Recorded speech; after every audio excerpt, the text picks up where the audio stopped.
What up, YouTube? It's your girl DeeDee. Welcome back to the channel. I hope you guys are doing well. Thank y'all so much for tuning in once again. So I am back, y'all. I'm late. I do apologize for that, y'all. The internet in my neighborhood was out, and first they were saying it was going to be back at 6 o'clock, but it popped up earlier, so I am here. Thank y'all so much for being here. Shout out to everybody in the building, everybody watching. I hope you guys are having a great day. Happy Friday. I hope y'all are doing well. Listen, as you come into the building per usual, make sure you guys hit the like button, hit the like button as you come in. Make sure you are doing that. Also, if you have not subscribed to the channel, but you like the content, go ahead and hit that subscribe button. It is free to subscribe, share the stream, like it, all that good stuff, y'all. Also, I am streaming on my second channel, The Morning Show with DeeDee. Make sure if you have not subscribed to that channel, go over and subscribe to that channel as well. I'll be posting new content on that channel as well. I will be going live on that channel as well, trying to build that channel up as well. So make sure you go over and subscribe to that channel and hit the bell so you'll be notified when I post new content over there and also go live over there, because I'll be doing some different live streams over there, and that podcast will have some different content as well. So make sure you are subscribed there as well. Shout out to everybody in the building. Who we have in here? We have Samuel Blackman, Lisa Ray. What's going on? C. Irving. What's going on, C. Irving? Lorenzo Redman. One in the chat if y'all can hear me. Am I too loud? Put a one in the chat if y'all can hear me perfectly fine. I feel like I'm screaming. I don't want to scream. Put a one in the chat if y'all can hear me perfectly fine. See Irving in the building. What's going on? See Irving, Lorenzo Redman, Successful MD. What's going on? Queen of Vibes. What's going on? Queen of Vibes. F Wood, Kennard, the DJ, Child of Israel, Ryan Wedlow, Divine Photos. What's going on, Divine? Garrett, what's going on? How are you? Let's see. Alfonso Henry.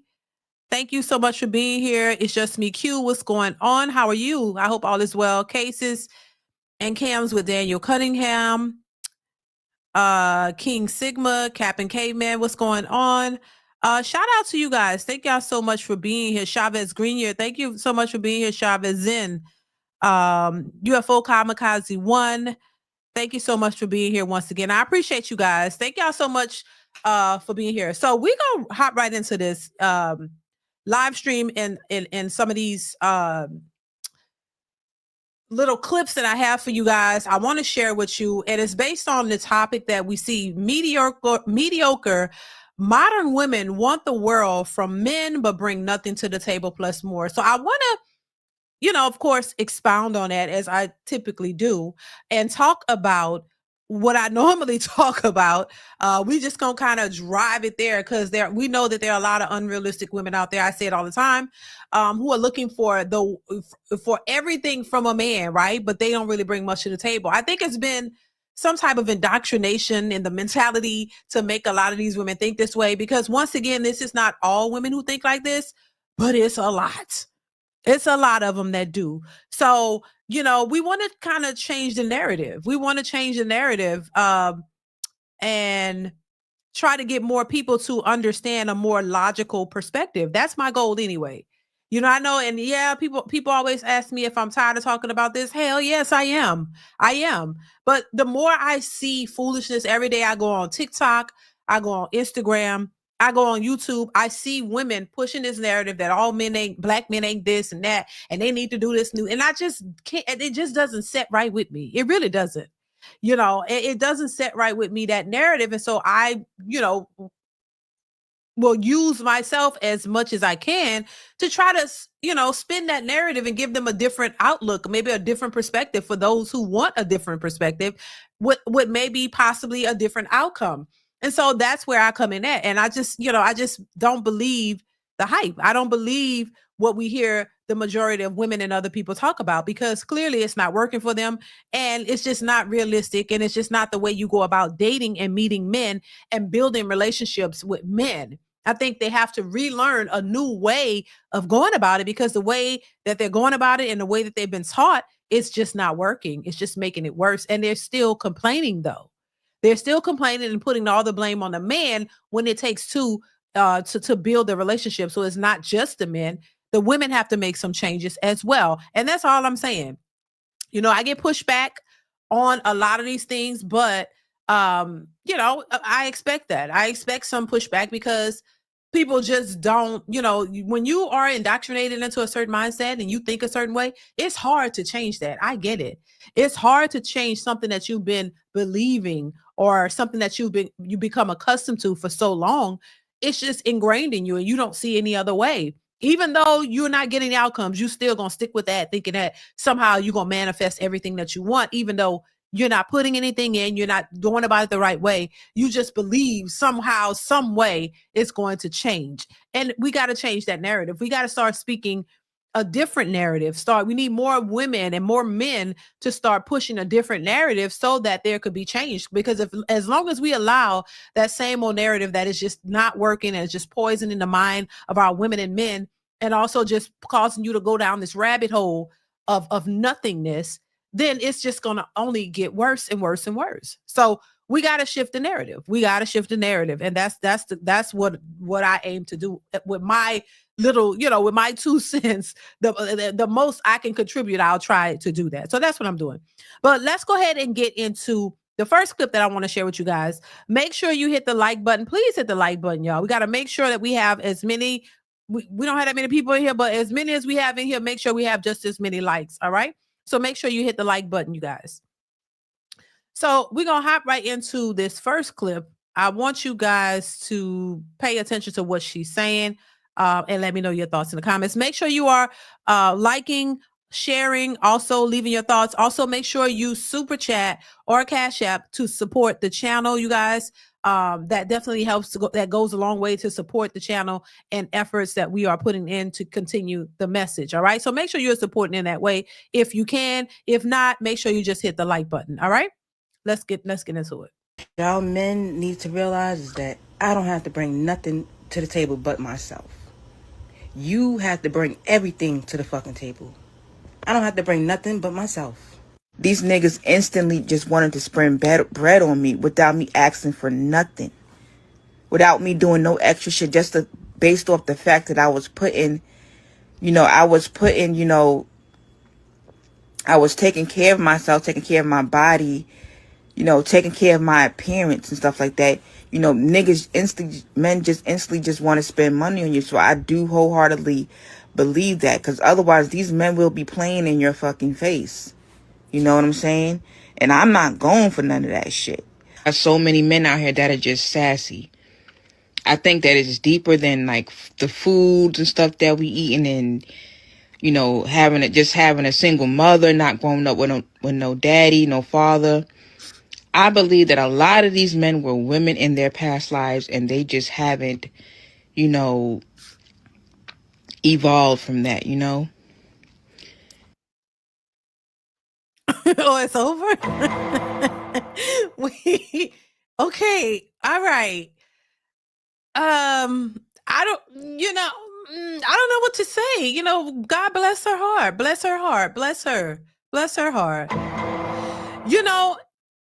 This is why I say that we have to change the narrative, because there are a lot of women who are I'm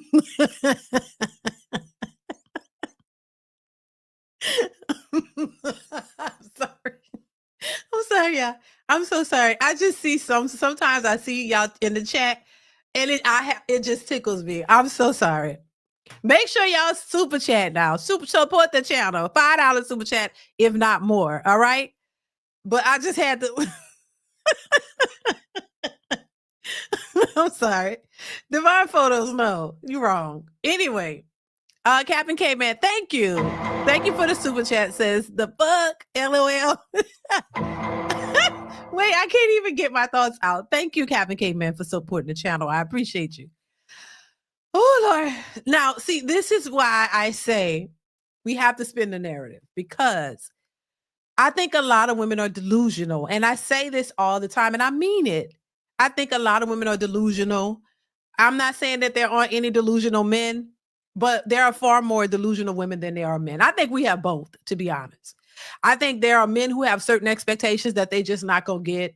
and they have a certain mindset of a type of woman that they want with no type of leeway or anything. I think there are delusional men, but I have to be honest that in my beliefs where I think it is far, far more women who are delusional than men.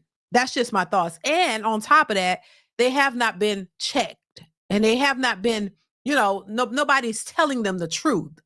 Nobody's telling them the truth. They're letting them run out here and make themselves look crazy. And I just think that a lot of women have been fed this information and they just believe that they don't have to do anything. And a man is just going to come and give them this lifestyle. He's going to change their whole world around, give them a brand new hairline, make them fit and friendly, change them into being these feminine women that they want you to be their therapist. They want you to be their fitness instructor, their guidance counselor. I mean, the financier, the trip traveler person. They want you to be everything that they're not. This idea that a man is supposed to be the end all be all and bring everything to the table that you're not. So this is why they think, oh, I am the table. I don't have to bring nothing but me. Yeah, but you expect him to bring everything in 10 bags of chips. You expect him to bring the world and more, the mountains, the move, the stars, the mountains, the everything. You want to be your savior. You want him to be the king of the castle with all the money and just, you don't have to lift a finger. You could just sit there and be who you are, no matter how ratchet, how ghetto, how obese you are. You just could sit there and be you and do whatever you want, have an attitude, don't have to make any changes. But this man has to jump through hoops, jump through over mountains and go through valleys and all kinds of shit to make you a new person. He got to change your life. He got to do all these things. You don't have to do anything. How realistic is that? And any flaws that you may have, it's up to him to make you better. I heard a woman say this and it's just like, I know you lying. So a man he can't have any flaws. He can't just be a man. He got to be what you need him to be every second of the day. When you need feminine energy, he need to be able to give you feminine energy. When you need that masculine man that'll fight and do anything for you, you need that too. You need him to work and pay all the bills, but you need him to sit on the couch and kumbaya with you and cry to get you together. You're insecure on your own, so you need him to help your insecurities and be your therapist and do all this while trying to work and maintain and pay all the bills. So he got to have these different emotional ups and downs to be able to deal with you and handle you and be there for you for every goddamn thing that you need. And you're not there for him for nothing because you can't offer anything. Remember, you don't bring anything to the table. Clearly spoken. They don't bring anything to the table. They are the table because they have a vagina. That's what they mean by that. But other than that, you don't bring anything to the table. So you can't offer any assistance or anything to him, but he has to be Jesus. He got to be Jesus. He got to be understanding. He can't cheat. He got to be exclusive to you. He can't have a goddamn thing. But it's all about you. But this is what they've been telling these women to expect the world from a man, and you don't have to do anything but bring your vagina. And even that's not special because that's already been ran through. You've already have a roster of men that has been able to be with you. So that's not even special. That's not even giving what he needed or wanted to give at all. So that ain't even special. You don't bring anything else. And then a lot of them don't even be cute. So because remember, these are what I would call ones, twos, and threes who are out here saying these things. Pushback skulls and hairlines missing. Like these are the type of women that are out here asking for all of this and saying they don't bring nothing to the table. And this is what men are supposed to be looking for out here. This is what men have that's left. They don't want to be called the leftover women, but that's exactly what a lot of them are. You left over because most of the women who are worth something or have something good about them, they're already taken. The majority of them are already married. They already have somebody. But when you're dealing with these women that are left over, they're entitled, delusional, lost no hairlines from wearing those wigs too much. And then your expectations are through the roof because you got a job. That's just insane to me. See, Irving, thank you so much for the super chat. Says if these men were women in past life, what was she, baby? Child, we don't know. We don't know. See, Irving, thank you for the super chat, baby. That that's a good question.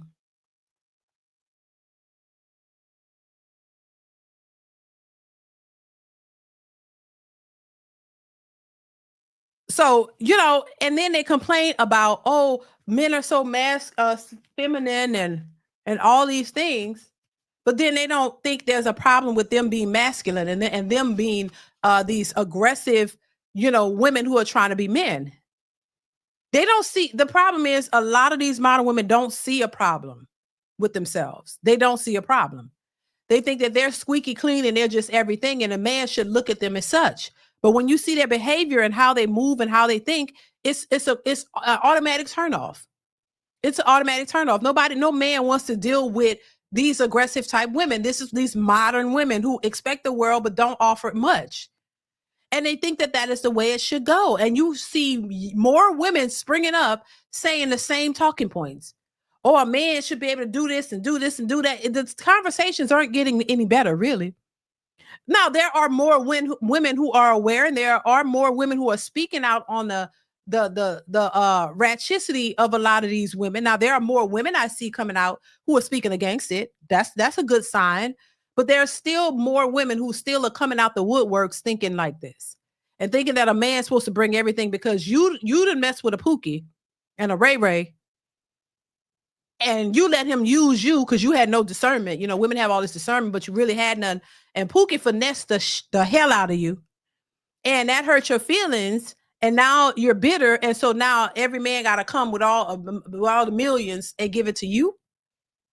If he got millions or if he got money, period, he ain't giving it to you. He gonna give it to somebody that he finds attractive at least, or somebody he thinks might, somebody that he might be able to have a relationship with. But if your hairline is missing and your skull look like it's pushed back, ain't nobody coming to try to check for you and with all this money. It just don't go like that. But we've also, they've also conditioned women to think that every woman is a 10. Every woman is a 10, right? Every woman is a 10. That means you're perfect. You're perfect and you should expect perfection. And you should expect everything from a man because, God damn it, that's what men's supposed to do. Men's supposed to protect and provide for just all these scallywags.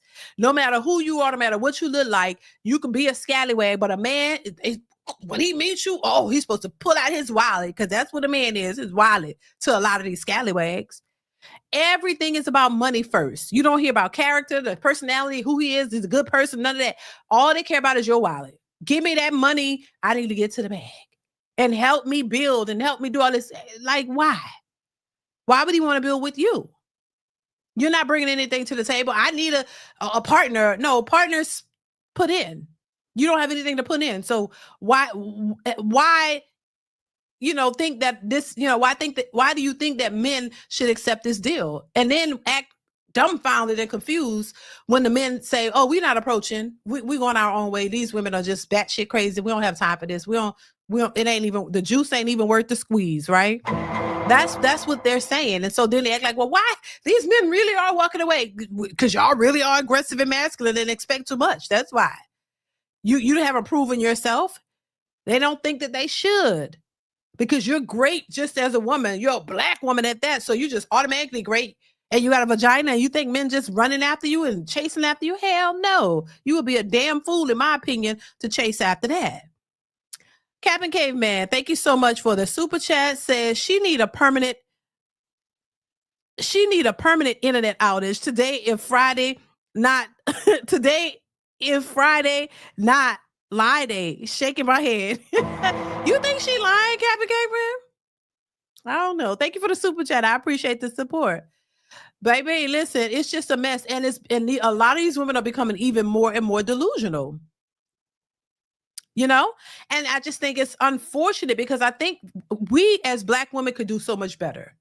I think, look, they try to say, oh, you bashing black women. You don't like black women. No, it's not that. I'm a black woman. I have black daughters. young women, young Black women, you know, and I have sons, young Black men, and I have a husband. So no, I don't hate either side. I'm tired of seeing a delusional aspect because it's hurting our communities. It's not helping us. It's making it worse.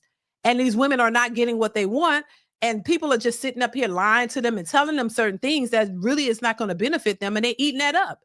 But as soon as you tell them the truth, the honest truth, oh, they get mad and get in their feelings and oh, you're bad. No, it's not bashing. Y'all don't like hearing the truth. The truth is bashing to modern individuals, to modern women. Let's be honest. It's the women. It's the majority of the women who have the problem. You don't want to hear the truth. You've been so entrenched into BS. So when the truth comes up, you don't want to do anything about it. It takes, in order to be accountable, like we always talk about, it means it warrants a change. And if you are comfortable in doing what you're doing, which is nothing, then you're not going to want to hear the truth, because the truth, that's like being obese, 400 pounds. They don't want to hear eat less, eat salad, go on a diet, exercise. You don't want to hear that because you like eating fat back and, ham hocks and collard greens. You like eating that stuff. You like snacks. You like Little Debbie cakes. You like the food. Just say you like it, and it's going to be difficult for you to wean off of it because you like it, as trying to make up excuses talking about racism and everything else that's caused you to be fat. That's just, the lie is so much better than the truth, because the truth will mean you got to start making some changes. And then for people who don't, you like doing nothing, but you complain about the results. It's like you want to do the bare minimum, but you want the biggest reward for it. And you don't want to do anything to change that. Where they do that at? It's like going to college and not expecting to do any work, but you just still want them to pass you. You still want to graduate. You think that's gonna fly? You go to college, y'all. They know college. They're the most educated. You let them tell it. So y'all the most educated, but you don't get it. You go to college and you sit back and don't do a work. You gonna fail. You're not graduating. You gonna fail. So with everything else, you have to put in the work. It's work. It's not you get everything for nothing. I am the table. So you a big table at that. A lot of big tables. 400-pound tables. And what you think somebody gonna do with that? What a man gonna do with a 400-pound table? He can't do shit with that. So what is good as your table? You can't do nothing with you. All you can do is sit one big blob in one spot. You can't do nothing with that, and nobody else could do anything with that. So you being a big table, how is that effective? How is that going to benefit you or the man or anybody for that matter? I don't think so. Y'all got to get it together. You got to think a different way.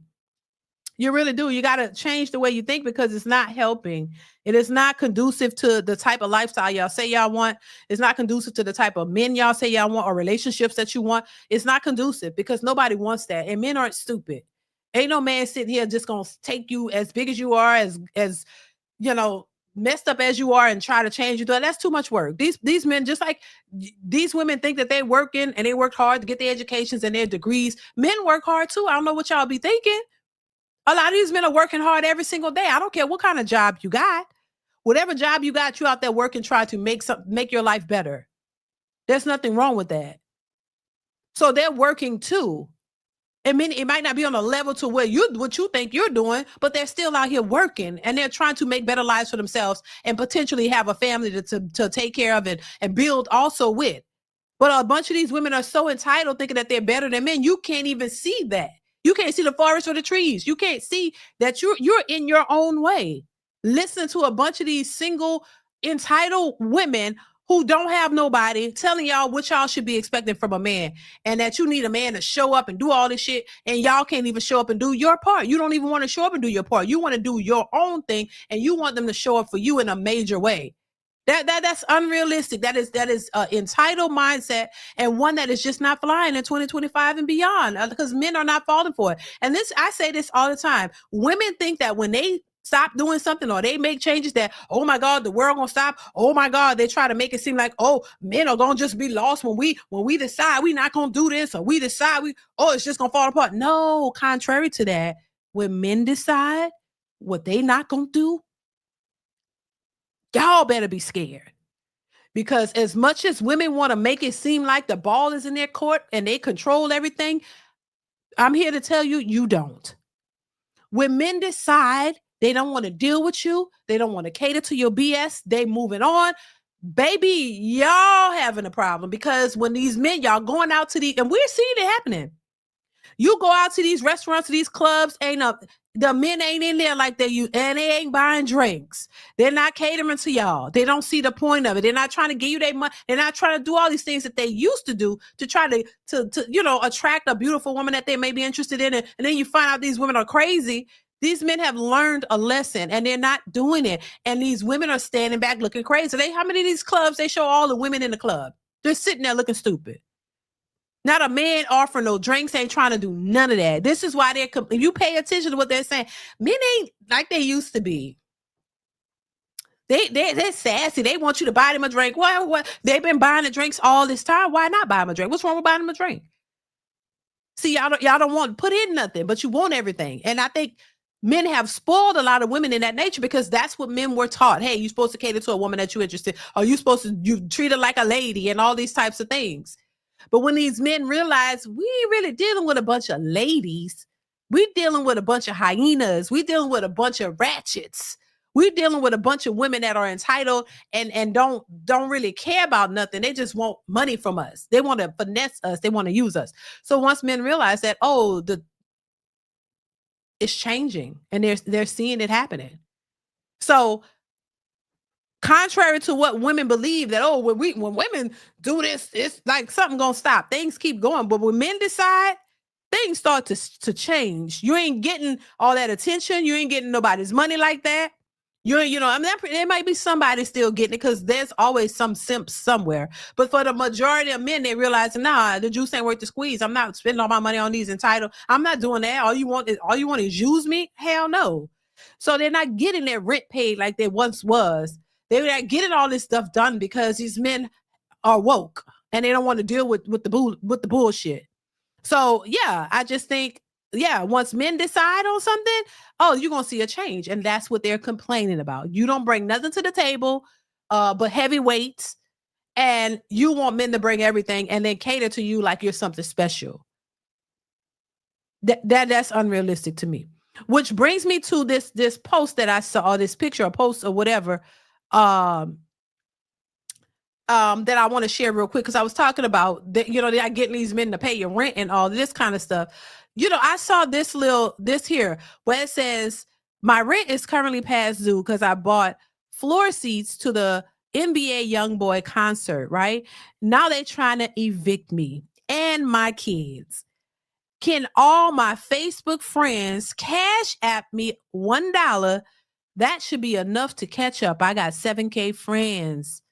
So she's looking for Facebook friends to pay her $4,000. Well, she said she have 7,000. So she want everybody to send her $1. So she want all of them to send her $1 so that she can pay her rent. Is past due $4,000. Now, I don't know how much her rent is a month, but that's a lot. That seems like a lot that's past due. But she found a way to go and get floor seats to a concert, and your rent isn't paid?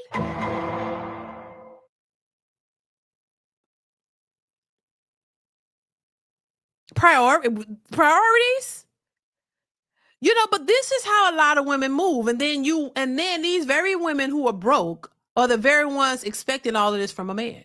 These be the very ones saying, I need a man to show up and I need him to make this amount of money and all that. And you're behind in your rent and you can't pay it, but you go and put money on floor tickets to see somebody who's already probably rich or on their way. You giving money to somebody who already got money and you can't even pay your damn rent. But this is what they be looking, and they're looking for, trust me, they're looking for a man who can pay their rent too. This is why they say, if you want to go on a date with me, I need you to pay my rent. But that rent already was behind. And this is your opportunity. So they're going on dates to try to finesse rent, lights, gas money, car notes, baby diapers. They're only going on dates to try to get money out you to pay something that they owe.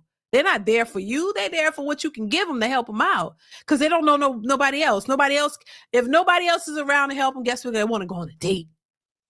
So yeah, girl, I'm gonna go on this date with this dude. I'm gonna see if I get my rent paid. Girl, I'm gonna go on this date with this guy because, girl, my car know this dude. Ooh, girl, yeah, girl, my light bill due too, baby. So he gonna have to give me, baby. I'm gonna tell him we need a deposit, $1,000 because your rent is due. This is what these deposits for dates, this money up front for the babysitter, ain't for the babysitter. That's for a bill. Then they got you. You're hungry. You need grocery. Like, come on. That's where we at now. But these are the ones who say the man got to make six figures. He got to make, because I make six figures. But then a lot of the ones who say they make six figures be behind on their rent. Let's start being honest and stop lying. Stop lying. I'm just saying, because it don't be the truth. And once again, this is not speaking to all women, because I know a lot of good women who aren't this. It's not all women, and they even understand it. The women who are not who don't fit this category, they understand it. They know it's not all women, but it's for the ones that are. If it don't apply, let it fly. But there are a lot of women who are moving this way, and it's not good. And anytime you say something about it, they get pissed off. But that's just how a lot of women think, and the way they think, the way they move is. But then they want to expect everything from you. They want to waste their money, but they want y'all as men to come in and take care of all. That's why I want you to pay all the bills. So you pay all the bills, and they can go work, and their money is play money. Their money is play money, and your money is for the responsible, the bills and everything. That's crazy to me. Divine Photos, what's going on? Thank you so much for the super chat. Says women claim to be the most educated when they are the most enrolled. Claim to make six figures when they make 40K minimum. Consumer debt and least desire. And we know this, but they still trying to push that narrative and try to force that to make people believe that they're the most educated. When we know it's Asian women. We know that these women are not the most educated. They're not making all this money, but they want you to assume that so that they feel comfortable with requesting the most from you. They think that if they can say they're the most educated and they make six figures, even though a lot of them are lying, they feel like they can request that from you if they say they make that. Because if they say they make 30 or 40,000, they don't feel like they're in a position to be asking for what they're asking for. So if they all own businesses and they all make six figures, now they can request it from you. But when they can't get it from you, now all of a sudden y'all are dusties and you behind and you're this and you're that. But why are you worrying about what he got? Because honestly, there are women who make really good money now, but they're still in debt and they still having a hard time paying their bills. Could you imagine somebody making $300,000 a year and still broke? Could you imagine that? Because and even though it's not a whole lot, thank you, Divine Photos, for the support. I appreciate you. Hit the like button, y'all. Make sure you go ahead and hit. We got 100 people watching, 81 likes. Go ahead and get the likes up, y'all. 103 people watching. Go ahead and get the likes up. We got 81 likes. Come on now. Hit the like button, y'all. There are women, it's not a whole bunch of women. I'm not talking about race or just women in general. Could you imagine a woman making $300,000 a year and still broke and still struggling to pay her monthly bills? It's a thing. It's a real thing because they overspend and they spend, you so much debt, credit card, consumer debt, loans, overspending. And to the point to now, everything that person makes goes right out and then some. In debt up to the ceiling. You hear me? So the money and see what happens is with women, you keep moving the goalposts, as y'all would say. Oh, if you make 50,000 a year, they say that's not a lot. Okay. If you move on up to 70,000, they're like, okay, that's not a lot. And keep going to the tune of 300,000. This person is able to make 300,000 a year. That's really good money. Now I know they say, it's subjective depending on who you are and how much you make. But for me, yes, $300,000 is a lot of money. That's a lot of money. But when you make that amount, but you spend twice times as that, it doesn't seem to look like a lot of money anymore because you're in debt. So you got to try to make more to catch up to the amount of money that you're spending. And that is what a lot of people tend to do. It's not that they make, they make decent money, but it becomes a little money because you done overspent what you make. You monthly bills are more than what you bring in monthly. So now it's not a lot of money because you overspend. It's not that it's not a decent amount of money that you can't live off it, but you're not living off it properly. You're overspending. So yeah, it's gonna look like a little money now because you spending way above your means. And there are a lot of women in particular that do that. And then they want somebody to come in and clean it up. You want somebody to come in and fix all the damage that you've created. And I don't think any man should have to do that. Thank you, C. Irving, for the super chat. I appreciate you, sir. Thank you so much for supporting the channel. C. Irving says, a lot of women say they want an honest man until he gives her an honest opinion. Oh my God. Then it's World War III. If you want an honest man, you should be honest with yourself about receiving honest feedback. 100% correct, C. Irving. But they don't believe what you tell them. That's the thing. This is why if you lie to a woman, it's better perceived. If you tell a woman a lie, because it's something that she wants to hear, oh, they'll receive that. You know, the truth is painful sometimes. The truth is painful. People don't like to hear because once again, it says something's wrong with you. It says you need to change something. That what you're doing is not working and it's not right. So it's kind of painful. You know, that's why we say the truth hurts, because it's painful for people to hear. So instead of accepting that and accepting the pain and moving on from it, because pain don't always last, it comes and it goes. So moving past it and then realizing that you've been making a mistake and learn patterns and behaviors that will help you to change that. That it's too painful and it's too much work. And if you are an individual who doesn't like pain and you don't want to do any work, then you just going to accept the lie because it's more palatable. It's more, it's easier. It's more agreeable, and it's less that you don't have to do much, but just sit in that, you know, and accept it for what it is and just act as if it's the right thing, even though you know it's not. It's easier to deal with the lie than it is the truth. And this is where a lot of people are. And I personally don't think that that's helpful or beneficial to you at all. It does, especially if you're trying to make, you know, your life better. I don't think that it's helpful. I think that it's more hurtful than anything. But thank you, C. Irvin. Once again, I appreciate you. Thank you so much for the support. Jamil, thank you for the super chat. Says, love the new setup, DeeDee. Thank you. Thank you so much. I appreciate you. And thank you for the super chat. Thank you for being here. So let's move on. I have another clip I want to share with you guys. Let's get into it. Here we go. And grandma, she asked me today, she was like, you don't have any friends or a boyfriend, anybody to talk to? Like, where do you go when you're not home? And I was like, I buy myself food and I just sit on a park bench and I draw. That's what I do. Anytime I go outside, that's all I do if I don't go to school. Because I don't have anybody to talk to. I don't even know why I pay my phone bill because nobody calls or texts me. Only person I talk to is my therapist. That's it. Nobody else talks to me. I always hate when people when you express yourself and then people are like, oh, just focus on yourself, love you. And it's like, people need people, and if you never have anybody and you never have, that's depressing and it makes you feel really bad. I always feel bad, when I go to school because people get to eat lunch with their boyfriends and with their friend groups, and I have to sit at lunch and just cry. And I've been doing that since I was in elementary school, and now I'm in college.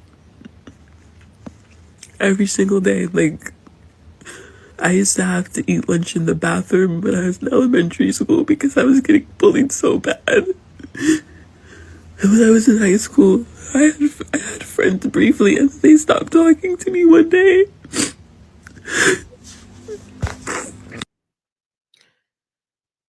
Baby, listen. This is unfortunate. It says woman breaks down on social media and reveals after being completely alone in life, no human connections, no friends, boyfriend, or anyone. I eat alone. The only person I talk to is my therapist. It's depressing. Now, listen, I said it before, and you listen. Hopefully, this woman can get her mental together because it's a real thing. But I will say this. I said this in a previous video that we're getting to that point where we're going to start seeing a lot of this. We're going to start seeing a lot of women on camera crying, talking about their feelings and how lonely they are, and how they don't have anybody. We're getting to that point around this year. I say it all the time. Around when we start getting around the holiday times, especially, we see this anyway, but around this time, it gets worse. Where you start having women saying they need to, this cuffing season and they need somebody to cuddle up and hurry up and get a boyfriend temporarily for the holidays because they're lonely and they're by themselves. If they're a side piece, then that man is with his wife and his family celebrating the holidays, going around, and you left all by your lonesome. This is a time of year where this togetherness and this couples and all these married people, this is where these singles, specifically women, because women like to get on social media and tell their business. Let me tell you something. If I was single and lonely, you couldn't beat me enough to make me get on the social media and start crying and talking about how lonely I am. There's no way. You couldn't drag the loneliness out. You couldn't drag it out of me. You hear what I'm saying? If I was lonely, baby, nobody would know but me. Because ain't no way I'm gonna be on social media crying and telling people how I feel and all this and not hell no, there's no way. I don't see the point in it. But just peep game. You're gonna start to see a bunch of women crying and somehow, oh, I'm feeling lonely around this time. I just get low. Yeah, because reality sets in. See, some things you can't be delusional about, some things you can't unsee. You start seeing people coupling up Christmas shopping, husbands and wives shopping for the kids. And you see people out here doing these things and you start seeing families hanging out and doing that kind of stuff. Then it kind of reiterates the fact that you're lonely. You're by yourself. You would love to have, a family and all that, but you just don't. So a lot of individuals get depressed and a lot of women are the ones who share their depression with all of us to see. And I guarantee you won't see it. And when we do, I'm going to do a compilation of it just to show you every year it happens without fail, like clockwork. Women crying, talking about around this year, snotting and crying, talking about how lonely they get. Yeah, but these are the same women when they feeling good, talking about they don't need no man. I'm a boss chick and he couldn't never and what I won't do. And a man can't do this and that ain't the end all be all. And that ain't the goal.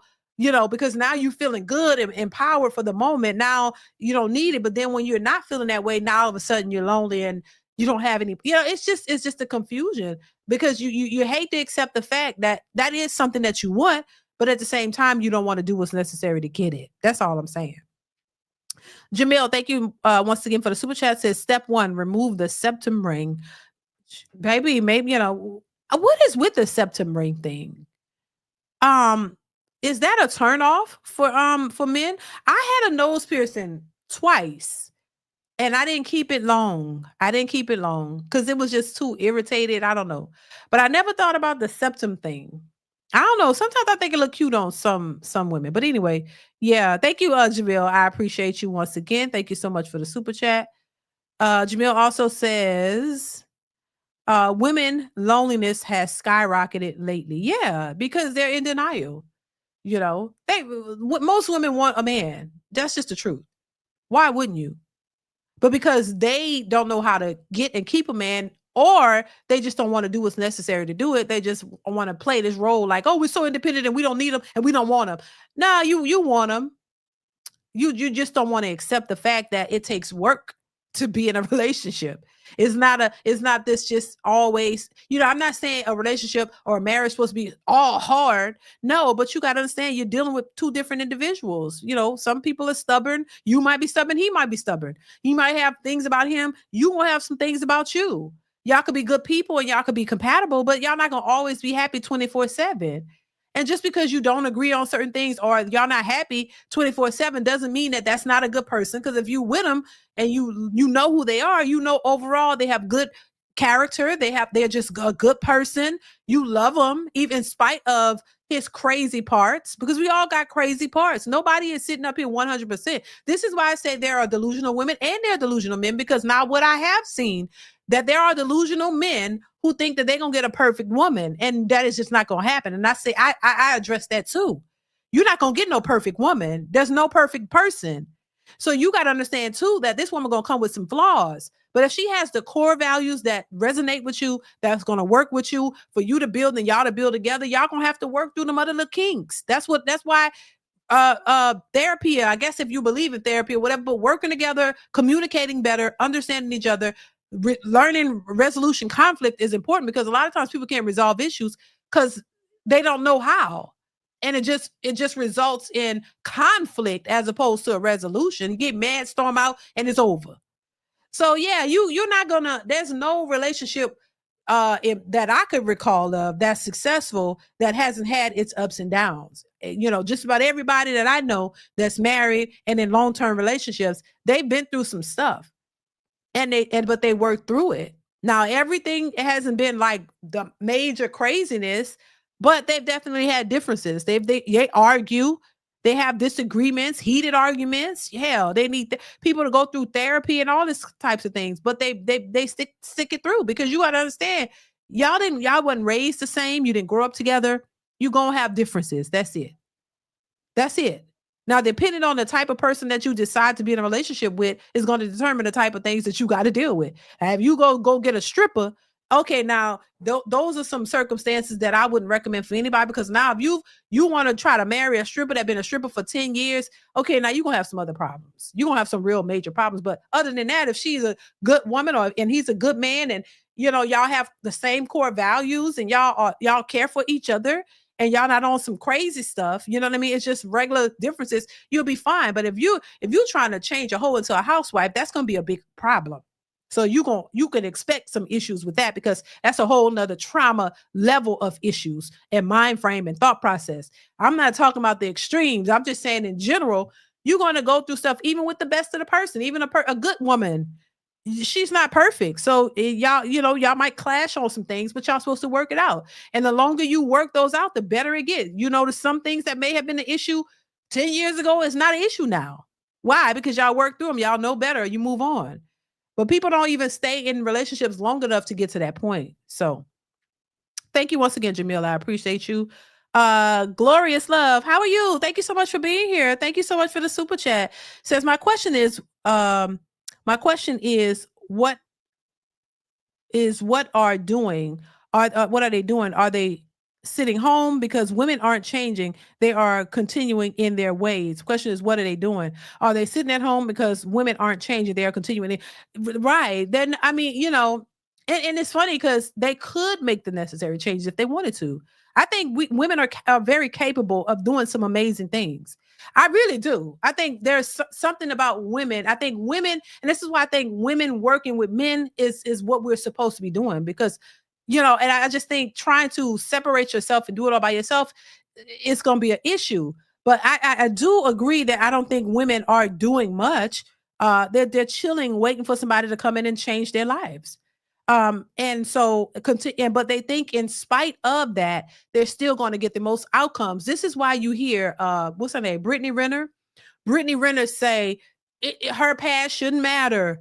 Oh, what she's done in the past, men shouldn't worry about that, because she thinks she's a good woman. She might be a decent person. I don't know her personally, but her actions and her past, her history, and the way that she's carried herself has a lot of bearing on why she can't get or keep a man seriously. But in her mind, she don't thinks it should be that way. You could think and feel all you want, but if it's not, that's not how men are rocking or moving with you, it's not going to happen. That's what I'm saying. But thank you, Glorious. I appreciate you for the super chat, and thank you so much for being here.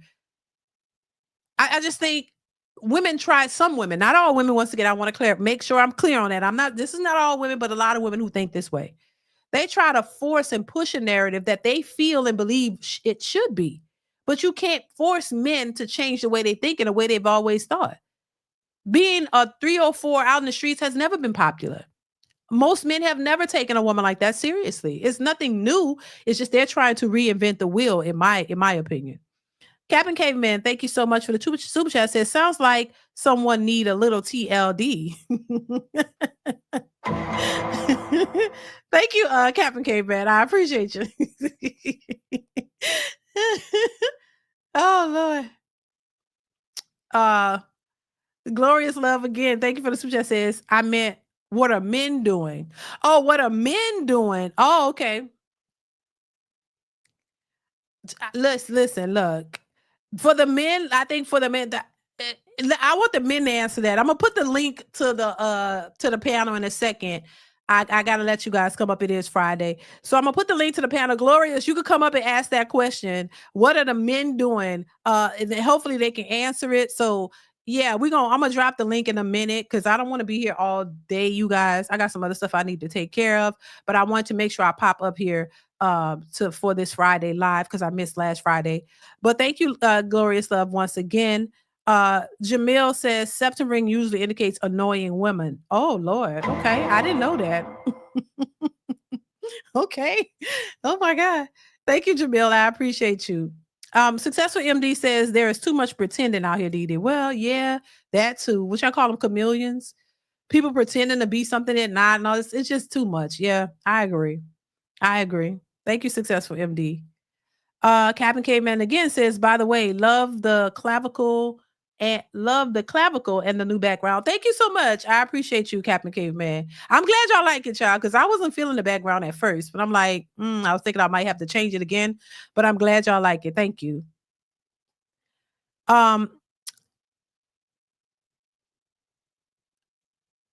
Okay, so that's the only clips I have for now.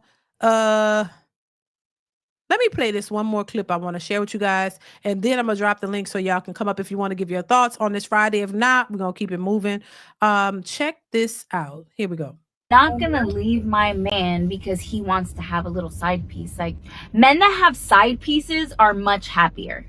So if he wants to have his little side piece, I'm gonna let him go ahead and have his little side piece. Like, it's fine. I don't mind. So often women want to ruin a good relationship with a good man because he got caught with a side piece. Like, honestly, like, that, it's so dumb. And then you end up going out and you find someone that's exactly like him or worse. I'm single, and if I got with a guy that, you know, wanted a side piece, I would let him have a side piece, because at the end of the day, it's my job as a woman to keep him happy. And if that's what makes him happy, then it's fine. You should just let your man have a side piece. Your relationship is going to be so much better for it. Like, let these men just have their little side piece. Let them get their rocks off, come home, and just keep things cool. Like why ruin your relationship? What's your thoughts on that? And that's what I want to I want to ask, what's your thoughts on what she's saying? Do you think that if a man wants to have a side piece, you should let him? Is that something that women should accept? And I'll give my thoughts on it, and then I want y'all to let me know what y'all think. Make sure you guys are hitting the like button. Please hit the like button, y'all. We have 109. Okay, good. 104 watching, 109 likes. Thank y'all for the likes. I appreciate it. Thank you so much for hitting the like button, y'all. What's your thoughts on it? I want to hear what y'all got to say. Listen, if you want to join the panel, make sure you have your cam up, or you can have a picture on your avatar.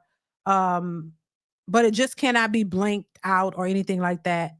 Make sure you have a picture on your avatar or cam up if you want to come up and give your thoughts on this. But I definitely want to know your thoughts on whether you think a man should be able to have his side piece and a woman should be okay with it if he's handling his business.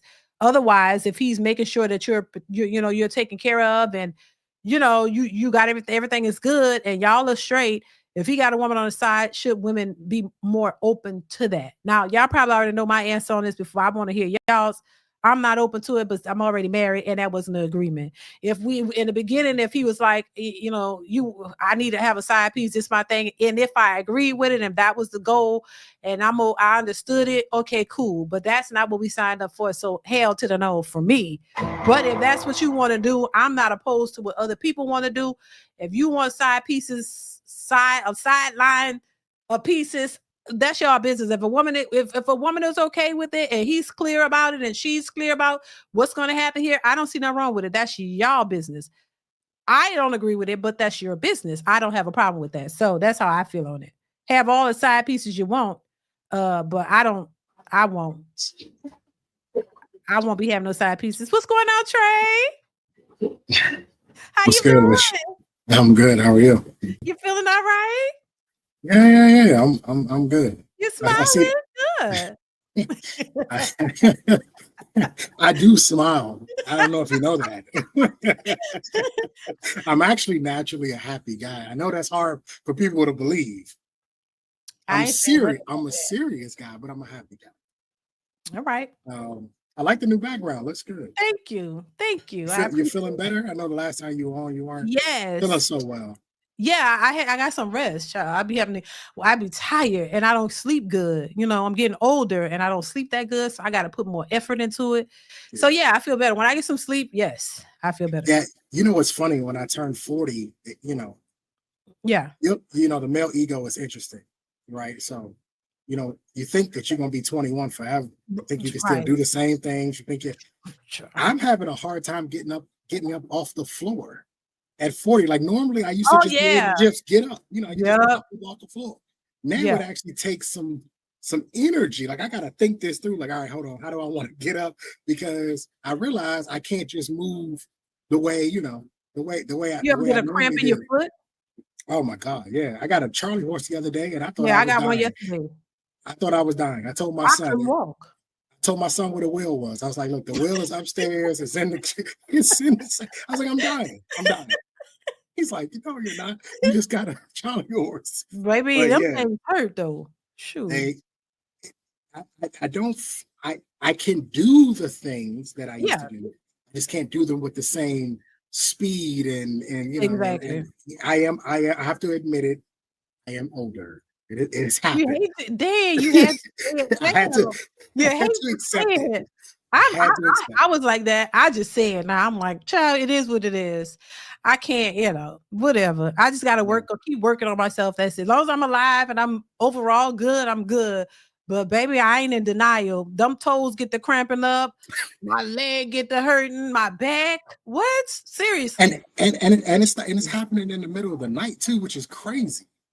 Like get up, go use the bathroom, and then you know what I mean. It's just like it's crazy. And I will say this though, one thing I am happy about, I haven't had any major injuries. I work out about 5 times a week, so I haven't had any major injuries, which I'm extremely happy about. I haven't pulled anything, haven't popped anything, haven't done anything. So I think it's just 8 years in the military, wearing a bunch of vests and weapons, and well, you're doing good though, because 100-pound dogs pulling you around, and I'm surprised my body isn't more. Yeah, I mean, for because I'm good. Because baby, there's some people who like 20, 27, 28, they got the issues too. Like you would be surprised.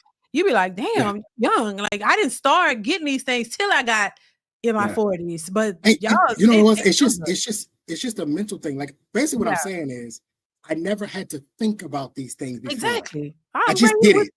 I just naturally did it. You know what I mean? But now at 40, it's like, hold on. Let's process this. Move How slow. we gonna do this? Don't make no sudden moves. I can't make no sudden moves. Yes. No sudden moves, baby. And me and my husband, we both like, we make a move. Damn, I'm right there with you. It's all right. We getting old together. Knees are starting to make noises. And cricks and cracks and stuff. What is going on? Yeah. So no, it's a part of aging, and I'm perfectly fine with it. Yeah, look on your topics. For the cheating one, first of all, the chick is, you got to shoot the messenger first of all in this particular case, because she's a prawn star. Oh, she does. And I recognize something her like that with all them. She's also the chick that I can't remember the fighter's name, but I think the fighter took her out. He spent like 80 grand on her one time. They're making a big deal about it. I think that's the same. If I'm correct, I think that's the same woman. Oh, okay. So you got to shoot the messenger in this particular case. Here's my thing with the whole cheat. I don't condone cheating. I'm a firm believer in tell her what's up. From the beginning, or if you've been in a relationship for a while, tell her this is what it is. Look, this is where I'm at in life. This is the way I'm going to move forward. Right? I have cheated before when I was younger and stupid, but as I got older, I realized why. I'm just going to tell you straight up, I don't do monogamy. It is what it is. I don't do it. And if that bothers you, and this isn't going to work between us. I do, however, get a little bit frustrated with women in this case, DeeDee. I think the majority of the women know that men are going to do what men do. Mm-hmm. And I guess I just get a little bit frustrated in the sense of, well, if you know that we're going to do what we're going to do, why engage in a relationship with us knowing that we're going to do what we're going to do, and us telling you the opposite of that is us pretty much lying because we don't want to hurt you. We don't want to say anything bad. And most men don't have the cachet. They don't have the voice to say, hey, look, this is how I move. So if you're going into the relationship and you already know that men sort of move this way and operate this way, why is there an expectation of something different? It's always confused me. And I don't quite get that part. But if it's something that the two of you have agreed to, or there's an understanding, or you guys have communicated and said it, then I don't have a problem with it. I do, however, have a problem with men who lie, get into the relationship, and then do something completely different. I think that's some weak shit. And I think that speaks to your level of masculinity and the fact that you can't just come out with it and just say, hey, look, this is what I'm doing, take it or leave it. And also, in most cases, this is where I get, all these game piece and Riz, and you just got to be able to, crispy mouthpiece. And all. It's all lies. It's all lies. You're just lying to her to get what you want out of her, which is deceitful, which is along the same lines of cheating, in my opinion. That's just how I see it. I would much rather you tell her, hey, look, I don't really want a relationship with you. However, I do want to lay down with you. I want to get it in because I'm attracted to you. And you take it for what it is. Either she says yes, you'd be surprised how many women say yes. She say yes, or she says no. It is what it is. That's how I see it. That's how she's open to hearing the truth. Because you could meet someone. But it doesn't. That's the point I'm trying to make. It doesn't matter if she's open to hearing the truth. It's irrelevant. Mm-hmm. This is what it is. Take it or leave it. This is how I move. I'm not monogamous, or I only do, because I know some guys that are opposite. I got a best friend, and he only does monogamy. We have put that man in some of the most precarious positions in the world to try to get him to cheat. He will not do it. Oh wow! He just will not do it. We've tried. We've tried. But why would y'all try though? Why would y'all do that? Because we didn't believe him. We thought he was full of shit. We thought he was full of shit. To be honest, DeeDee. But we were like, nah, he lying. Right. Trey, what happened, Trey? You know. I would like to speak to Trey's point, like about having a side piece, right? I think that it all depends on the person, because for me, like whenever I'm in a relationship, I've always been just with that person, monogamous. Right. And what happened is one time when I was with someone, dating someone, she actually said to me that, hey, like if you want to go with someone else on the side, you can. So she presented that to me, but she told me that she wants to just stick with me. And that made me kind of ask questions. And then she started to tell me more about her relationships with past guys. And she said every guy that she was with before just went with another girl. And I've realized this is what I think. I think after hearing all of that, I'm more like, if the woman has to know herself, if she knows that the type of guys that she goes for are guys who go with other women, then you might as well just bring that to the table rather than just waste time, rather than him lying and not telling you, because the same result's going to happen, because it's not all guys who cheat, right. It's just the guys that they choose like to have other options. So you kind of have to know who you're dealing with, I think women know. Mm-hmm.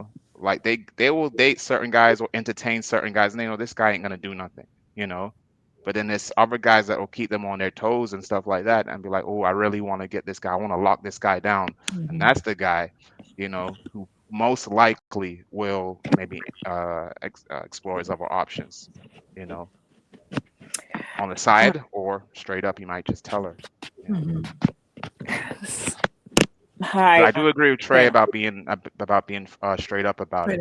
Yeah. You know, that's the main thing as well. But like I said, some of these girls got game too. So yeah. yeah, she has to know herself too at the same time.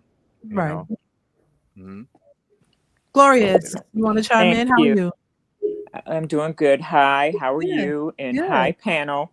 So I'm not going to really touch on the cheating part. I mean, maybe I'll just go back to that. But one of the main reasons I called up in the something that I put in the chat is asking the question about what are men doing or going to do.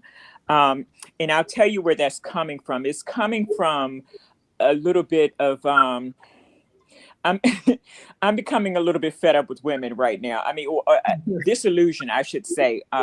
It's more like that because I really don't see women changing, but I see, because I'm in other areas of the internet and stuff like that, and I'm different segments, different pills and stuff like that, and I'm seeing there's another side of women going on where they're doubling down on their stance of being who they are, not acquiescing to what men want. As a matter of fact, there's something else that they're doing. They're going other ways. And one of the other ways is just saying, you know what, I don't even care anymore. I'm going to look how I look. I'm going to dress how I dress. I'm going to wear these eyelashes. I'm going to act outrageous. I'm going to wear these weaves and all of that stuff, and I don't care. I'm going to travel. I'm going to, have my friends. So they're doubling down in areas like that, and I just see women going in another direction. And that's why I want to know, men, what are y'all going to? What are men thinking about that, and what are y'all going to do about that? Are you willing to just say, just let these women go, let them be to themselves. I'm not going to deal with women and all of that stuff. What are y'all doing? I'm coming from because I'm getting discouraged when it comes to women. It's being an elder woman trying to teach some women how to, behave in ways that are not, detrimental and that are more traditional. I'm getting disillusioned is what it is. So that's where that's coming from. What are y'all prepared to do? Are y'all just going to let women go their own way? Don't be so quick to answer. Successful MD, hold on. Honestly, many women want the same sex only. Yeah, that a lot of them do. Thank you, Successful MD. Yeah, these women are very emasculine out here now. So you see, yeah, they don't care anymore. I'm coming from an area where I'm listening in forums and stuff like that. They just don't care anymore. Right. Successful MD also says game is deception for a favorable result. # Trey. He was talking to you, Trey. Thank you once again, Successful MD. Daryl, what's your thoughts on her question? How would you answer that? Because that's a good question, honestly. Because I always talk about the women, like what are the women are this and the women are that, but they don't care. If the women don't care and they're not doing anything, do men just leave them alone? Because that's what I see a lot of men doing. Or what do you do? Because I mean, for men who want relationships, companionship with a woman, what do y'all do? What do y'all do? That's a good question. The women to me are cruel. Modern women today, they're cruel. Yeah, hell yeah, they are. They're straight up cruel. So all I did was for myself, I hold up a mirror to myself. And I say, you know what? I'm gonna work on me. So I'm in the gym, getting fit, competing, powerlifting, competing. I'm also I'm in Argentina. I got a tutor so I can learn Spanish. Expand my bilingual intellect, and pretty much just working on me. I'm dropping weight. I'm getting stronger. I'm expanding my horizon, and I'm looking at women, these modern women, like bump y'all. I'm gonna work on myself, and then when I look good enough for you, I'm not gonna do what you did to me. I'm gonna reject you. No, that's okay. You didn't want me when you didn't want to work with me, but you just want to put me down. But the women are cruel. They just cruel. They got no problem telling you, oh, sir, you too fat, you too short, you too broke. They got no problem telling you about you. But say something to them. Say something about them. If I want a woman to walk away from me or even to retaliate, I just call her fat. Say you fat. It's I'll yeah. say glorious love as well, just to continue on from what Daryl was saying. I would say with the women, as long as there's an echo chamber of other women following a certain path and doing certain things, they're not going to change. What happens is when there's a group of, let's say, 5 women and they're all on the same time and they're all on doing girls trips, Yep. doing all these things, and then one gets married, then the other, then the other, then the other. Now she's just her, and now she's But like, that's not okay, happening. No. now, but I've seen it happen. I know it's not happening in mass. We can't see it happening in mass, but I've seen it happening. I've seen it happen with women that I've dated.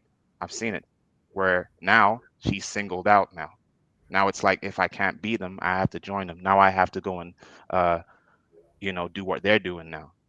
Now I have to kind of switch up my ways now. Now the sad part is a lot of those women wait until it's too late because time goes by. Because if you're just on the same time of just having fun and doing whatever you want to do, they're not getting time the is progressive. concept of too late. They're not getting that concept. Yes. Too late. Right. So they do get it. A lot of them do get it. Vivica Fox is 60 years old. Yeah. Still thinking like that. Yeah. A lot of them do get it, but the sad part is they get it too late. Mm-hmm. Too and late. then they go into the don't care kind of category. Let me just tell you this a little bit about me. I've been married for a lot of years, most of my adult life. I am now a widow. So now during my widow time, I'm able to travel. I don't know if you can hear me. Yeah, we can hear you. Okay, I'm able to travel during my widow time. So I travel a lot, quite a bit. And I'm seeing a lot of Black women out here traveling with me. Not with me, but, alongside of me. And this is where I'm gaining this point of view, that they are really out here not caring. And they're living the delusion of their living their lives. They're really out here not caring about changing their ways, not caring about doing, acquiescing to men or even wanting men. Even some of them have this attitude, I don't want a man. I don't even want to be bothered with men. I want to live this life now and not even be bothered with men. And we're overseas, we're in Europe and all of these places. And I'm seeing Black women feeling this way. And so that's where it kind of made me feel a little bit hopeless. Saying, and they're looking at me. I've lived your life, the life that you should want to live. I've had children. I've been married, but you're out here and you're just saying, I don't want a man. I don't want to be married. I want to live. I don't want nobody telling me what to do. I want to dress the way I want to dress. I want to look the way I want to look. I want to eat what I eat. All of that stuff, and they've given up. So that's why I asked the men, what. Well, look, some of those women are not seeing the consequences of it just yet. True. And a lot of men can't. Like men can, but a lot of women won't listen to when men say, look, this is the consequence. If you follow those girls and do that, they're going to hear their girl's judgment over him or what he has to say for the most part, because they don't want to go against the grain. They don't want to go against their group, So I feel like a lot of women have kind of clicked up in a way. Yes. Where they become really with their group rather than trying to click up with their counterpart. Yes. They struggle later in life to make that transition. But sometimes all it takes is one in their group and it ruffles things. Oh, she's getting married, she's pregnant. And I believe it does something to that woman who's used to doing things in a group way. It makes her think, oh shit, now the time is running. Some of them don't think about time until a friend is pregnant or gets married. They don't think about this stuff. Men, we do. We think about this because we have to plan ahead of time. We have to meet someone. We have to have a place where we can have a home and live in. We have to save up money for the ring. All of these things we think of like we plan out, but a lot of women don't think about that until, like I said, it affects someone in their group. Yeah. And now it's like, oh, I thought we were going to be best friends forever and girlfriends forever and travel the world forever. Right. This whole fantasy and fairy tales is a lot of it's just in their head, but they think that it will never end. They think it will just go up and up and up. And we But can live this eventually, it's way gonna come forever, down. like Disney You can't World. live at that We can high, yeah. right? You can't live a high forever. It's going to come down But in the at men's some point. case, the modern women, they want to be entertained. You don't get the attention unless you're entertaining them or Yeah. giving them something they want. It's all about what you can do for them. It has nothing to do with the man. And sometimes, right now, we're tired of being your entertainer. We're tired of being your jester, your joker, the class clown. We're tired of it. We're tired of not being taken seriously. But the only thing matters to the modern women now is to be entertained, their happiness. So what the men do is like, okay, we're gonna let you be happy, and then we're gonna do what we're gonna be doing what we've been meant to do, because the men have been more or less neglecting themselves for the entertainment of the woman, of the modern women. So now what we're doing now is, okay, the things I've been neglecting for you, I no longer will neglect. I'm gonna take care of. And that's it. The men are saying, I can pull out your affection for a while, because your affection has been costing me more than I can afford anyway. So I'm going to pull out your affection for a while and then invest in my own self. So the men are basically, like myself, they're reinvesting in themselves. They're not doing it. They're not spending our money to these women anymore. They're not trying to entertain them. They're just reinvesting in themselves. Mm-hmm.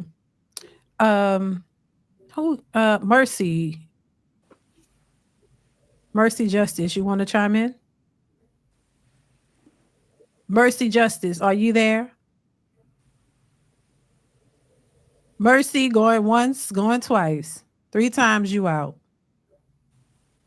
We're gonna move on. Successful MD, thank you for the super chat. Says, not our job to re-raise women.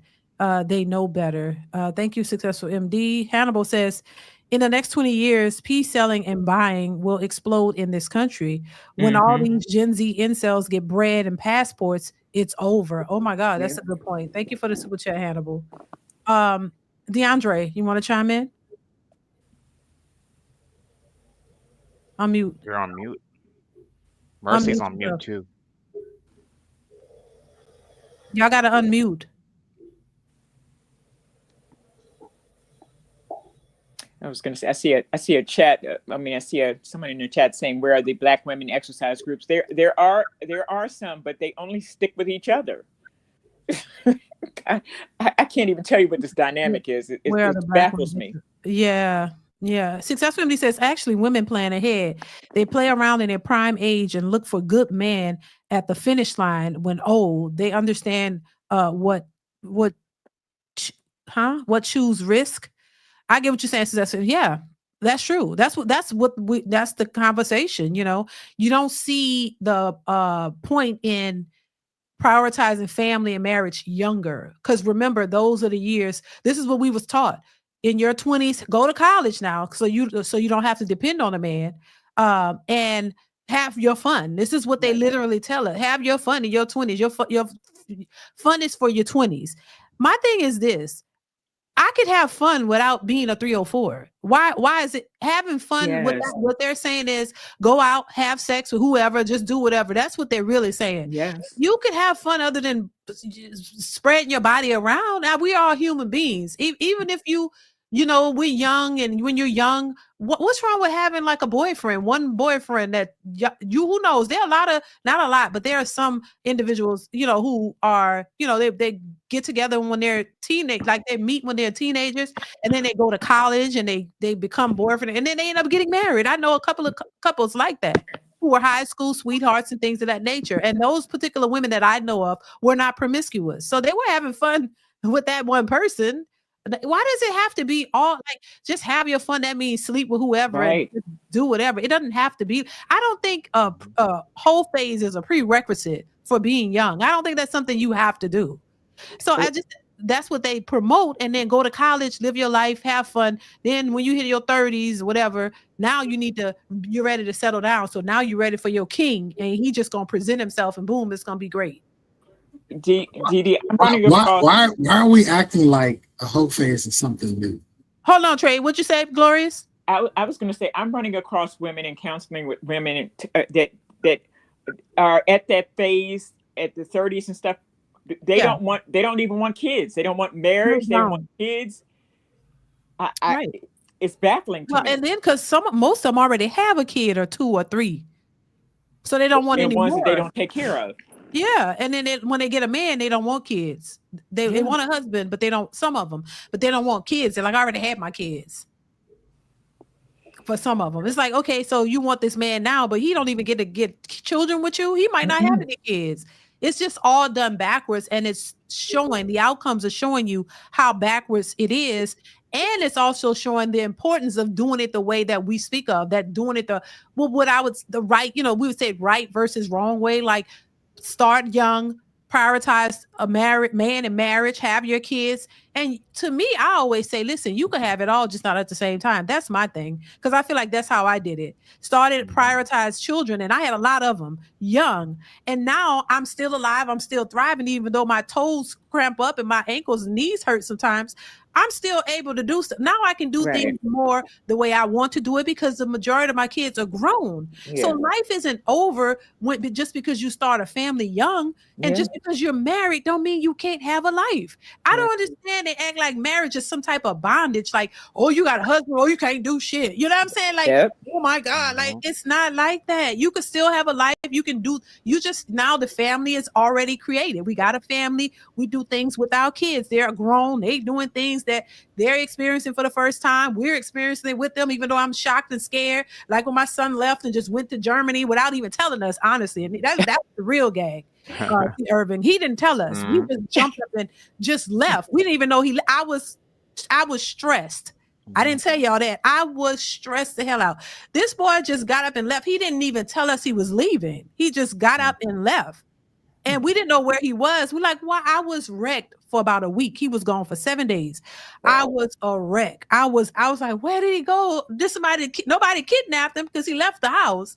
It was just a mess. But he said he'll never do that like that again. But I'm just saying, like, it's just the experiences you have with your family and things like that. It's a blessing to me, but I don't think that you can one without the other. I think you could have both. Go ahead, Trey. DeeDee, can a married woman go to the club and sit in the section of a successful entertainer?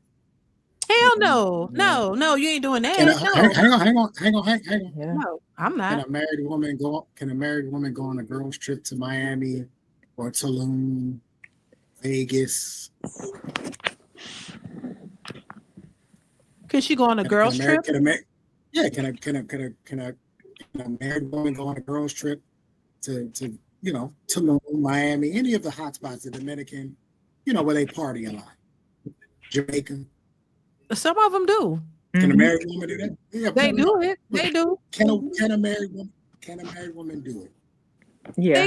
Under your definition of a right marriage, she's in a right marriage. Can she go do those things? No, she can't. No, but a lot of them do. So the issue is that you're telling young women that you can have fun, but it's not the kind of fun they want to have. Well, that's the problem. They can't do it. But whose fault is that? If the society is advertising a certain type of life, and the women want to go be a part of that lifestyle, and you're telling them, well, the only way that you can be a part of that lifestyle is to not get married, what do you think is going to happen? Well, see, but the problem, Trey, is this. See, you can go to Miami. You can go to all those places with your husband. What's wrong with that? Why you can't go have fun with your husband? If you got a man that you love, you can do all the fun things you want to do, whatever that is, with your man. Why is it fun to go out to those places? And we know what's going on there. Like, why does it? Anybody been to Miami? No, it is not a couple's place. But you don't have to go there, though. But Trey, you don't have to go there. There's so many places you can go. I ain't trying to go where all the hoes at. Just as much fun. If single women want to go to places where single people have fun, why would she get married? Well, she don't listen. Look at Trey. Listen, Trey. She don't have to get married. That's if her choice is to go out and have that kind of fun. all power be to her. I'm not saying don't do it, but you got to understand when you consequences. That's all I'm saying. Choose the way you want to choose, but don't think that there aren't any consequences associated with those choices. That's the part that they miss. If you want to be a hoe and you want to go to Miami and hang out with all the, the fun spots, the hot spots, and do what they do you, but it's going to catch up to you. Now, when it catches up to you and when you're ready, because see, when these young women who might be hot, attractive women, right? Mm-hmm. When you're out there, they're not thinking about marriage. And I get that. I get it. I mean, that's not for everybody. But when you hit 30, 40, and now you're ready, and you're like, I want a family. Now I want to have kids. I want a man. I want to have a life with. I want my king. And then when you out here looking for your king, first your standards are unrealistic, and now you want this man to accept you. You want a king who's going to accept you for all your fun days and it all. You've been out there having some good fun. Mm-hmm. Now you want him to accept you with your fun, and now you mad because you can't find somebody who's willing to accept you for that. Understand that majority of men are going to look at Trey, you know this, because you're going to take them for a play. You're going to spin her for a ride. You're not going to take her seriously. You're going to be like, I have fun with you, but I don't think you trying to, like, you don't even want to get married. So you ain't trying to marry her. And most men are not. So that's the part. They've had their fun. We see they hit the wall. But they've had their fun, like you're talking about. But now they're complaining. Why are men worried about our past? Because I don't see them complaining anymore. I get that, DeeDee. That's not what I'm trying to ask. I'm asking, what would entice a 21-year-old woman who looks the best that she's ever looked to want to settle down and get married? Because I agree, there are going to be consequences for her as she gets older. But there are also consequences in being married, because if the life she wants to live is in Miami, if the life she wants to live is in Tulum, if the life she wants to live is in a certain place, then getting married now has become a consequence in which you get these resentful women who don't want to be married and start doing all this wild, crazy stuff now all of a sudden in a marriage, because they don't actually want to be married, because that's a consequence. Now she can't go out. She can't go out. She can't go out. No, but I want to say this real quick before I forget. The life she wants to live is not just her having a good time being a single young woman in Tulum or Miami or wherever. The life she wants is she wants to be able to have choices to sleep with whoever she wants, to be reckless. That's really what it is. She wants to screw everybody. She wants to be reckless. That's all it is. She could go live out there and have a good time. She could have a good time by herself, single, living life, meeting new people, traveling the world, having new experiences. But it's all about being able to screw whoever you want to, and as many as you want to, without any consequences. Your hair weaves. It ain't going. That's what I'm saying. That's why they don't want to get married. So you don't want to get married because you want to be a whore. That's your reason. You want to be a 304, so you don't want to get married. So DeeDee, so let's stay there, because this is the thing. I think that we have a lot of people that understand this. This is what they want. But that's fine. I don't have a problem with that. We have Gloria answer the question about what are the men going to do? Nothing. We're not minding our business, getting our money out. Because it's not our responsibility to fix something we did not break. And this is not the first time she's done this, but she's come up here before and asked, well, what are the men going to do? We ain't doing shit. Well, I did, but now I'm a little bit more disillusioned. Now I'm coming from the perspective, I don't think that there is anything you can do about it, and you just need to. It doesn't matter if we could, because we can. And I don't think you should. There you go. I think it's hopeless. I'm coming from the aspect of I think it's a little bit hopeless right now. So there you go. Yeah, I did come over before and ask for help, ask you guys to help us fix our problem. But after additional consultation, the women have to be willing, though. Right. Go ahead, Jamil. Listen. You don't. The women have to be willing here's to help. the thing. You guys have to understand. Somebody got a mute. I can't hear. Yeah, somebody got a mute. Background. These women are starting. Not even women. Girls are starting. Is there not a huge case right now of a rapper who they found a dead 15-year-old in his car? Oh yeah. She ran away. Oh wow. She ran away. I've said this before. If you don't get to your daughters before age 12, you may have lost them for the rest of their life.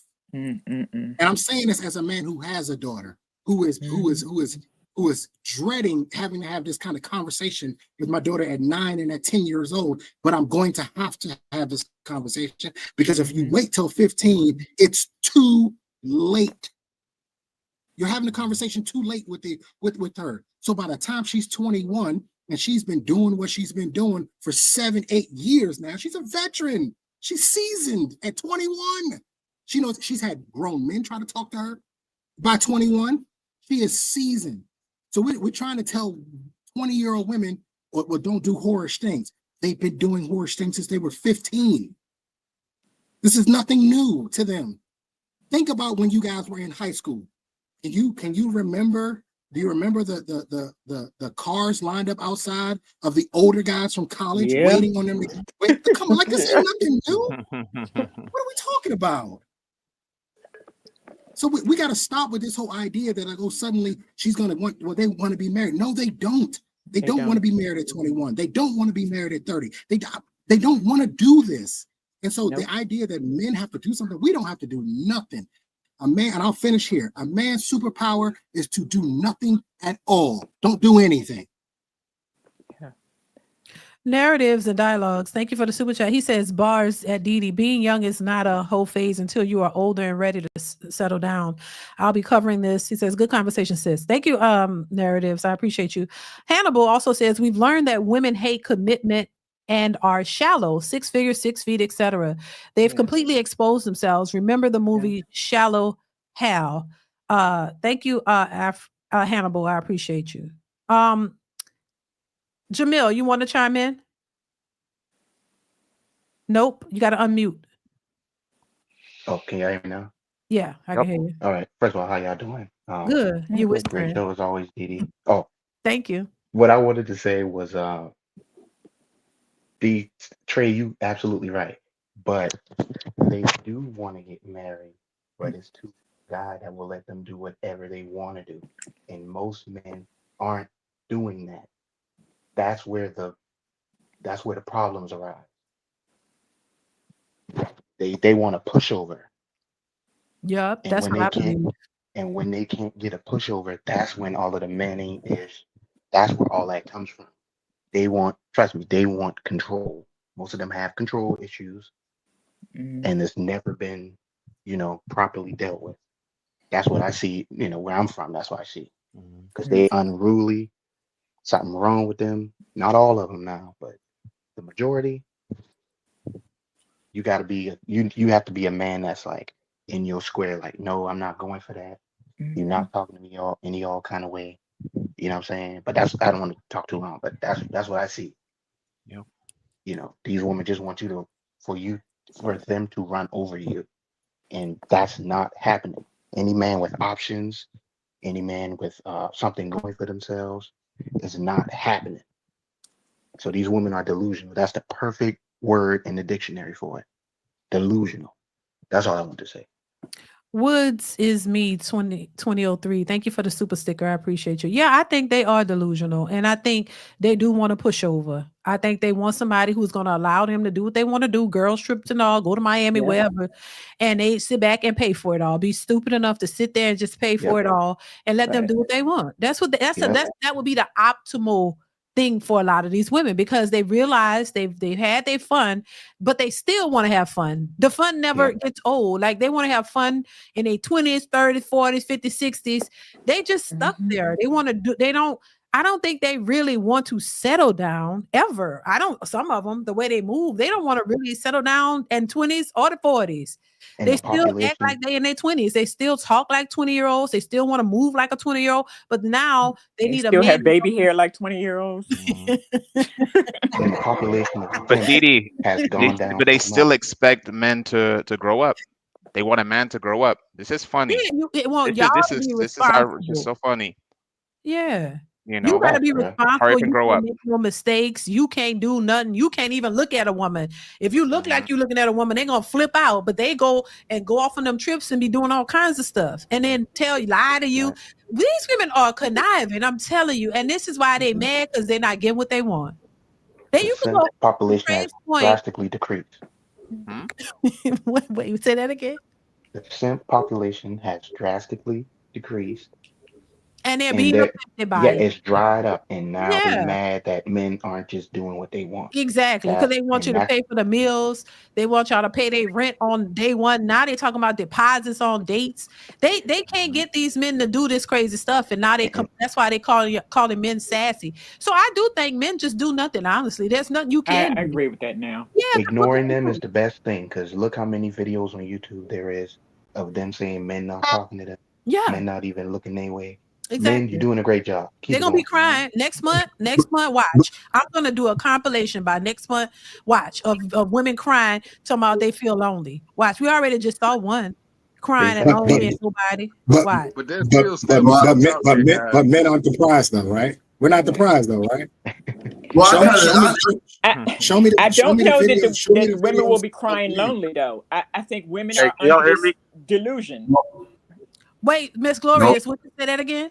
I said, I don't know that women are going to be crying lonely. And the only reason I say this is because I believe women are under this delusion that this pack mentality that they're operating under, that I see them in, and they're thinking they're living their world, they're living their life with each other now. This with each other now. Did you see that video earlier? Did you see that video earlier of that lady crying, said she was lonely, she don't have a boyfriend, she don't have nobody? Yeah, but she don't have no. If she had them same friends who were in the same boat she was in, she wouldn't be crying that way. Right. But this is what I said as well, Glorious, earlier. But it eventually will. But some of them, it will end. Yeah. We might not see it, fellas, but for a lot of them, it will eventually end. You'll be able to tell those women are going to get an urge. Thirsty. You'll be able to hey, can y'all? I disagree with y'all saying men shouldn't do anything. That I disagree with. I don't think you can do anything. I think men should work on themselves. This is what I think men should do. What should men do? Men should just work on themselves. Exactly. They should continue to work on themselves. Not just sit there and twiddle their thumbs. They should continue to work on themselves and their passion. Go to the gym. Get your money up. How does that? Trey, I say that because men work on themselves. I say that, but the reason I say men work on themselves because you work on yourself and the rest will come. Since no, it won't. Who comes up with this stuff? In the years I worked on myself, Trey, in my life, I've been proposed to 3 times. I've been proposed to 3 times in my life just from working on myself, just from focusing on me. Oh, wow. Exactly. The women look at me and they say they want that. I want what he's doing. I want that because he's into himself. He built his own wealth, and they will come there. The women right now is all about themselves. I get it. Yeah. But the thing is, no, you can't do anything about what the women doing. But you can work on yourself, and they will come. And are you listening to yourself? Are you listening to yourself? No, I'm actually. You are literally saying, listen, I got some time on you. Women will come. I got time on you. Yeah, but you're not hearing yourself. You're not listening to what you're saying. Y'all in a time difference. You're literally saying, work on yourself, and the women will come. Right? How they will. You're missing the plot. I think they probably don't come to you, but they'll come. They'll come. Trey, the first woman that proposed to me was 19 years old. I was 22. I was working myself.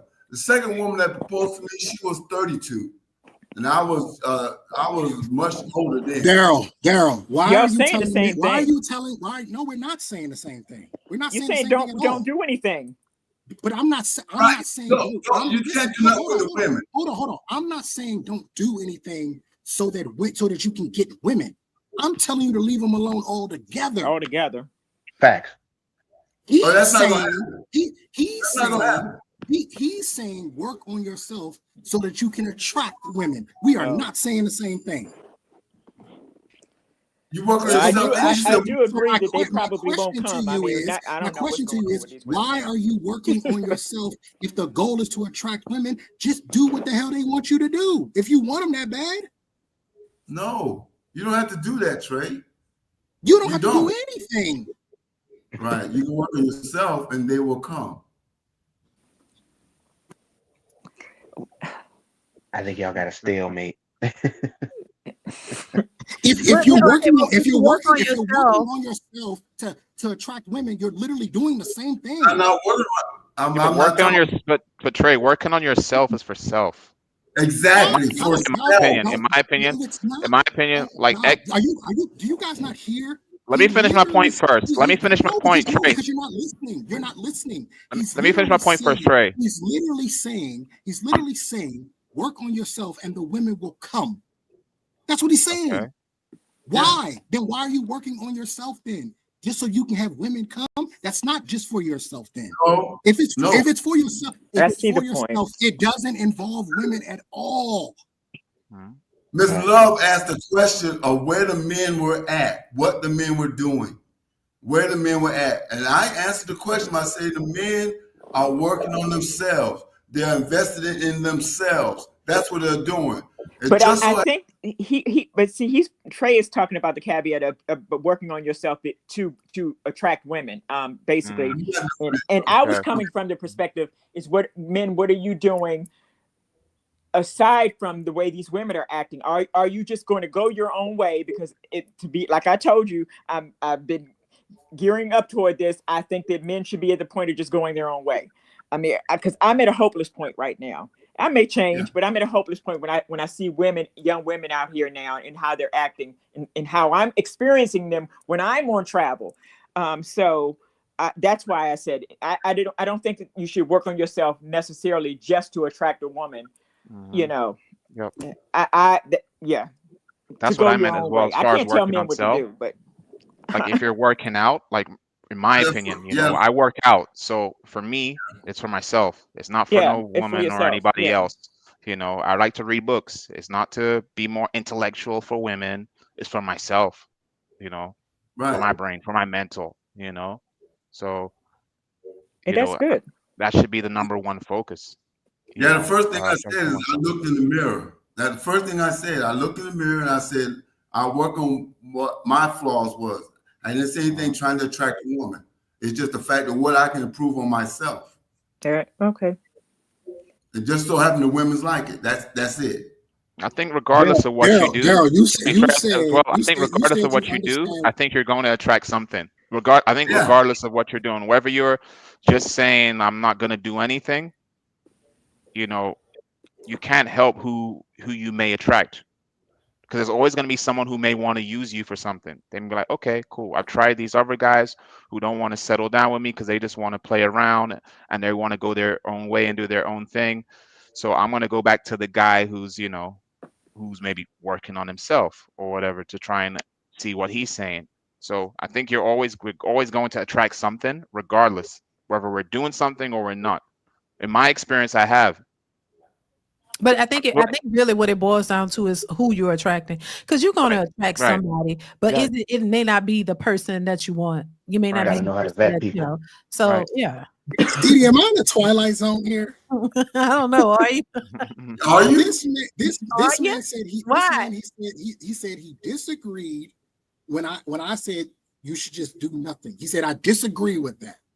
That's what he said. He said I disagree with that. You should actually do something. And then C. Irvin preempted the point and saying you should work on yourself. Mm-hmm. Then he began to talk about how he had three proposals as a result of working on himself. We are not saying the same thing. Okay. We're not saying the same thing. If you are working on yourself to make yourself more attractive for women, you are still at square one. You're still doing the same thing. You've essentially. Okay. But I think he said he wasn't doing it for women. He was just working on himself for himself, and it just happened to attract those women. That's not what he said, DeeDee. I think that's what he meant. We understand both of y'all, man. We got. I would say this though, DeeDee. There are men like now that Trey's saying this, there are men, and I know a guy who was working on himself to attract women, and it didn't work out for him. Why not? Because it was fraudulent. That's one thing. That's that never works. It becomes too perform. In my opinion, I told him it becomes too performative. Great, right. Like the stuff he's doing, he's trying too hard to fit into a character, you know, that he thinks will attract the type of woman that he wants. Right. And most women see through that, man. Because women, and a lot of women see through that. Yeah. We could see if you're not. If you're faking it, we could tell. Like it's gonna come off weird. It's gonna be like we could tell if you're not being yourself. If you're trying to be somebody that you're not, I don't like that. That is a turn off for sure. And he was preaching that, working on yourself. He was preaching that all the time. Work on yourself, but don't try to be somebody else. DeeDee, I got a question. Go ahead. Okay, so if that's true, how so many of these women get finessed by guys though? Because I do agree with what you're saying. But these guys be pretending and fooling these women all the time. Because they dumb. They be dumb. That's the dumb ones. They don't be doing they dumb. They don't be paying attention. If you got some sense, you could tell. Like they be dumb. They be because they looking for the wrong things. I agree. Know why? Because they looking at, he might have some money or he might have this. And then you not paying attention to the rest of the stuff. If you paying attention to a person for who they like, trying to see or if they are authentically who they are by hanging around them, just listen, let them talk, hang around them, see what they say, because you're gonna catch somebody to lie. The same thing I say about women, let them talk. You're gonna learn everything you need to know about them. Just same thing for men. Let them see if they sitting here trying to act like, yeah, I gotta go pick up my Ferrari at 3:00. I gotta do all this other stuff. I'm like, come on, like, and where you work? Capping, huh? Yeah, they be like, where you work? Because that's how I be. I ain't the smartest, but I ain't dumb either. My Ferrari's getting detailed right now. What you talking about? Right. Where you going? Where you work at? What you do for a living? Like because I don't care about the money. That's the thing. I think when you focus on the money, you miss everything else. I never cared about people's money, but I will ask questions, and you got to ask questions. So what you do for a living? And I'm gonna catch you in your lie. And when I catch you in the lie, I'm gonna bring it back to you. And then I'm like, I'm done. Whatever you was trying to do, maybe you ain't gonna get it done because I already done bust you in the lie. When you start lying like that and I catch you, it's a wrap. Because then I'm gonna be like, you fake and phony anyway. So no, So I don't understand. I'll say DeeDee. A lot of women set up men for the layup because a lot of women say what they won't take or what they won't tolerate. I won't do one night stands. So of course, the guy's gonna say, of course, I don't do one night stands. You know, they set them. A lot of them shoot themselves in the foot. Wait, you say the guy will say he don't do the one? No, because I'll say a lot of women shoot themselves in the foot because they come out the gate saying what they won't tolerate and what they won't do. DeeDee, if you're telling, like, if you're trying to hire me for a job and you're telling me I won't tolerate if you don't come to work every day at 6 a.m. Of course I'm gonna lie and say, hey, I'll come every day at 6 a.m. Even if that's not the truth. I could be a lazy person, but I'm gonna just say whatever you're coming out the gate with proudly from your chest. I'm gonna reciprocate that and say, okay, yeah. You mean lie? I think you lie, and a lot of women though set themselves up for that because they're talking, they're doing too much talking, and not enough listening, not enough asking questions and listening. Enough. Jamil, why you whispering? Oh, do y'all think the average woman is? He's not gonna tell you. Jamil, you got one. You got one. He stopped whispering it in. I can still hear. Hey man, you gotta no louder. You want it? You gotta get off my line. I'm not. Oh, all right. Nah, I ain't no troublemaker. A lot of women. What? Why do y'all think the average woman is intelligent enough to make solid decisions? No. Without proper guidance from whoever, men, women, wise people. Nope. There's a saying that says that a woman without instruction is headed for the woman is without instruction is headed for destruction. I believe that. Yeah. I believe that. And I put it on myself. I ain't gonna say I think we're not stupid. Like if you got some type of intelligence, I didn't mean it like that. Things. Yeah. But let me tell you, I have some of the decisions I made trying to do it on my own, I messed it up. And then my husband, I gotta look at his face and look at him, look at me like, You should have waited. You know, I gotta see that moment where it's like, ooh, and that's annoying. When you gotta look at them when they look at you and say, see, you won't rush. Cause I would like to rush to do things. But I think if he was working or couldn't do it quick enough for me, then I've taken the initiative to do it on, and I always mess something up, and then I hate to say, I told your hard DeeDee, head it's the ass. story of every man's life. yeah, I've said what your husband said. I've said Exactly that. what I said. And the I've problem said is said that most more than women once. won't. to wait. Yeah. They won't be receptive to that message. Yeah. It seems like you're receptive, you know. Oh hell, I've That's been through it. Like that's what I be saying. Right. The stuff, some of this stuff, I'm like, yeah, I've done it. Like I'm saying, I'm impatient. Like I was very impatient at one point. I'm better now because I've been patient and go do something. He said, wait, just wait, and I don't like to wait. Like why I gotta always wait? Why I gotta wait? And I go do something and mess up. Oh, I sent something off and I forgot to put this on it, or I forgot to do this, or whatever it is. Like, oh, I didn't know I had to do that. Like trying to do it on my own. In some cases, thinking I'm helping the situation. And he told me to wait for a reason, and I don't want to wait. And then I go do it and mess it up. Then I gotta look at his face, like, and nobody wants to keep doing like I messed up, and I'm, so yeah, so I just think. A lot of men exercise I patience very differently, DeeDee. I think men exercise patience very differently to how women exercise patience. I've seen that in a lot of my relationships. Yeah, for sure. DeeDee, I once lived with a woman. I'm becoming a passport bro. Bye. I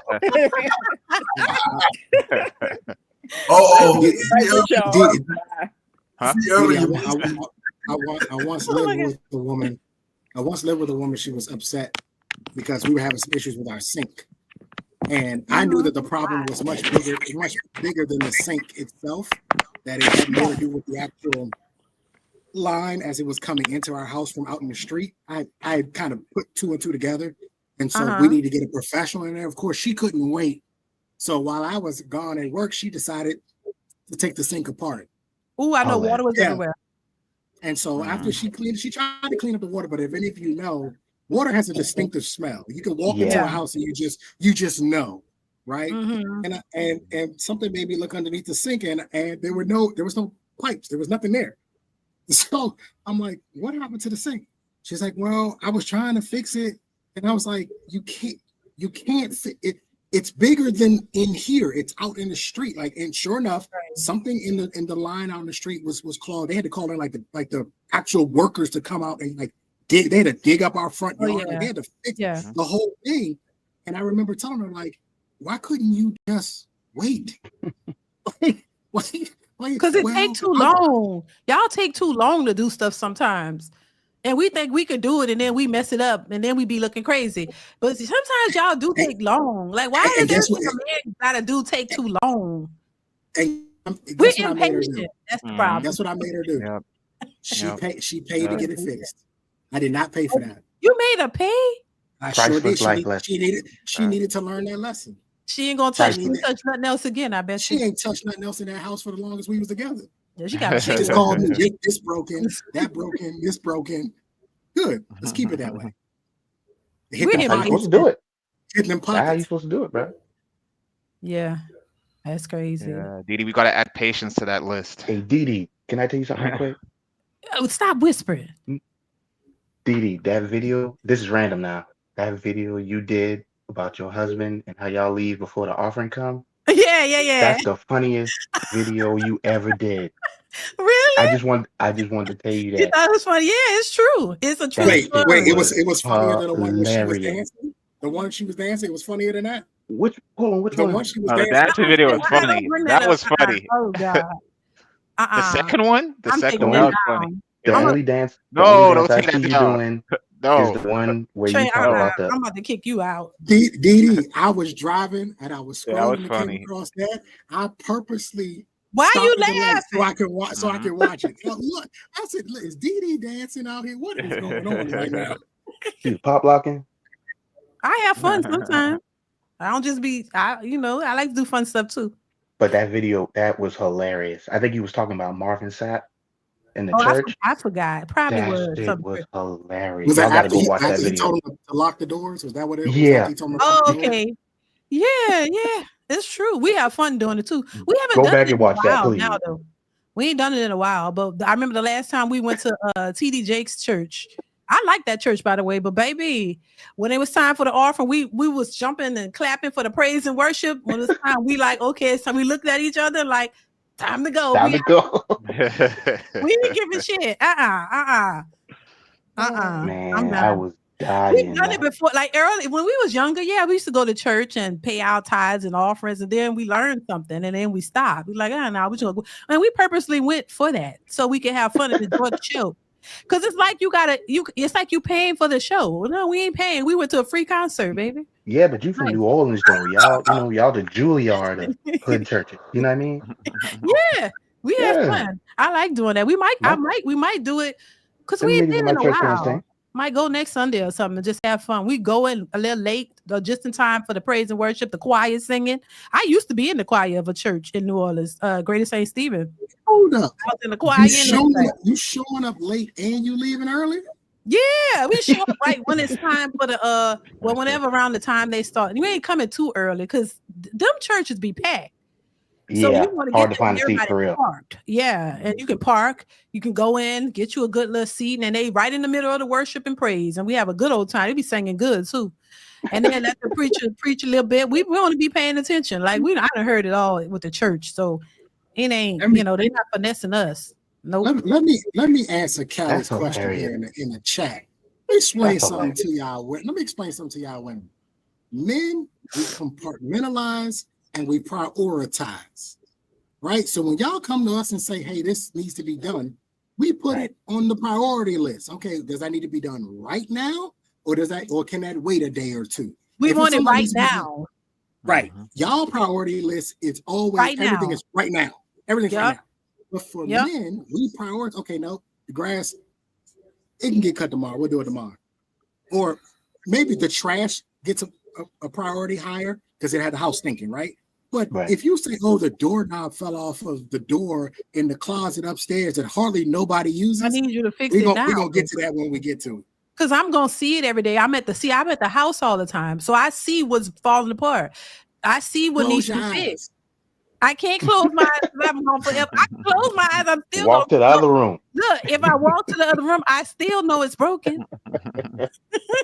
I need it done now. Walk around the house like this. I guess yoga and Pilates ain't doing nothing.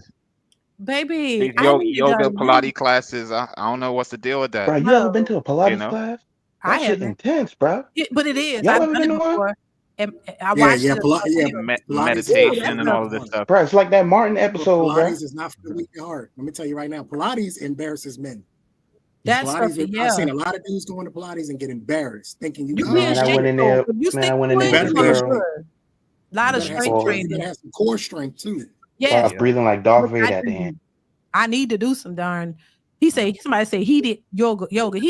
I need that. I need it. Now, that thing is funky. I went to one. I tried doing my toes cramping up. DeeDee, now the thing is, DeeDee, the thing now is it's more like pole dancing now.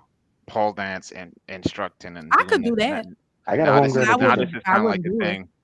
I could swing around a pole, but I've never sprung around a pole. But I think I know how because I was like kind of like a gymnastic. Well, into gymnastics, kind of. I could flip and do all that stuff when I was younger, and I still could kind of do a little bit, but not a lot. But anyway, that's not hard. You know what be tripping me out, DeeDee? Because I know you do Kendra G reviews. Yeah, and these chicks. First of all, Kendra G might have the worst group of women I've ever seen. Like, I have yet to ever see a woman like come up on there and be like, oh, okay, yeah, you know what, she cool. I just not one. I've never seen one. But the one chick that I thought was decent, I was like, okay, she sounds not too bad. No kids, she was fit. Okay, this not going too bad. Looked over her shoulder. I'm like, is that a stripper pole in her bedroom? Oh, okay. And I was like, always look at the background. Always look at the background, bro. But that means she get it in. That means she get it in. Even if she's not a stripper. Like to swing around the pole. For who? Her men. It's like seeing that last love learn sign in their house. Men? Which one did you say, man or men? It gotta be men. It gotta be men. It gotta be. It gotta be. That's one of them things you see in the house. You be like, oh yeah, it's about to be a good night for real. Mm. Yeah. This is for it's core training. That's what they say. Okay. And That's what they tell us. So, It said build up your calf muscles.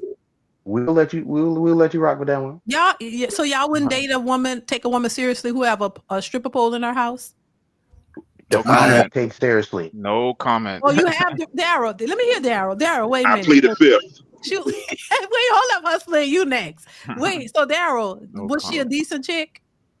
Yeah, she was fit, very pretty, and she was young, and yeah, she had a triple pole in her bedroom, and she also was a dancer, or not like a strip dancer, like performance, right? And yeah, and she's also was a trainer, a teacher, instructor. So yeah, she wasn't a stripper. What kind of dancer was she? Did it I involve had a ballerina before? Yes, she performed with theatric. Yeah. Okay. Yeah, I dated someone who was a pole dance instructor. Oh, instructor. Yeah. Okay. This is like her business, actually.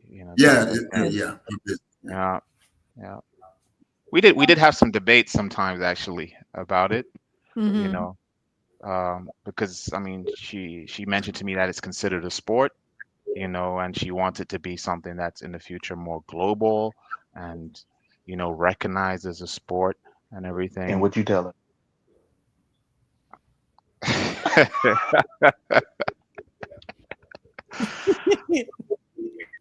Man, I was like, you mean it's good. I said it's good to be optimistic about it. Hilarious. I just said, like, for me, it's not something I would be watching as a sport. Like, I watch sports like basketball, football, maybe even judo, martial arts. I'm more lean towards that. But she told me like there's these. She told me there's these benefits. Maybe you guys can give me your opinion as well. She told me like there's these benefits of women doing it, pole dancing, because it makes them more confident for their boyfriends and more sexual in the bed. Confident. And this is where I kind of disagreed a bit with her, because I don't think a girl like my person needs to do pole dancing to be confident, more sexual in bed. Like a man usually tells a woman, if she's inexperienced, like what he would like, from her. She doesn't have to go to outside sources, for example, in this case, doing pole dancing. She wasn't expecting you to debate her. I want to get back to what you said. You mean to tell me you would rather watch men grapple and wrestle around with each other rather than watch a woman? Come on, man. Is that what you're trying to get me to believe?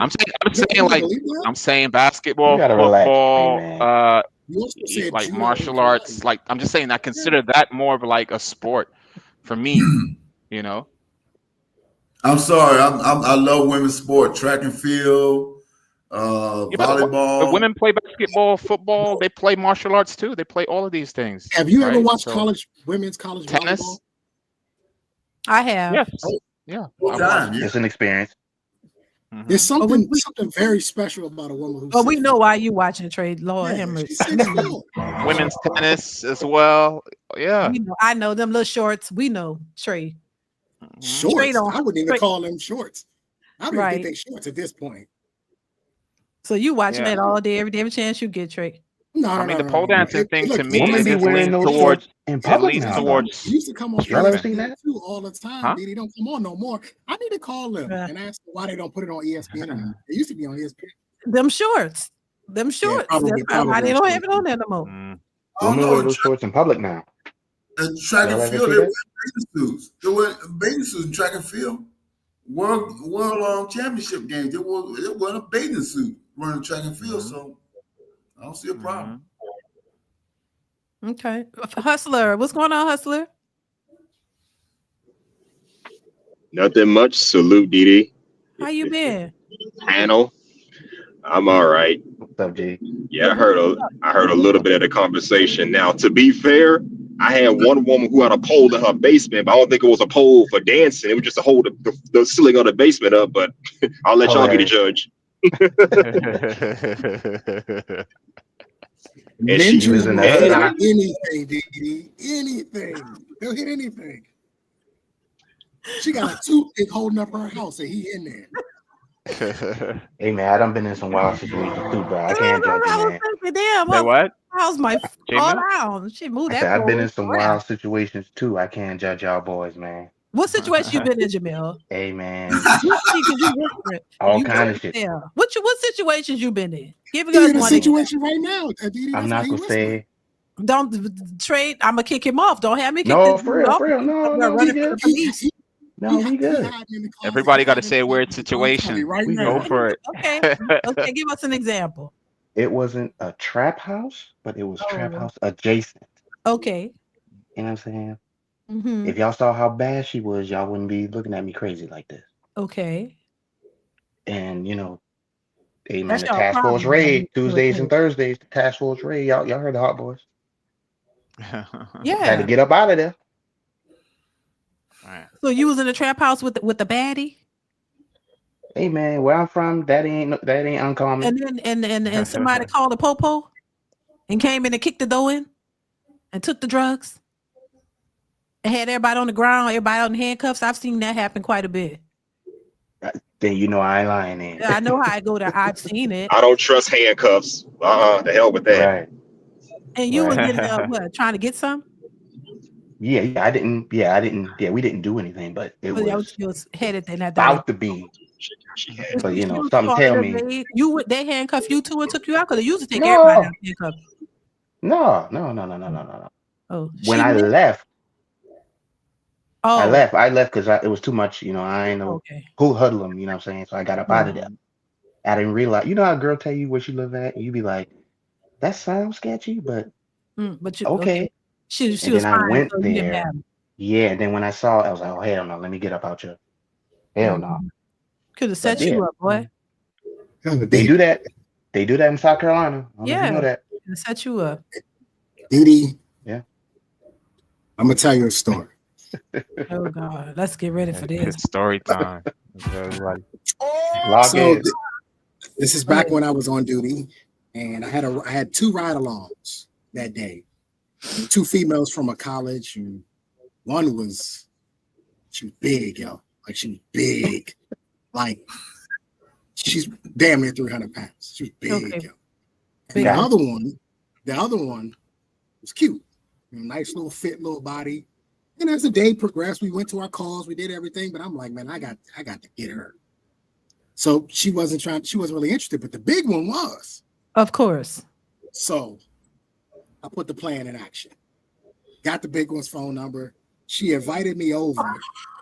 Wait, what they say? The fridge is keeping you from the snack. Protecting the That's snacks. what they yes, say. right. Okay. I get to her apartment. The light's not on. No furniture. Oh wow. She got an air mattress. Air mattress. Just bad. I was thinking to myself, how badly do you want the other one? Right. You gotta make a decision. Yeah. Look, they're not all gonna be first round picks, okay? Look, this is how it goes. This is the name No of the judging, game. brother. No judging. But it worked. It worked. Because what did she do? She did exactly what I thought she was going to do. She was going to go back and go tell the friend.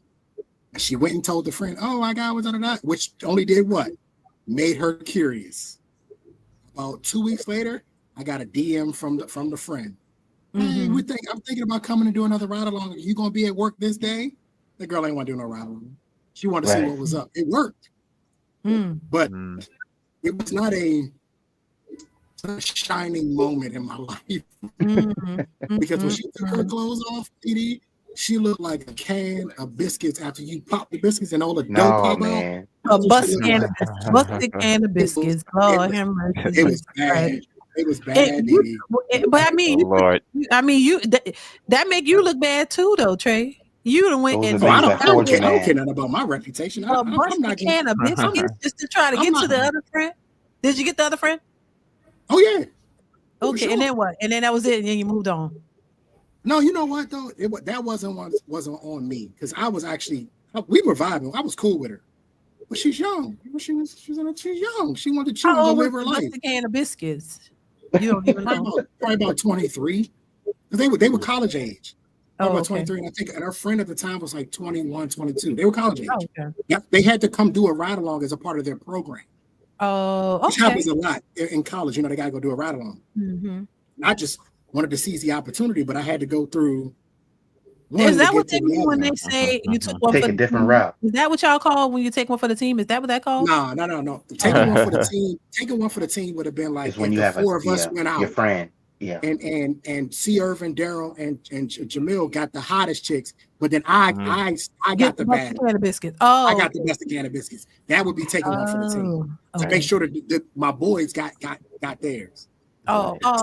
Somebody has to distract the ugly fat friend. Somebody has to. I got a funny story. I got a funny story about a girl who wanted to take one for the team. I remember being out clubbing and like I met a girl there, talking with her and everything, and she wanted to go home with me and everything, and then she told me like she's on her period, and I was like, okay, then I guess we ain't gonna be doing any of that, because she kind of spoke up a situation like we're going to be doing the business and all of that, and her friend, I didn't know her friend heard it, one of her homegirls, and like, long story short, she went outside of the club, I think, to get some food or something.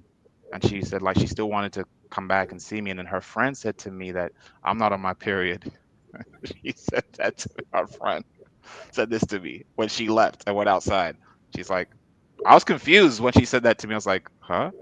And she's like, yeah, like, she's like, we can, and I was like, really? But I was talking with your friend. And she's like, don't care. She's like, so, and right. I'm interested in you. As this is what she was like, okay. That's how that shit go, bro. DeeDee, y'all gotta explain that. Why do the friends not care? The friends don't be care. Like, y'all be giving this us. The friends do not. The friends, I've been in so many situations where I'd be like, hey, I talked to your homegirl.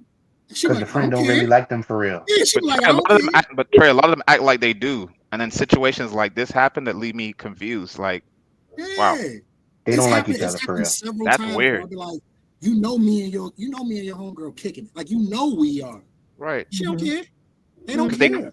They claim girl code, but I don't believe in girl code, DeeDee. No, I don't believe that now. Because the real talk, C. Urban, is straight competition on both sides. Okay. It's straight competition out here. It's dog out here. Like, and people don't want to admit that. But the truth of the matter is that us as the only thing I think though, DeeDee, us as fellas, we understand this going in. We know going in that you got to bring your A game because you're gonna have to compete against other guys. Right.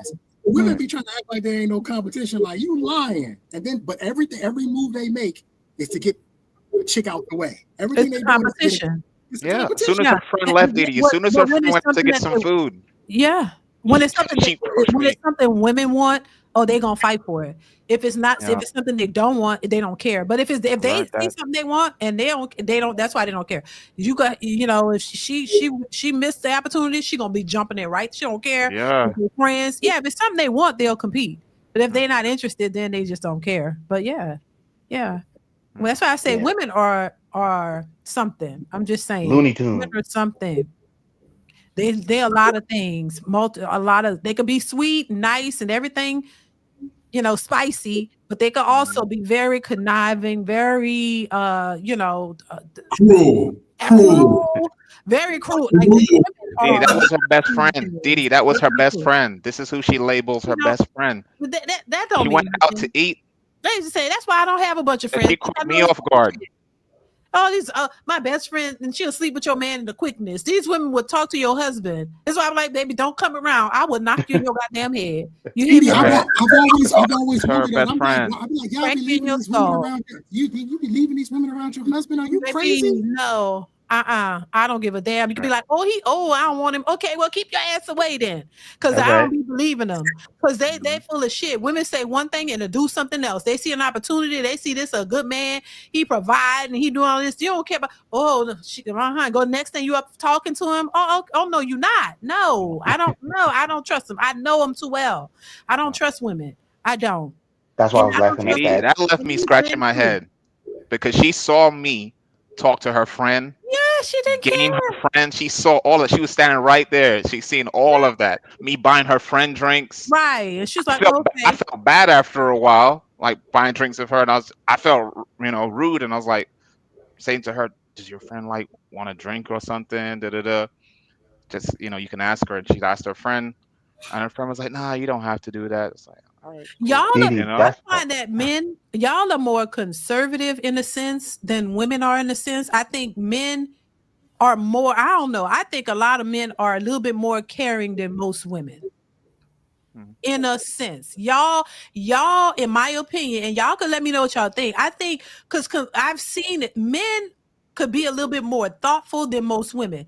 Seem like y'all will be a little bit more caring in certain cases. And I'm not talking about if you out here just sleeping with some 304s. I'm not talking about that. I'm just saying like the way y'all move and stuff. Y'all put more thought and care into stuff than the women do. Women just they don't care. Like women will, like they don't care about your feelings. Y'all try to ease or be mindful of a woman's feelings a lot of times. Like I don't know. I feel like the way some men are, women are just way like they don't care about your feelings. They like it's a microcosm of everything else. Like yeah, you can't just be wilding out here as a man. You have to have structure, or the world will provide structure for you. Yeah, it's Jay Mill's right. It's a lot of different elements in that. One of the elements is that we know that when dealing with other men, some things can happen. Some furniture can get to moving when you start to dealing with other men.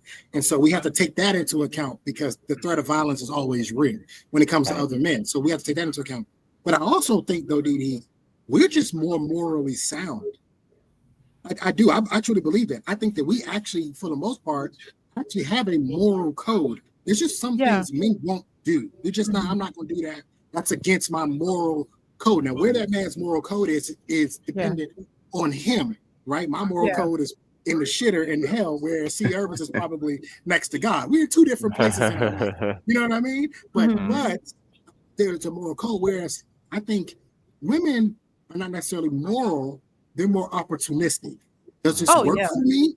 Does this benefit me? All right, I'll go for it. I'll go for it. Even though we're like, yo, this is gonna make you look, this is gonna make you look bad. I don't care. I may not ever have another chance to go ride with Chris Brown. Think about how many women, they put them in situations like, I just saw a video of the guy. The guy was like, I'll give your girl 10,000. And the guy was like, she gonna say no. And he asked her, she was like, yeah, let's go. And I was just like, damn. Like 10,000 was enough to get your girl because it's opportunity. You ain't gonna give her 10,000, so she looking at it like this is it. This is the only place I'm gonna get it. And you gotta think like that. So it's a lot of different things, but ultimately I think it comes down to the fact that I think morally we're just a little bit more sound, and women are just more opportunistic. And it's so funny that women will call men the narcissist. Yeah. Ain't that funny to you? Because I said before, it's a projection. It's a projection. When you hear women saying things like that, that's what they are. They're projecting themselves onto you. And also too, I think if you ask a man the same question about the money, the 10,000, will he do that? Most of them would decline. And because if he's with somebody that he cares about, he probably would more than likely probably say, no, I wouldn't do it. Because he's probably thinking about how that's going to make her look, how it's going to make her feel if he cares. Women, like you said, Trey, they don't care how you feel. They don't care about your feelings. Men, to me, and I know women be like, girl, you such a pick me. But honestly, I do think I've seen too much of it. There are more men who are a little bit more loyal, a lot more loyal than women. There are certain things a man, if he has a woman that he really cares about, there's certain things he just won't do. Not saying he's perfect, but I'm saying with women, it's easier for women to just make these drastic, like they don't care in a sense. Like if somebody offered her money, you could be in a relationship with this man for 10 years and say you love him, have his kids and all that, and it just take somebody to flash some money in front of you be gone with the quickness, like you never cared, and that man standing there like, what the hell? Why would you do that? You know, because he wouldn't do that because he'll be considering her feelings. A lot of women don't consider a man's feelings, and then they'll come back and try to apologize because they think they can come back and apologize and you're going to accept them back, which some of them do. And they know they have some type of hold on these dudes in a sense. Like I've seen this happen. They do cheat on the men and they do it and don't care and then go apologize and say, oh, I'm so sorry, take me back, because you know he will. He take you back. You just keep doing the same old thing. And those type of men, I don't know what y'all would call Nobody them. with no Boy, DeeDee, that's not a real apology though. It's not. You know, it's not a real apology because one of my friends, he was like in a, I think it was like 4 years or so relationship, and his girl was cheating on him the whole time, and she was bringing like when they had group meetings, like hanging out wherever they, let's say they go to the movies together, she would bring a guy with her who's her male friend and a couple of her girls, and they all knew that she was sleeping with that guy. Mm-hmm. They all knew. They were all having dinner together. This is some evil shit. Like they were having dinner together, going to the cinema, going to picnics in groups of 5 or 6 of them, and they knew. The others knew. The girls in the group, they knew. They didn't say anything for all those years. Those years. That's why I say the sisterhood is trash. There's no way. I couldn't feel. I don't feel comfortable with that. I would have told years. They do that. That's years. They do it. They're doing going on trips, dinners, all types of activities, and didn't say anything to him. And when it came out, I'll just finish it quick. When it came out, she, apologized to him and asked for forgiveness. No. This goes to your topic about what women are bringing to the table. A lot of guys just want to hear the words loyalty and respect. They just want to hear that you're not going to be out here doing some crazy nonsense and embarrassing him. And the women can't even say, we can't even get that much. That's the bare minimum, in my opinion. Of course, it's the bare minimum. You should be able to be loyal and respectful, because that's what you would expect. You would expect a man to be loyal to you and have respect for you. Why can't you? Why shouldn't that be the base? That should be something that's the norm, but that's hard for them to do. So that's why we ask all these questions, and you're not even getting that. Have you ever seen the movie Indecent Proposal? Yes, I love that movie. Say it again. Indecent Proposal. Indecent. So it's got the guy. He just died now, by the way. Robert Redford. In it, and he basically he asked the guy, "Can I borrow your wife?" Oh yeah. Yeah, it's Robert Redford.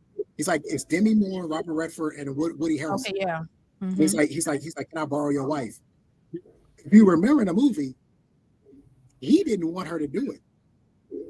She actually kind of tried to talk him into it, like, oh, nothing's gonna happen, because he offered $1 million, but he was kind of like, nah, I don't think we don't need the money that bad. They were struggling. He was like, oh, we don't need the money that bad, but he was kind of like. So I just see things and I'm like, y'all can't even offer like loyalty. Mm-hmm. Loyalty should come like power locks and power windows on a car. Like it should just come standard. Like boom, femininity, loyalty, respect. It should just come naturally. But Trey, if you were to do a survey for 100 women and ask them what's the number one thing they want from a man, guess what they're going to say?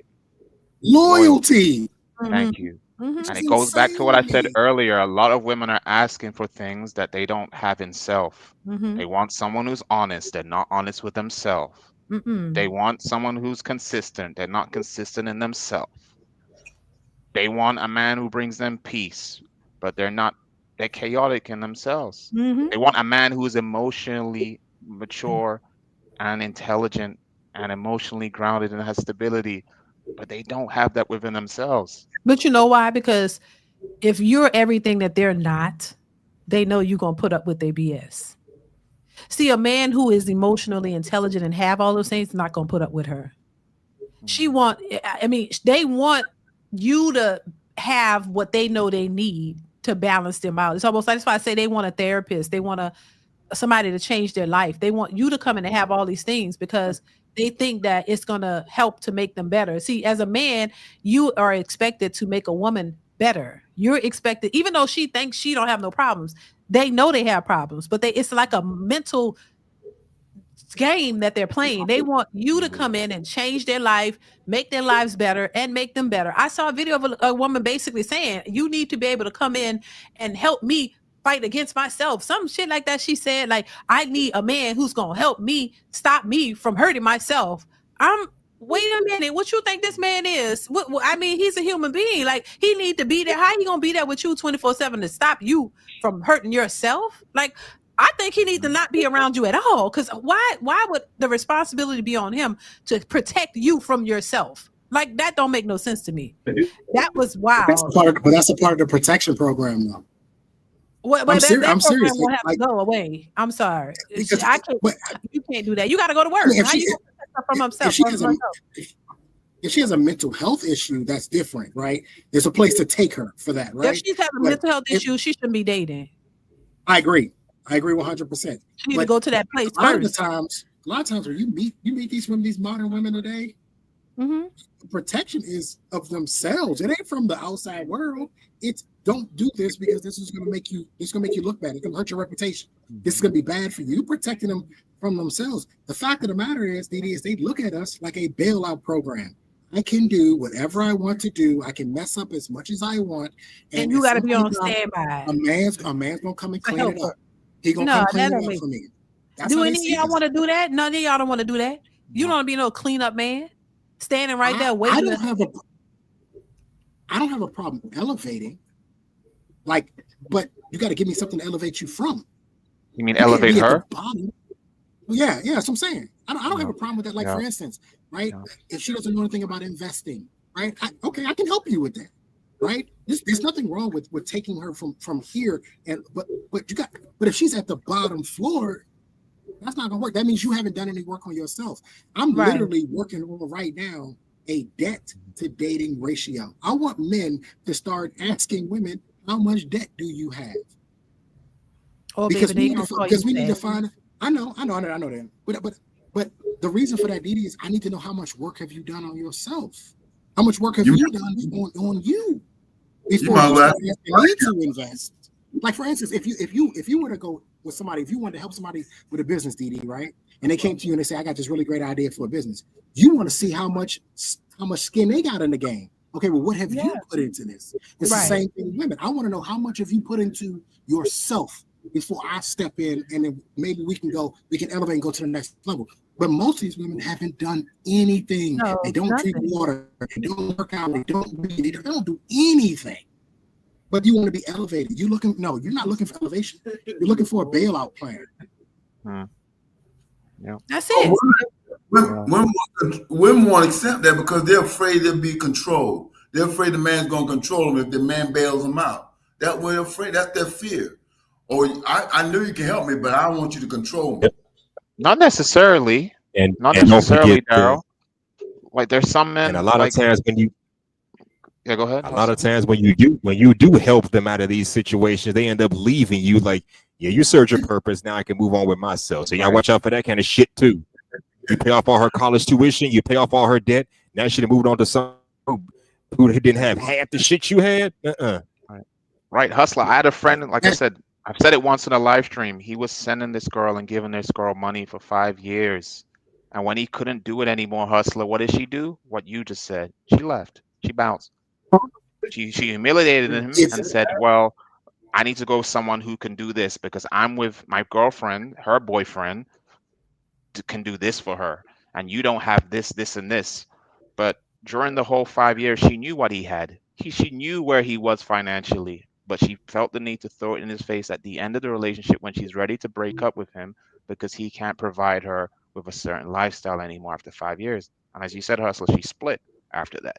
So he bailed her out, Daryl. Like, some men will bail out, they will take that.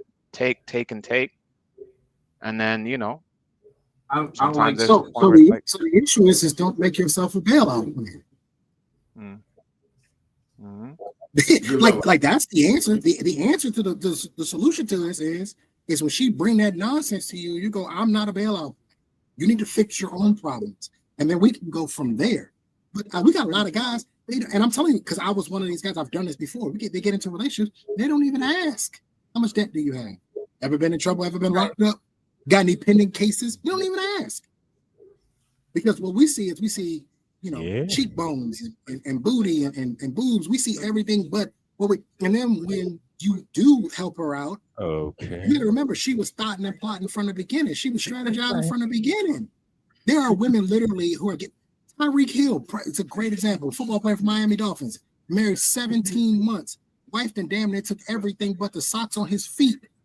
She was planning this from the beginning. This ain't, she didn't wake up one morning and say, oh, you know what I'm gonna do? I'm gonna divorce him, take the house, take the cars, no, this has been in action from the beginning. If you as a man are not smart enough to get a prenup, to do the business-like part of a relationship in today's society, you get everything you deserve. Unfortunately, these aren't the women from the 90s and the 80s and the 70s anymore.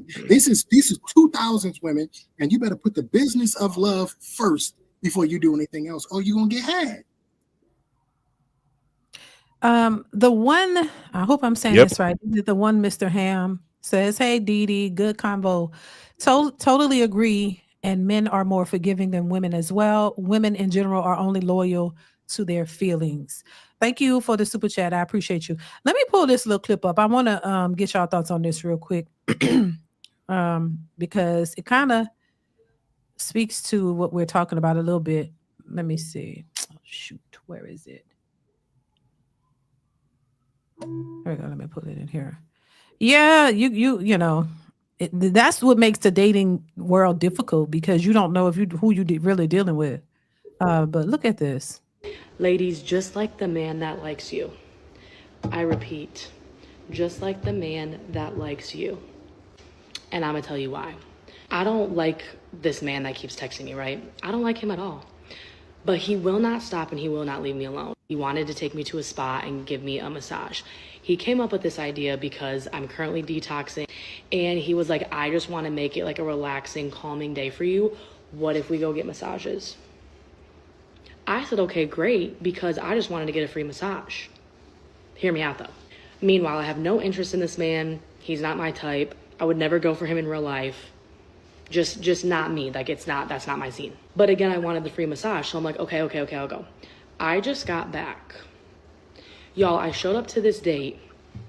Hair not done, makeup, no makeup. I didn't give a fuck. I was like, I don't care if you like me. I gave attitude on the way there. I just was like, I just want to get the massage and go home. This man took me to the nicest resort spa in Dallas, brand freaking new. I had to sign a waiver for the massage. On the waiver form, it told me how much he paid for these massages. $500. There's a sauna, there's a massage, there's hot tubs, there's anything your literal heart desires. There's alcohol, no drinking girly, but there's alcohol for him. There is so much in there, like everything your heart desires. It was the most amazing experience I have ever had on a first date. He was so nice and he was kind, he was respectful, didn't try anything with me. I'm sitting here in awe and I'm like, everyone knows I'm on a detox. My family knows, my close personal friends know. You have to know, like, I can't go on dates, I can't do much, I can't golf. I'm very low energy, so like you have to know, because like you want to go out to eat? No, I can't. And I'm getting the massage, and all I'm thinking in my head while this lady's giving me a massage is, no man that I like, love, in love with, my man, would ever do this for me. They would never. Most of them, if not the most important one, knows I'm on a detox, knows I'm on a cleanse. Has he offered to do anything like this? No. He's like, oh yeah, good luck. This man, stranger, doesn't even know me, paid $500 for a first date because he wanted to make my life better, because he was like, I know you're probably struggling with the detox. I know it's probably stressful. I know it's hard. I'm gonna make sure you have a better day today. I texted my best friend because I called her this morning and I'm like, I don't want to go. Y'all, I was 20 minutes late to the date because I was dragging ass because I literally did not want to go. I called my best friend, I don't want to go. She's like, just go. I called her after and I said, he ate. Like, this eats. He ate. He did what he had to do. Like, I texted him after and I was like, thank you so much. Like, that was so amazing. I'm sorry, $500 on a first date? Yeah, you got my attention. Good work. So, baby, listen, this is how a lot of women operate. This is how a lot of them operate. That's why I be saying it does not benefit you to go waste your money on these dates. That guy was a nice guy. She said he was a nice guy. He did all that, but she still don't want him. You could clearly say, oh, he was a nice guy. None of the men that you like would have spent. They don't even give a shit. Like 500 girl, you detoxing, all right? Good luck. That's what she said. He's good luck with that. Like, and keep it moving. But that's who you like. If he called you up and say, I'm coming over, okay, come on, no problem. You ain't got to do nothing. You got to take. You got nothing. But the guy who will spend the money on you, treat you right, respect you, do all this stuff, go out his way, you don't like him whatsoever. She didn't think to do nothing with herself, didn't care. She didn't care. But this is what that's why I think you hear a lot of men telling other guys, hey, don't go out of your way for these women, because they don't even, I said it too, they don't even be liking you. Because I said it before. A woman that likes you, you don't have to go out your way. You do not have to do all of that. And this is one pushback I have for men who say just level up, and but they're saying it in a sense like level up for the women and then you can get any woman that you want. Not true. Not necessarily true. That woman is, you just giving her an opportunity to finesse you. It doesn't mean that she gonna want you. When these women talk about vibes and all of this stuff they be talking about, it's a vibe. You gotta have the exact vibe that she's attracted to. You gotta have the swag or whatever. Your haircut gotta be a certain way. Your beard gotta be a certain way. It's all the little things that because I don't think like that. I think it's so stupid, but this is how she gotta be attracted to you off rip. If your hair is out of place, if you got the wrong outfit on the shoes, she disqualify you. The men that these women want ain't got to make 6 figures. You ain't got to make all that money. You don't have to have all of that. You just have to have what she's looking for, and that's all that matters. And it could be something simple as an outfit and a belt. You might have the right belt on, and she'd be like, "Ooh, he kind of cute." It could be the stupidest things ever, and this is why they end up by themselves, because you're going after men off of things that don't matter, and then be mad when you can't find. There ain't no good men out there. Yes, they are. You just don't want them. You don't want a good man. She had a type. That's how most women are. They have a type, and they don't want to go outside of that type. What they want to try to do is change that type. They like that part of him, the swag or whatever it is, the beard connecting. I don't know. But they want to make him into something exclusive. Like you want him to be just for you, and you want to level up. You want him to go, you'll help him get to the 6 figures. You want him to go get the money because you're attracted to him physically. So all he got to work on is all the other things that should have mattered in the first place. He got to work on caring, because he don't give a shit about what you think, and you still love him. He don't want to hear your opinion, and you still love him because he look like you need him to look, and he's your type. He go on, he don't call you back, he don't text you back in time, he'll text you back hours later. You can't even question what he was doing, because guess what? If you do, that's going to offend him, and you don't want to do that because he's your type. So he's everything you're looking for in the new man, but you don't like the new man. He's not your type. So you want your type to transform into, that's why I say Tupac in a suit. You want the swag and the look of Tupac, but you want him to be loyal and faithful to you and come home to you and respect you and do all these other things that a lot of those men, and care and kumbaya and sing with you on the couch and stuff when you're feeling bad. Them other men not going to do that. But that's what they like. But when the things that really matter in the relationship, a lot of those guys don't have the they're not ready to do it. They have the capabilities, but they don't be ready to do it with you. But because he's your type and you like him, you accept all of that. If you just listen to women, you'll see that's what it is. This is why they say they're not going to settle. They're meaning they're not going to settle for a guy that they're not really attracted to. He could be nice. And a lot of these women like to talk about, oh, they was engaged to this man 2 times or 3 times, but you didn't like him. Because if he proposed to you and you really liked him, you would have married him. You didn't really like him. He wasn't your type. And so you passed on him. If they would be honest, they would say that. I just didn't like him. He wasn't my type. He was a good dude, but good wasn't enough. That's where you hear him saying that, because he just wasn't your type, which I think a lot of them mess themselves up like that. You don't even give the guy a chance to really build something with him. You just dismiss him because he don't fit your type, which I think is crazy. I think a lot of people are going to be single because of that, honestly. I agree, DeeDee. I agree 100%. Like a lot of women who have this type, a lot of women who have this type, they end up taking it out on the nice guy in the end. He actually gets treated the worst, and not the bad boy or whatever, or the guy who got the swag. They project all of that onto the nice guy, and the cycle repeats over and over and over. So yeah. I mean, these guys, of course, there's a part on the nice guys, quote unquote. They need to, of course, adjust and realize, you're getting taken advantage of. Like that girl in the clip, she was just clearly just about herself. She showed up 20 minutes late. She didn't even have the decency to come on time. But for bad boy Chad, she'll be there on time, because if she's 5 minutes late, he gonna be like, nah, it's cool, I'm gonna meet up somebody else. She straightens up fast. Yep. But she can, have the luxury of coming 20 minutes late, probably maybe order food and not eat nothing or anything like that, and just, run up his check, so Yeah. That's why this is what the nice guy goes through. So for me, like when women say they want a nice guy, like I don't think they really understand what they're creating or building, because they're kind of creating a guy who's kind of like a punching bag. When they're asking for a nice guy, it kind of sounds like a punching bag to me. Yeah, it's somebody to work out on, to work out on, to work out on and train. They want for a guy to what be you nice really to want. Them. But They nice want a guy to to be nice to them.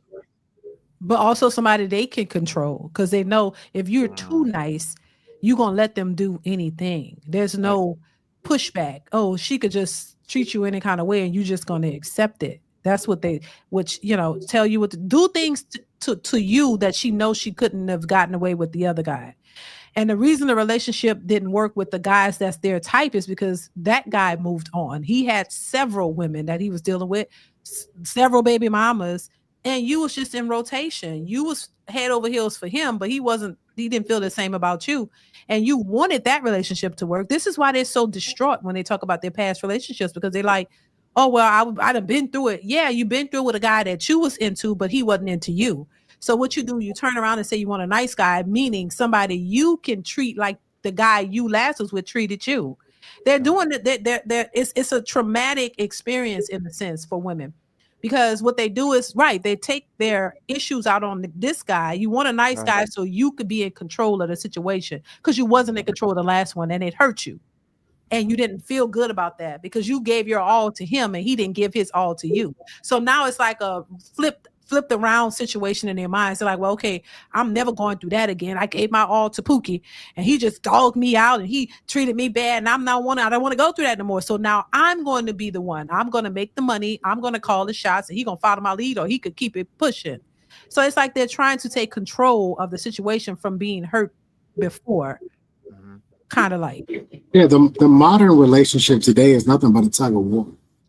A lot of people gotta understand it literally is. It's a tug of war. And here's my only issue with her.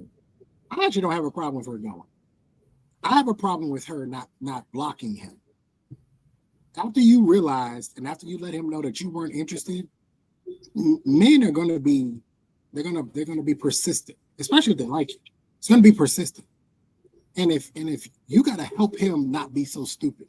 I don't know if that comes off the right way, right? But you gotta help him not be as stupid by blocking him to let him know there's no chance. But here's what happens.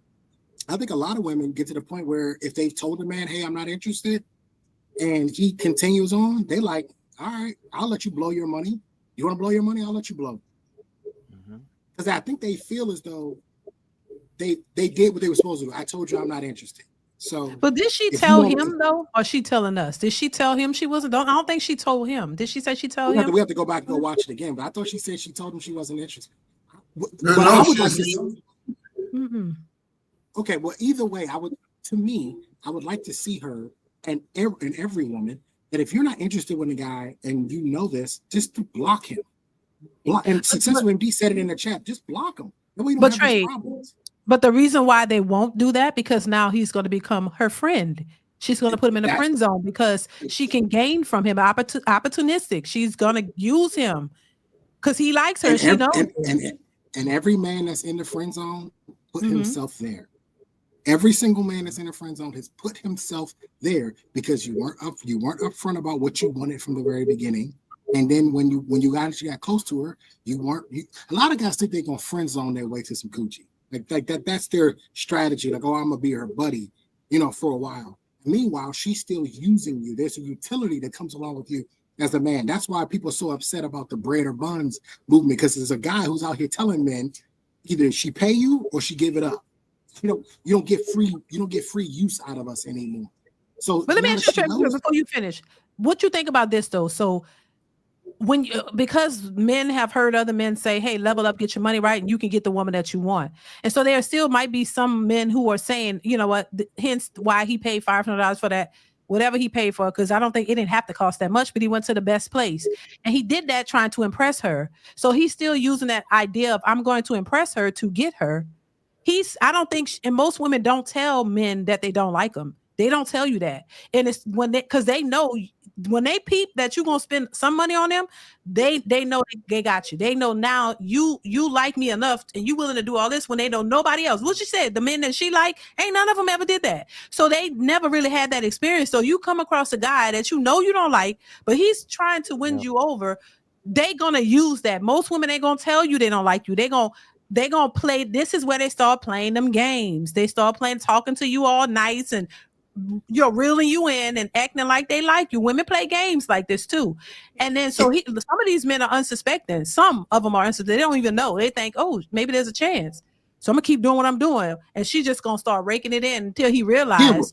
The use of the money is also a part of the game on his end too, right? Yes. Him using the money is him competing, right? He's competing and saying, hey, look, I could do this for you that clearly, as she said, the other guys can't do. Mm-hmm. He just missed the mark with this because he doesn't know what he's doing with the money.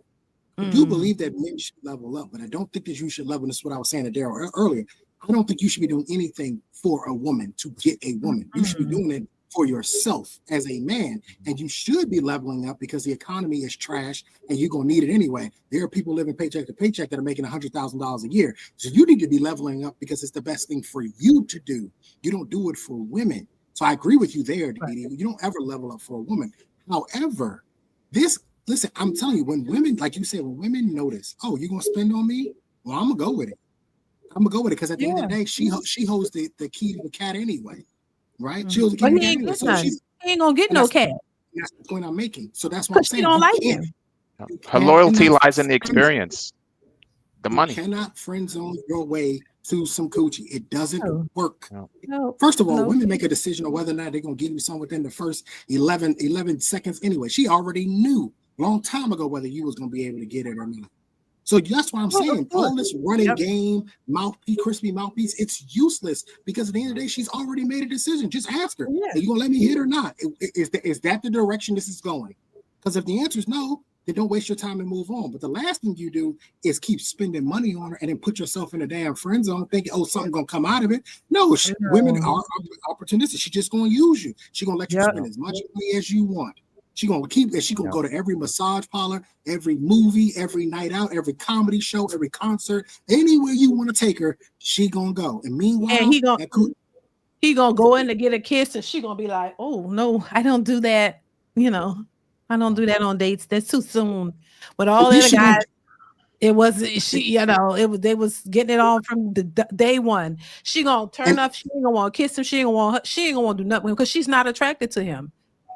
And then she gonna put it back on him. Wow. She gonna put it back on him and she gonna say, I thought we were just friends.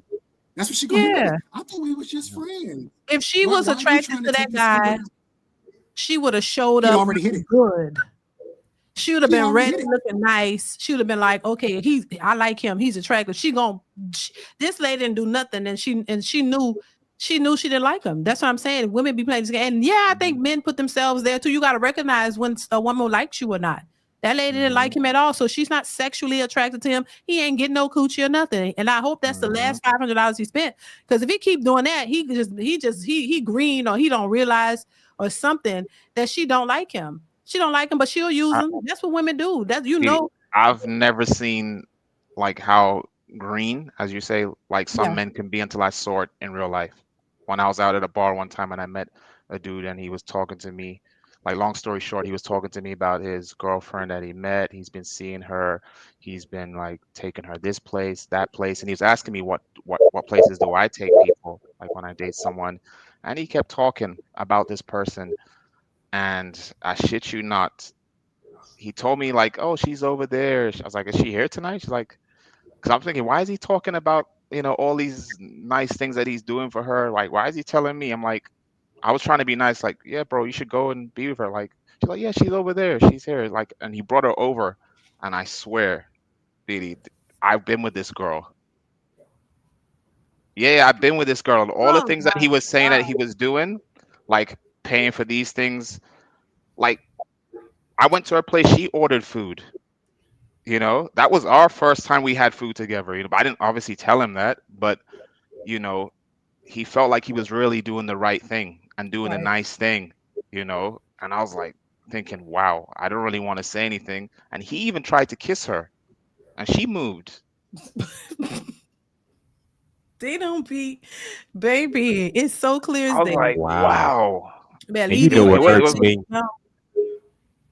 I couldn't even say much to her that night, DeeDee. Like, I just felt like, wow. I couldn't even look at her the same. She was being all nice and everything, but she didn't say that she knew me, but she was being all nice and everything. But I just couldn't take her seriously. Like, I was just like, you guys have a good night, That's crazy.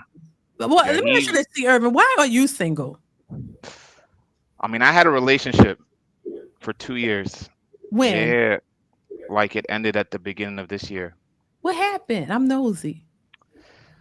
Long story short, no, I could say long story short, like there were some things, in my opinion, about her attitude and behavior that I didn't like, that I didn't agree with, and she wasn't willing to put the change in and kind of be more consistent with it, and she said that, yeah, I will work on it, I'll do this, but she didn't really do that, and these are things even her brothers told her, even past relationships have taught her, as well. So long story short, I was a bit patient with things as well. I wanted things to work as well. I wanted to like stick it out and work with her and everything, but I just felt like I have to, like, enough is enough. Otherwise, I'm not gonna really get any peace. I'll probably lose my sanity. So I thought, you know what, before it goes too much overboard, like I had to stop it. I had to end things. So was that bad? Like really bad? I don't know if you guys can relate, but sometimes like when someone's doing little things over time, it can kind of add up to a lot. It could kind of feel like too much. I'm not saying it was every single day and drama all the time, but it was just too much where it was like, this is kind of a habit. I think you don't have to do something every single day to know that this is kind of a habit, and this is a habit that's not, the person's not willing to put in the change for, and as I said, like, she has a brother who said these things, similar things. She has friends, similar things, so it's like, if you have all of these signs, that's what I'm really thinking, bro. What did she do? That's what I'm thinking. I ain't gonna lie. That's just what.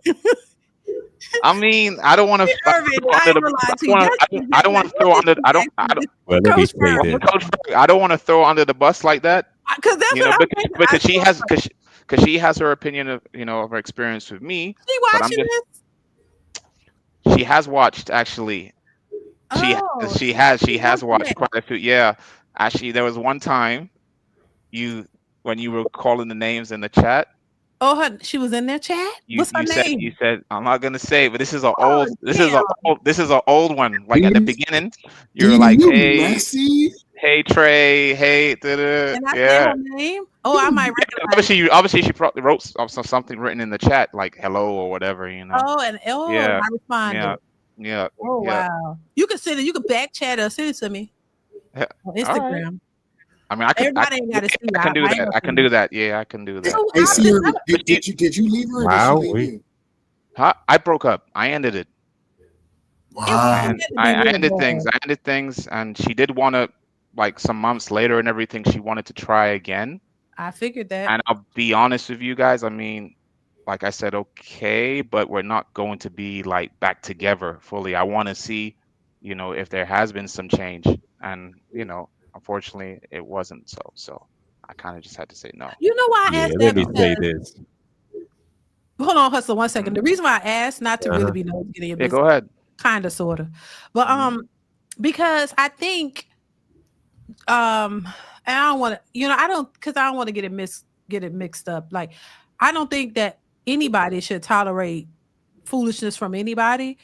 But at the same time, depending on what it is, if it's something like, if it's things y'all could actually work through, because when I go back to my 20s, I was a mess, and I'm just saying it wasn't like, because I look at and I guess this is person specific. It's everybody's different. I get it, but what I'm saying is, like, if it's like somebody just cheating on you or cussing you out, calling you all kind of cuss words and just disregard, like real blatant disrespectful stuff, I'd be like, nah, no way.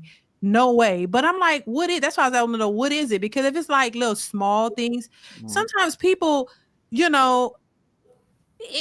some things I think could be acceptable, and you work through together. But I know it takes that person having to want to do it, because I think sometimes certain people, like, I know people who divorce over some silly reasons, like y'all could have worked that out, but they like, I'm tired of her, I'm tired of this, I'm tired of him, or whatever. They just didn't want to do it. But sometimes I think it could be small reasons. Not saying that's your case. I'm just saying sometimes it could be small things that you could actually be willing to work through and really get past and establish something. Because that's why I was asking, was she that bad? Because don't seem like there's too many choices out here anymore. Don't seem like I agree. This is why I'd rather work with someone to see if things can get better or not. And I put the name as well. The name is there, DeeDee, in this private chat here. Okay. Was it death by 1,000 cuts? Like, it just kept being the name is in the it's in this stream. I don't know who that is, but I'm just asking, like, was it a situation? Because I've been in relationships where there wasn't any. It wasn't cheating or anything like that. Yeah, like, it wasn't nothing big blow up, but it was just little stuff, and it just kept happening, and you were correcting, and she'd do it again, and just like you kept going, like, God, like, damn, are you listening to me at all? And this is 4 months, 5 months, 6 months going by, and finally you're like, you know what, I can't do this. Thank you. Yeah, then you said it. So that's what it was. You literally, yeah. I mean, like I said here, it was a repetition of the same things over and over. And the thing that annoyed me the most is, like, there are people around her who care about her, who are, saying similar things. Like, you need to fix up on this. You need to not just think about yourself in the situation. You need to try to think about others. And she still didn't listen. No. How old is she? Okay, let me say. 30. Oh, okay. 30 something. 31. Okay. But she's still playing them games, really? But we met, but she was 28 when we met. Oh, wow. Okay. Yeah. But that's the next thing as well. In my opinion, I think the maturity part was lacking. Like, as you said, Hustler, still playing those games, because the maturity part, like I said, I don't know how her circles were before me, who she hanged out with, but that was a component too, Let me ask you, could you have? Let me say this real quick. Go ahead. Hustler. Urban, see, I got a daughter. My daughter might be interested. Okay. I'm over here. I'm all the way over here, DeeDee. Not Trey. Hell no. DeeDee, are you trying to be on? DeeDee, are you trying to be on some King G type shit? Hell no. You trying to play matchmaker? Be on some King G type shit, playing matchmaker? What's wrong? What's wrong with me? Trey? What's not wrong with you? Shit. I'm just messing with you. I mean, you might be okay to be in a family, but I don't know. But you might. She wanted this. Type. Who knows? I'm gonna ask her. All right. I mean, she wanted the same things I wanted as well. I will say that, and I'm not gonna say the relationship was like, it wasn't all bad. Like, it was a good relationship. We had, like, a lot of fun times, experiences, going places, doing things. Hurt this man's feelings. I would say she's a nurturing person, caring person. She definitely had, fellas, certain attributes like That's what I'm saying. that You we think talk the about. good She outweigh the 100% bad, had though? certain attributes. The good outweigh the bad, or what? Sometimes people It need did. a little more time maturing. That's why 2 years though. Well, two Okay. plus, right? So Okay. that's the reason why DeeDee, I gave it like a full year. Like after getting to know the person, after I was like, you know what, cool. I get You know, and it ended up being another year. So Was she over where you are? She live out there? yeah. Oh, Yeah. you're not coming back to the States, huh? Not right now. I Okay, got a good yeah, setup here, work wise and I don't want my everything. daughter over there. Mm-mm. No? Why not, DeeDee? The economy's great here. It's good here. I think it is, but She'll meet black women who are not like in the that's too far. not I so don't much of want, these. I need my. I don't want them. Mm-mm. Mrs. DeeDee, that's not your only issue, Mrs. DeeDee. I think you have a little issue with age gap too. So She like them older. okay. Wait, how old is And she? you're okay with that? I'm older than Sierra. She's 25. Okay. And I mean, I've dated So, people DeeDee, who don't take I've this dated personal. people, DeeDee, who were 10 years younger than me. How old are you, Sierra? 37. Oh no, you too old. How old are you, Trey? Yeah, I told you.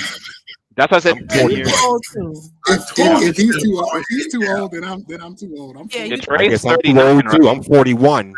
Oh yeah, 41 hustler. Okay. I y'all didn't know old. that. I mean, I thought for you the were maybe. record, I thought you were maybe my DeeDee, age. don't take this the wrong way. Don't take this the wrong way, DeeDee, but I'm not interested in anybody under the age of 30. 30, 35 is the most I'm willing to go Why up, not? okay? Hustler, why not? And I don't want no 20-something. I don't want. I'm just not interested in 20-something-year-olds anymore. I've been lost interest in 20-something-year-olds when I was like 31 or 32. So You want children? but- You don't want children? DeeDee, that ship has sailed. Come on, that ship has What you sailed. mean? Why? What you mean? No, hustler. You're not too old. I'm not. Well, take it how you want. I'm not looking for that anymore. I've grown out of that. I'm Okay. not looking for her, that. she wants to be So she's married. 45, 46, and she still got some youth and beauty left. That's cool with me. Okay. All of that. Okay. I'm sorry. She's not superficial. None of it. I get that, but that age gap, I'm not. You don't want no children. I like somebody older. Hustler is Okay. difficult dating women, I think. Well, you don't want children, but it's definitely difficult dating women. I would say, from my experience, like 30 years plus. Yeah. Because a lot of them are just super stuck in their way of thinking, and they're not shifting from it. I understand it, but guess what? A lot of us men are set in our ways too. So what's the I understand that. 100%. Men and women, as we get older, we're more stuck in our ways for sure. But isn't that part of growing up? I don't think nothing wrong with the age gap if it's a good match. What? I'm glad you feel that way. Thing. Well, let me say this real quick. Let me say this. But DeeDee, I had personally, I was with someone. I'm the opposite of hustler. I don't date over 30. So right. Okay, right. So I'm the opposite. Yeah. Because DeeDee, I was in a relationship with a girl, and she was, I think she was. Well, let me say this real quick. 6 or 7 years younger than me. Okay. And it was good. The relationship was good, but she moved like back to her home country. Like she moved back to Sweden. So like she was like literally, I'll be honest with you guys, she was everything, all of these things that we talk about, cooperative, all of that, but she was studying here where I live in the same country where I'm at. Why you moved back with her?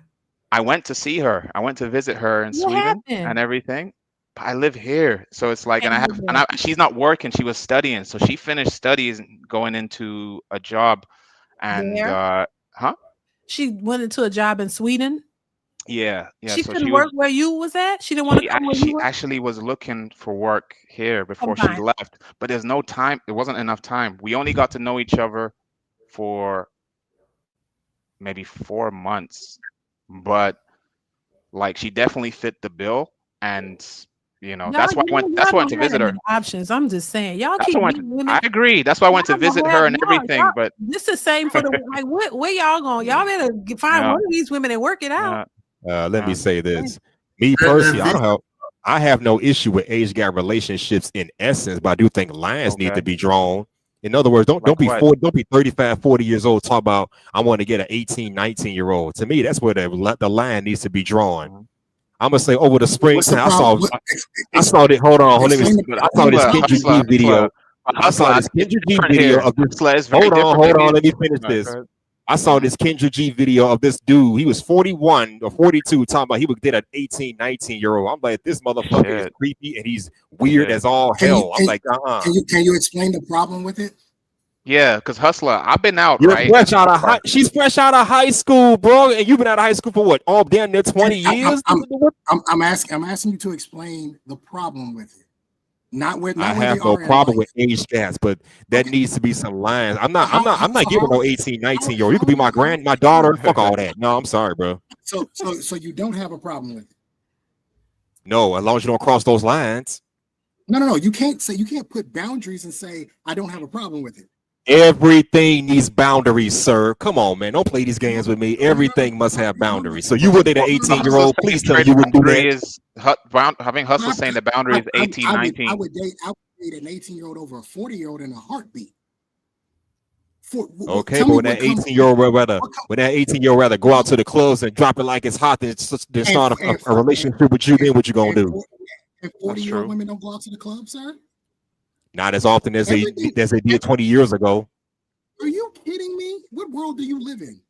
The real world, sir. Thank you very much. No, you don't. 40-year-old women are in the club.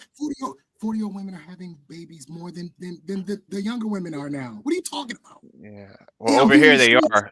Hustler, they are over here. Yeah, there are like these nights. What are you talking about?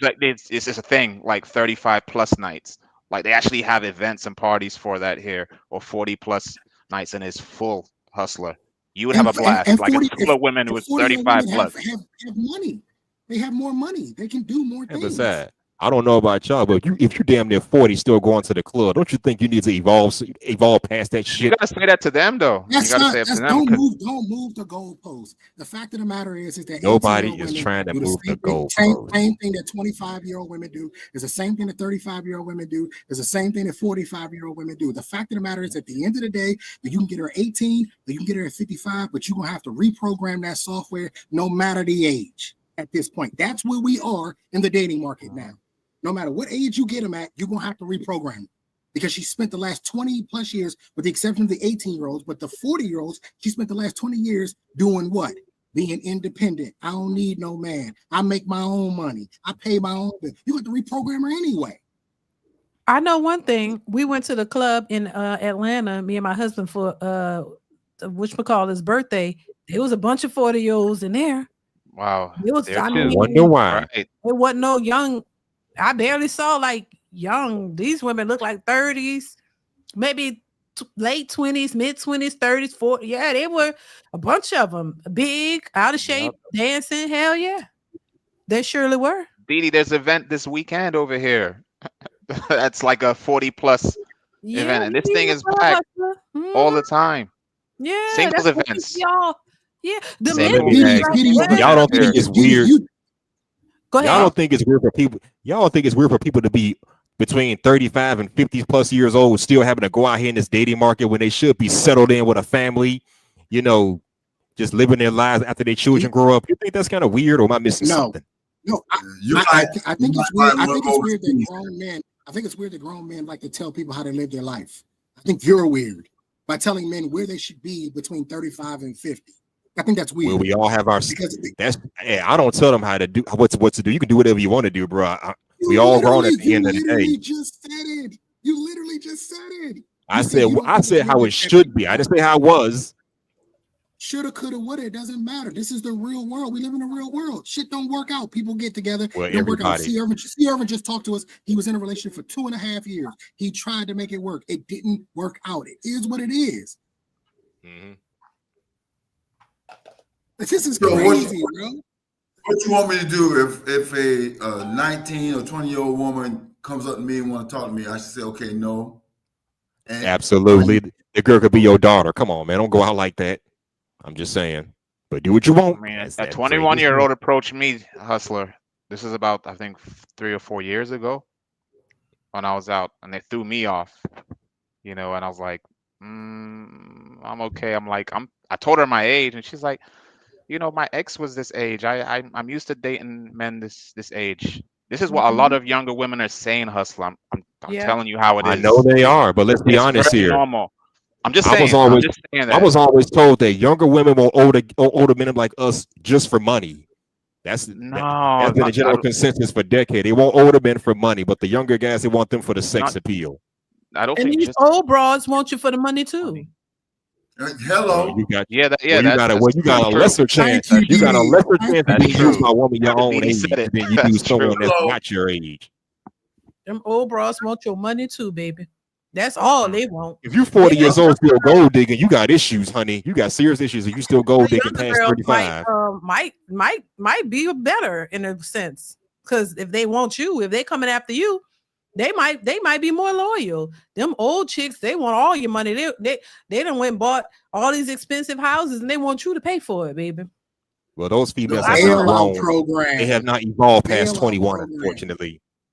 Yeah, they a mess. I know. I'm still thinking about the club because they be big and out of shape and they be in them clubs. The whole club almost be looking like 40 something. I'm saying the men be looking around where the hot young girls at because all we see. That's why I don't go out much anymore, DeeDee. Well, to like a lot of clubs and bars and stuff. I don't really go to clubs. It's just this time we went to Atlanta and we went that was for Donnell Jones's birthday party. We went to his birthday party at a club and there was a bunch of, there wasn't too many young people. I just saw a bunch of the young people. The young women were working in the club. They were serving the hookah stuff. I don't do hookah, but they was doing. They were working in their little skirts and stuff. And everybody was sitting at the tables. They looked like they was in their 40s to me, shaking all over the floor, big and stuff. That's interesting. When the artists come over here, it's usually a younger crowd go out. I noticed that. I think like the older group.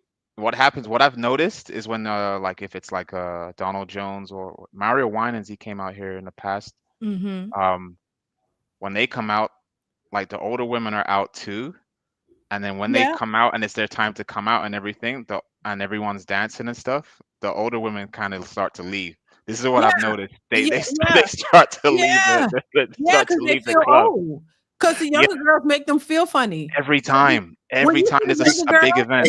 You look around like, oh my God, they be more in shape and it makes them feel funny. They're like this after a while. At the beginning, they go in and they group to getting drinks and this and that, trying to scope out for guys. And then as soon as it starts to get full, and there's the music switches up and it's dancing, it's like they slowly just dip out, fade out. Or even some of them just sit down. Some of them literally just sit down on the side. Hey, DeeDee, when you get a chance, there's a guy, he does these street interviews. His paid his ass 100. He interviewed these 5 girls. And I want to say they were in Atlanta. During the interview, he asked, like, if you could DM one person, who would you DM? I'm going to give you 2 names that were mentioned out of the group. Boosie and Webby. How old are they in comparison to these young 22, 23, you say Boosie and Webby. Aren't they in their 40s? Yeah. They might be in their 50s. Boosie is 40. I know Boosie is 40 something. Yeah. So and the other one too. Like when young women have always liked older men. I don't know why we act like this is crazy. Yeah. It's just like this. It just depends. This is not. If you're 40 going for 18-year-olds, bro, that's weird in my opinion. So that's where the line needs to be. I'm gonna stand no business with that. I don't care what any of y'all say. So there. But I'm asking you to explain what's weird about it. I think he said a 40-year-old woman. He said, Trey. He said that's weird. No. I'm asking, but regardless of whatever it is, I'm asking. No, I said dating what's weird about a man it. dating he's telling me it's 18-year-old is weird. This way. Okay. And I'm asking you to explain why it's weird. Don't tell me about your feelings. No, he's gone. It's like I want them to explain it. Like, tell me what's so bad about this. Because here's my thing. As a man who dates women in their 20s and a man who has dated women as old as 55, I do not see the difference, DeeDee. I cannot. The 50-year-old women I talk about Bernice all the time. Does she dress like a 45-year-old woman? No.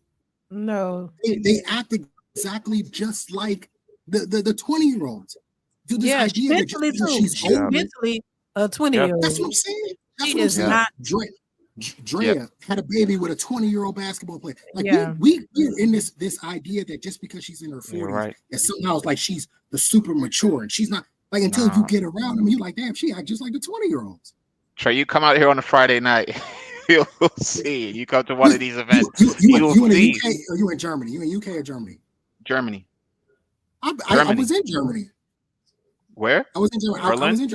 I was in Frankfurt. Frankfurt?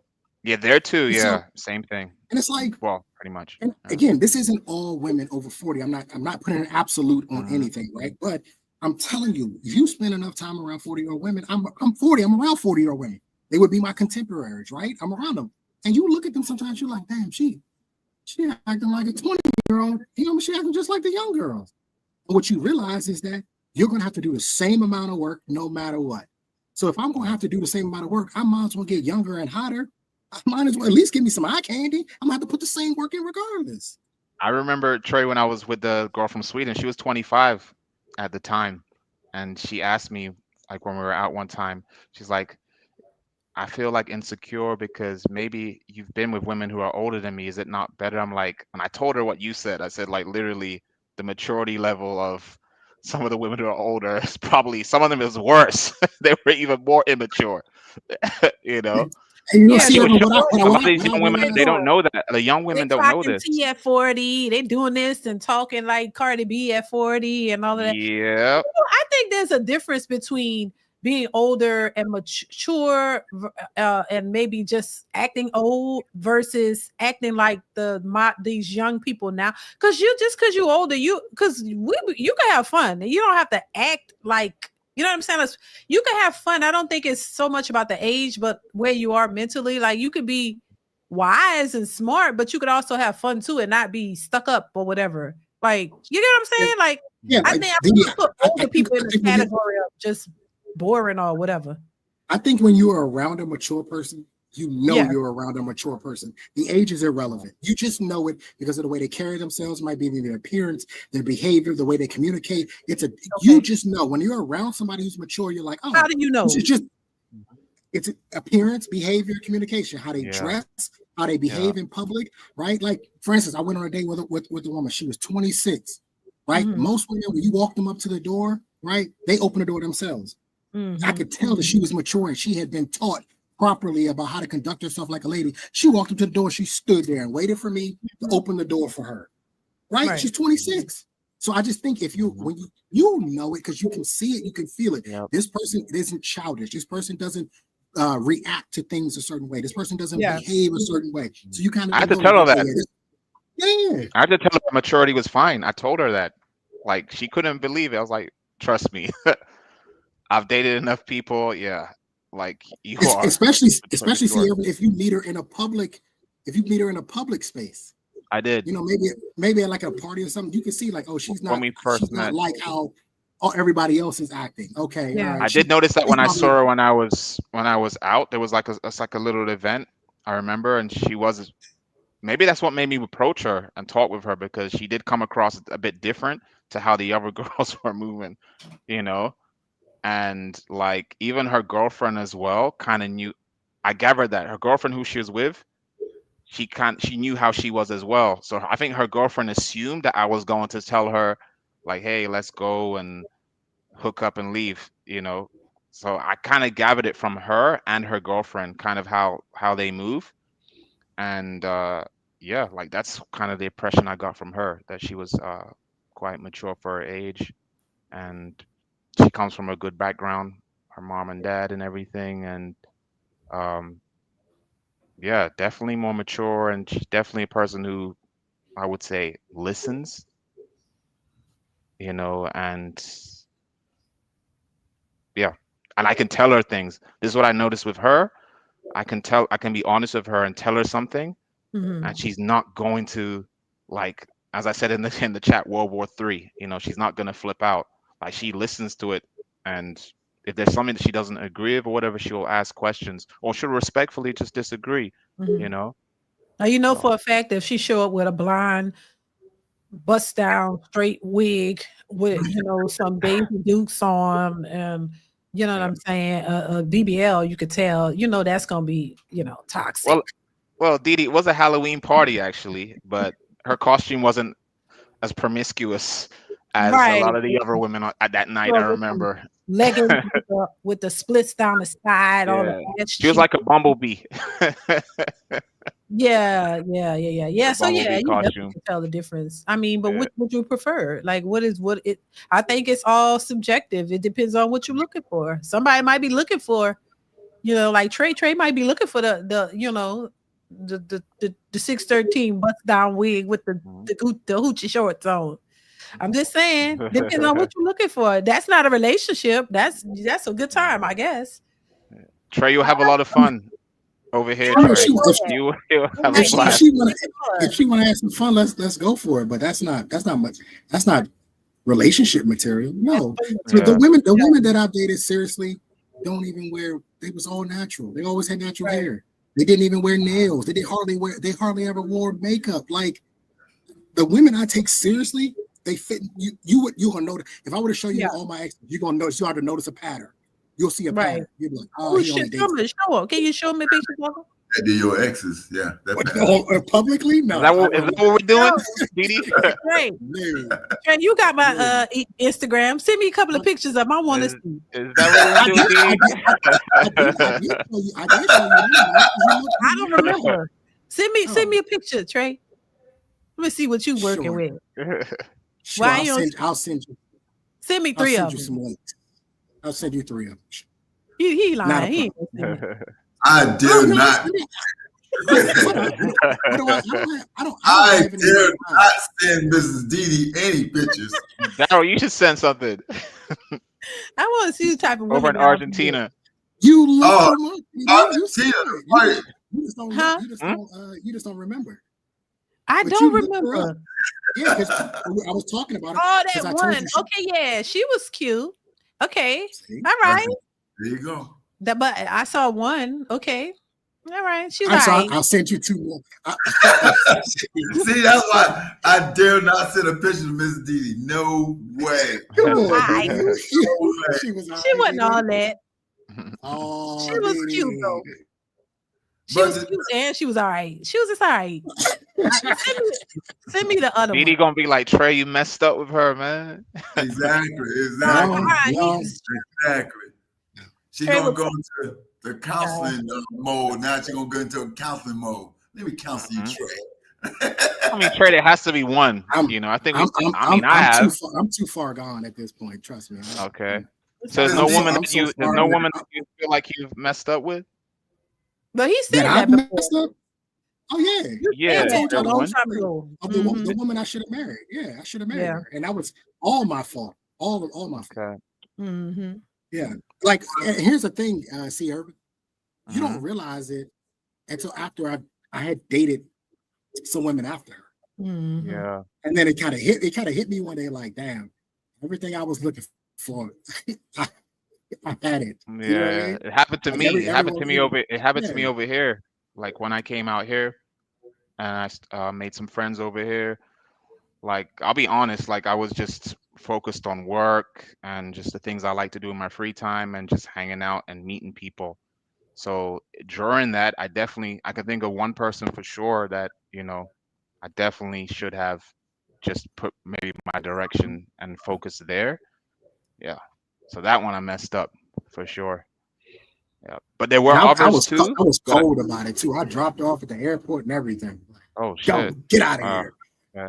I was cold. I wasn't like that. Oh. Yeah. Yeah, I just got out the military and I moved down to Myrtle Beach, South Carolina.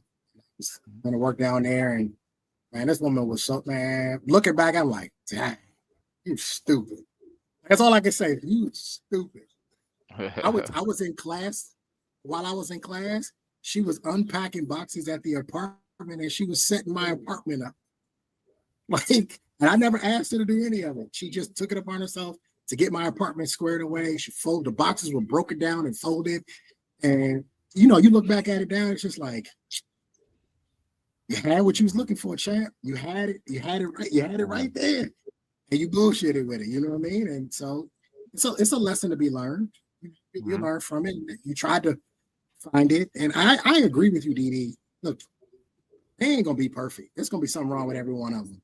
It's got to be what are you willing to put up with? You know what I mean? I have a few deal breakers that I absolutely will not be moved on. But what are those? What are those? My absolute deal, bro. Obviously, a whole lot of debt. Fake accoutrements. I can't do weaves or anything. I can't do it. For a woman, I'm just smashing. I don't really care. But in a serious relationship with a woman, I'm gonna see her every day. I can't do the fake stuff. She needs to be naturally beautiful. No debt, no kids, and she needs to be fit. I think everything else from there, I can work with her on. You know what I mean? Okay. I do understand that a lot of these women, they just weren't raised to do a lot of this stuff. They don't know what they don't know. You know what I mean? Like they just don't know. And sometimes you have to introduce them to things that they, you know. For instance, you guys see the video of the girl who almost ate the napkin and she didn't know to dip it in the water because it spread out and they like wipe her hands. Like some women just don't know what they don't know. They don't know. They don't know anything. So it just is what it is. You know what I mean? But those things to be learned. Those things to be learned. Would you replace? I'm just asking the fake hair or whatever with loyalty. A woman who's respectful and just want to be with you. Because I'm assuming that loyalty comes standard. That I don't have to ask for that. I know. I'm not disagreeing with you. I'm not disagreeing with you. I'm just saying, when I deal with a woman, I'm assuming that you're just already loyal. Power locks, power window. That's how I see it. So I'm not going to ask you about your loyalty. This is what I'm going to do, DeeDee.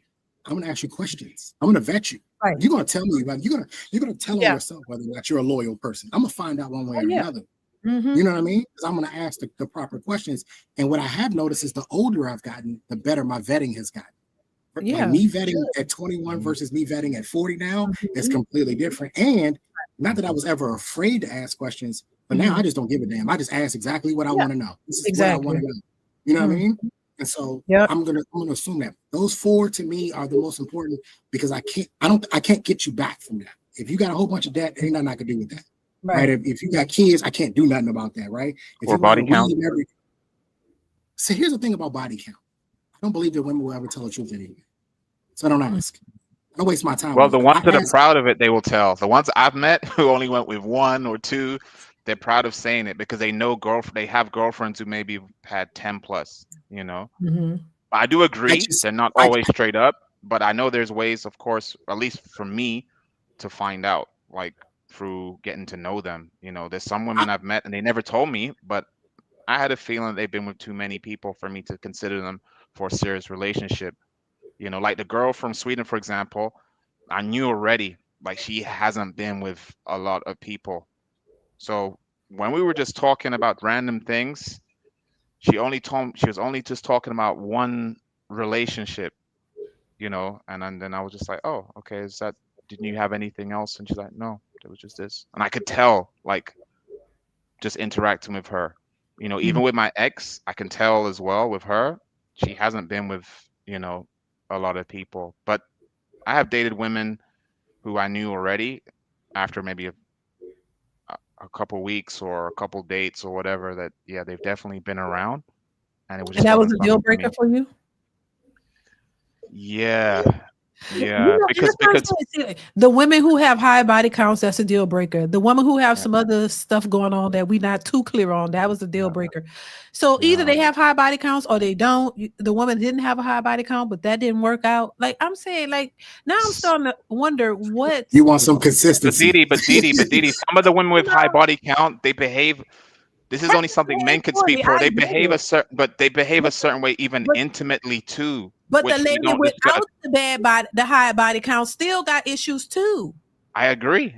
I agree, but that So I'm like, what is it? I'm saying, I want everybody to be married or be in a relationship, create a family. So I'm like, what are y'all like? Because the same thing I would ask the women, what do y'all look? We know what they looking for, but I'm just like, for the men. And I look at you guys as I think y'all are good guys. I see y'all as good catches. So what is it?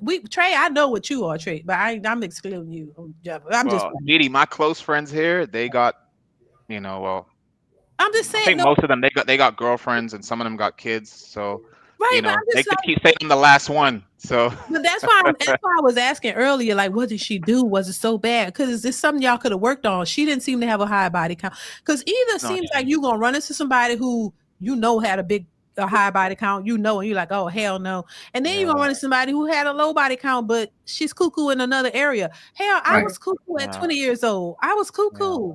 If my husband was like, I can't deal with this cuckoo chick, where would I be today? I don't know if I would be married or not. I think See, maybe. but DeeDee, I think that's maybe. why I DeeDee, said I'm gonna say this. certain things don't matter because there's nothing you can do about that.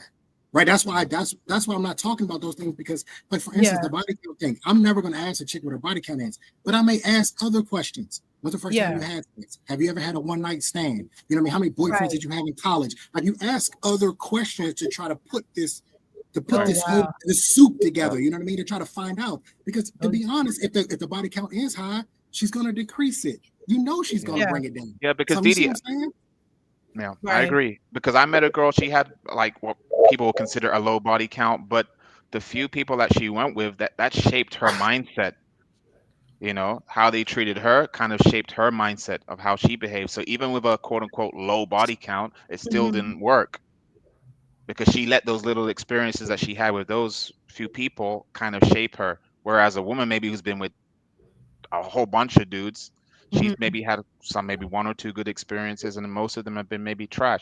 And it's like that will shape her more than the one or two good experiences. She won't elevate that and take that into meeting somebody else, from what I've seen. And as I said, I've seen this thing play out not just in dialogue, but also intimately as well.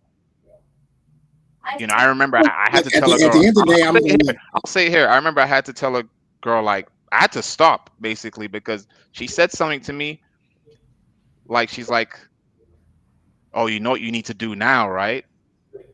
And she's like, "You need to," but the way she said it was like, I just stopped. And even she apologized, and like the next day, and wrote me like a long message and said, you know, I'm just not used to like being with certain people. And then I knew already the guys that she was with were like that. You know what you need to do now, right?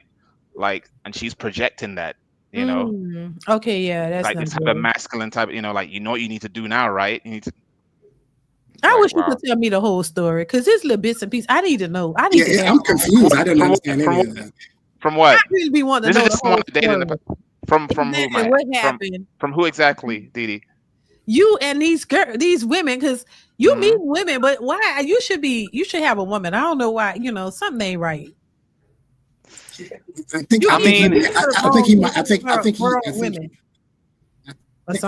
DeeDee, from what it sounds like to me, I think he might be looking for a perfect pattern. I'm not looking for nothing perfect. I'm not looking for nothing perfect, because my first relationship here, I told you guys, my first relationship here was the longest one I had here. The one who cheated? But she didn't like physically cheat, but she was writing an ex, which she lied about. Of course, maybe I could have then patched it up and stayed. I could have patched it up and stayed, because she wasn't screwing anyone, because we were together. No, you did the right thing. No, you did the right so thing. I felt like in the end I did the right thing. But it was a point where I felt like I didn't.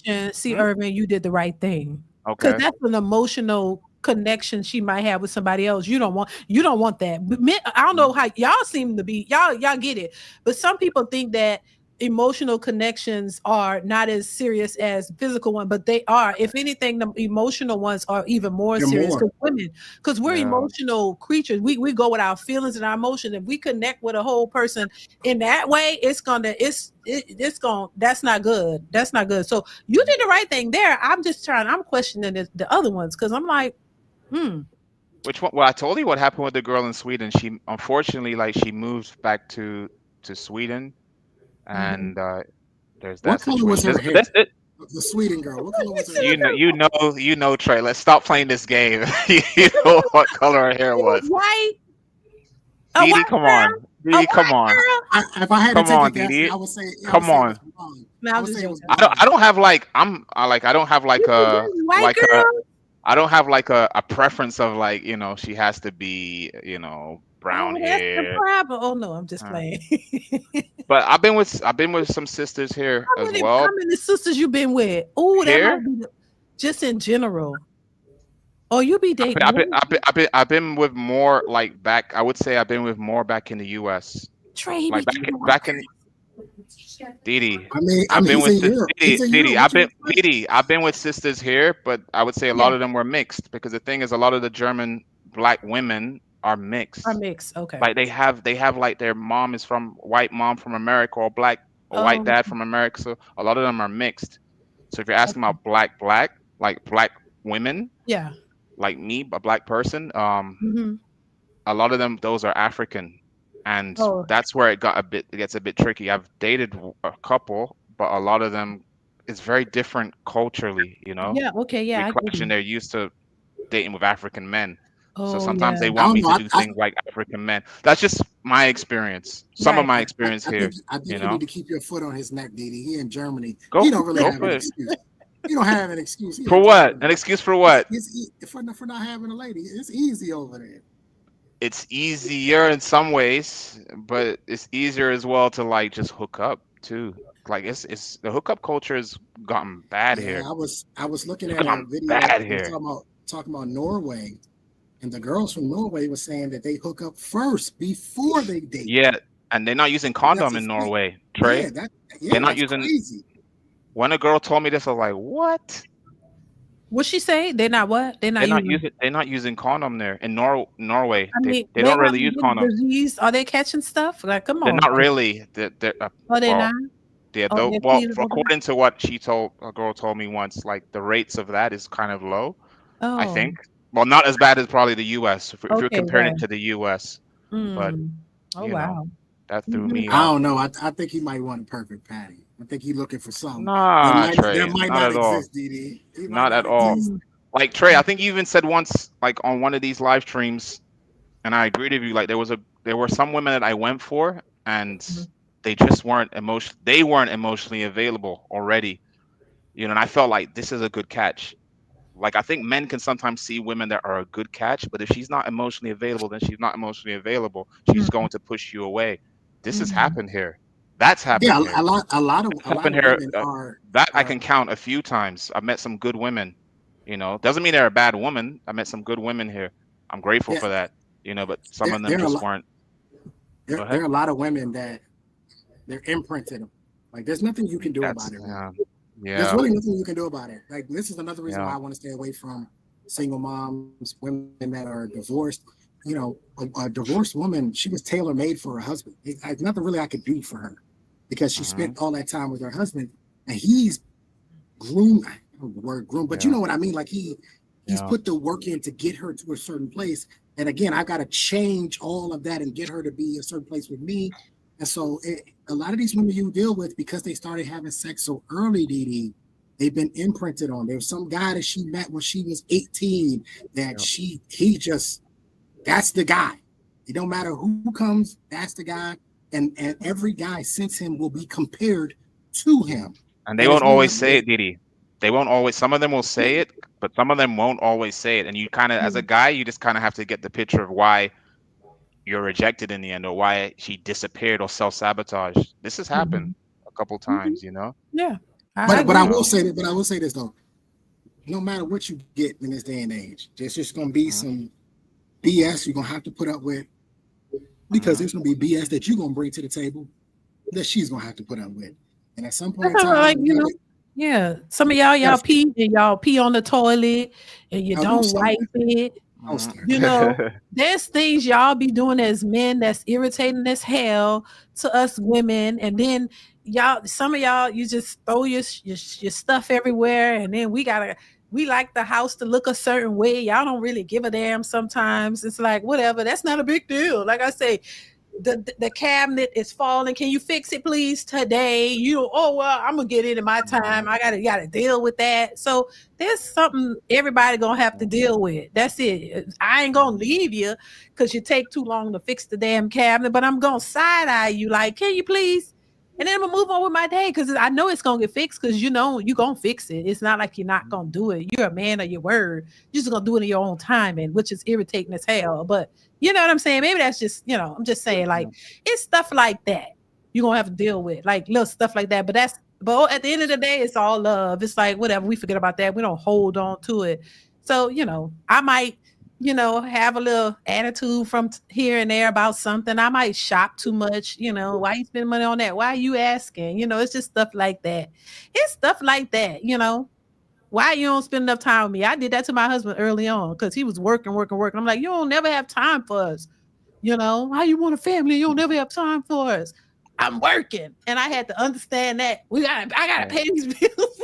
Yeah, my first ex complained about that, and I was still trying to find my feet. Right. And I had to explain to her, I'm a foreigner here. Yeah, like I don't have all of the opportunities. Right. So you gotta as her. Mm-hmm. So I was really, when I got a good job and everything, I was really focused and just grinding it out. And whenever I'm off, spending time with her. But she did complain about that. Yep. Same. I was like that. Excuse me, Mrs. DeeDee. Yes. I'm sorry, but C. Irvin and Trey are just minor leaguers compared to what I have to deal with over here in Argentina. What do you mean? Minor leaguers. Listen, I'm a 30 years y'all senior. The thing, my challenge is. Trey thought you was his daddy, remember? Exactly. Go ahead. I'm 30 years their senior. My challenge is within myself. I got to deal with my health all the time. And one advice I like to give Trey and Sierra, take care of your bodies while you're young. Take care of your bodies, because one day you're going to be in your 60s and you're going to want everything to work just fine, like it was when you was in your 30s. But the thing is, here, to answer your question, Sierra, here in Argentina, my challenges is my age and my race. That's the challenges I have here. I haven't had a girlfriend, and I've been here a year now, no girlfriend, none. The closest one I did have to being a girlfriend, she looked at me and said, "You too late." Wow. It's completely different over here, man. So she's completely different over here. Old. Daryl, yeah, you should go to Spain. Go to Spain or Portugal. You'll see what's up. I know other people saying to go to other countries, but I'm like this here. It's like this here. Actually, my mother chose Argentina for safety. Argentina gives me a lot more than just beautiful women, and which I prioritize. I prioritize the other things like the visa situation, the economy. When I moved here, I got a beautiful place in the 18th store. I'm on the 18th floor looking over the city, and it's tough to get. I got a beautiful place in the 18th store. I'm on the 18th floor looking over the city. So, it's tough. Mercy, Justice. Mercy, can you hear me? Mercy, Justice, can you hear me? He wrote in the chat. He wrote in this private chat. Mercy. Mercy. Mercy. You gotta turn your thing off, Mercy. Can you hear me? Say something. Can you hear me? Mercy, baby, I'm gonna have to remove you. Can you hear us? Can you say something? He wrote, "I'm back, DeeDee," in the private chat. I saw that. He been put that. Mercy, Can you Mercy. say something? Back, DeeDee, in the private chat. No, he playing it on here now. He not saying nothing. Mercy, we're gonna have to remove you, baby. You ain't saying that. You just playing the background. Mercy, we're gonna have to remove you, baby. You ain't saying no. You just playing the background. Okay. Go ahead. Joe Jet, thank you for the super chat. He says there were just friends, and then there's a friend. There were just friends, and then there's a friend. What do you mean by that? He's talking about the conversation we were talking about earlier about friend zone. Yeah, he's talking about when I was saying don't be a friend. He was saying, yeah, we're friends, and then there's like a special friend. Like I got a special friend. Okay, gotcha. Joe Jet, thank you once again for the super chat. Says the rule of age gap is half your age plus 7 years. Half your age plus 7 I've years. heard that. I've heard that before. I've heard that too. Yeah. Narratives and dialogue says this is definitely delusional and potential manipulation. I don't know what you're referring to. Whether she's 18 or whether she's 55, I'm a manipulator anyway. So get off of it. Okay. Like, I don't understand that concept. Like, no matter what happens, no matter the age she shows up at, I gotta fix the problem, which is modern society and what she's been used to. That's why when women have a bad relationship with a guy in the past, they take it out on all the men. You ever notice that? Yeah. The last guy who did it, it's every man's fault from here on out. Yep. What do you think happens when she meets a new guy? What is he being compared and judged to? All the guys from the past. Mm-hmm. So I got to do all that work anyway. Yeah. So you can use these little red pill rage words, manipulation, and all that. I'm gonna have to reprogram the girl, whether she's 18 or whether she's 65. I agree. Yeah, the new guy is only as good as the new guy. Trey is only as good as the last guy, or but guess what? As bad as the last guy. This is why it was meant for everybody to be virgins before they get together and start doing all that. That's why you're supposed to everybody's supposed to be virgins. So when y'all get together, you ain't nobody to compare nothing to. I agree. I agree. It ain't gonna be like that. I'm just saying, but there will be no comparison. You ain't got to worry about body count. Y'all gonna figure it out. People be talking about, oh, I need a man or I need a woman with experience. For what? And then when they have too much experience, it's a problem because now they want you to flip them over the ceiling fan and do all the stuff that all the other ones was doing. Pookie and ran around the house and done all kind of stuff. They want you to do it now. No, all that's supposed to be avoided. When you both of y'all come together, there's no comparisons. Y'all figure it out. Y'all create new stuff together. That's why that was supposed to be. Because now look at it. If you didn't meet your wife, if you didn't meet your wife in middle school, you're gonna have to put in work. That's at the end of the day. That's what I'm serious. That's just what it comes down to. If you didn't meet your wife in middle, no, college is too late, sir. My friend met he's with his girl for like I think 12 years. 4 years of high school. Met her in college. 4 years of high school. College is too late. Way too late. You were way behind. You have to meet your wife. I think she was a virgin, I think she was a virgin though, Trey. My boy. I'm not talking about that specific person. I'm talking about in general. Because if you don't meet your wife in middle school, they busted up with your wife all the way through high school and through college, you're gonna have some fixing to do when you meet her. Plain and simple. That's the end of the story. Like we got these guys that have been married for 25, 30 years thinking that it's still the 90s. It ain't the 90s no more. All these women got issues and the men got issues too. Everybody got to go in this thing realizing you're going to have to put in work with the other person. You got to get them right to be ready for you. You got to be ready for them. That's just the way it works. So otherwise, don't get in a relationship. Be like me and just be on the dark side and live your life. But everybody got to put in some work. I know right now that DeeDee, whatever woman I get with, she gonna do a lot of this. Oh my God, this man getting on my nerves. She gonna do a lot of that. She has to get used to me and the way I operate. And it might be a stark difference from the last guy she dated. It'd be completely different. The standards might be different, right? And vice versa. She might have been able to get away with certain things. Hey, that dress is a little too short, baby. We got to try something else. But my last one, I don't care what you're laughing. It's me now. Yeah. That's what we do here. You know what I mean? I'm just using that as examples, but like everybody got to get we all got to work within, and this idea that you're just going to get one and she's going to be ready. And when I heard a 35-year-old woman tell me, I know how to treat a man. No, you don't, baby. You single. No, you don't. You don't know what you're doing because you wouldn't be single if you did. Now, when I hear a woman who's been married for 30 years to say, yeah, I know how to take care of a man, she's probably right because she's been married for 30 years. So she probably doesn't know how to take care of a man because she has a husband for 30 years. But this idea, if you out here in this dating world, you're gonna have to put in some work. Point blank, period. That's the way it is. Yep. Yeah. Yep. That's what I be saying. But they don't want to put in no work. They don't want to do that. And I think, I speak about women, but there are some delusional men too, where they do think that, she got to be perfect. She got to check all these. She got to be exactly what I need to be. It ain't gonna work like that. It ain't gonna work like that. If we got a bunch of women out here who got all these issues, some of these men got issues too. And, you know, and I don't speak on it as much because I think, quite frankly, I think the women are worse in my opinion because they're the ones who have been. I think women need more work than the men. But there are some men who are looking for perfection in a woman, and you're not going to find that. And listen, I think people can change, but I think it takes time, and I think you got to want it. And I just think it's just a matter of you getting older and growing and learning. Sometimes when you're young, you don't know. I didn't know anything when I was 20 years old. I didn't know nothing.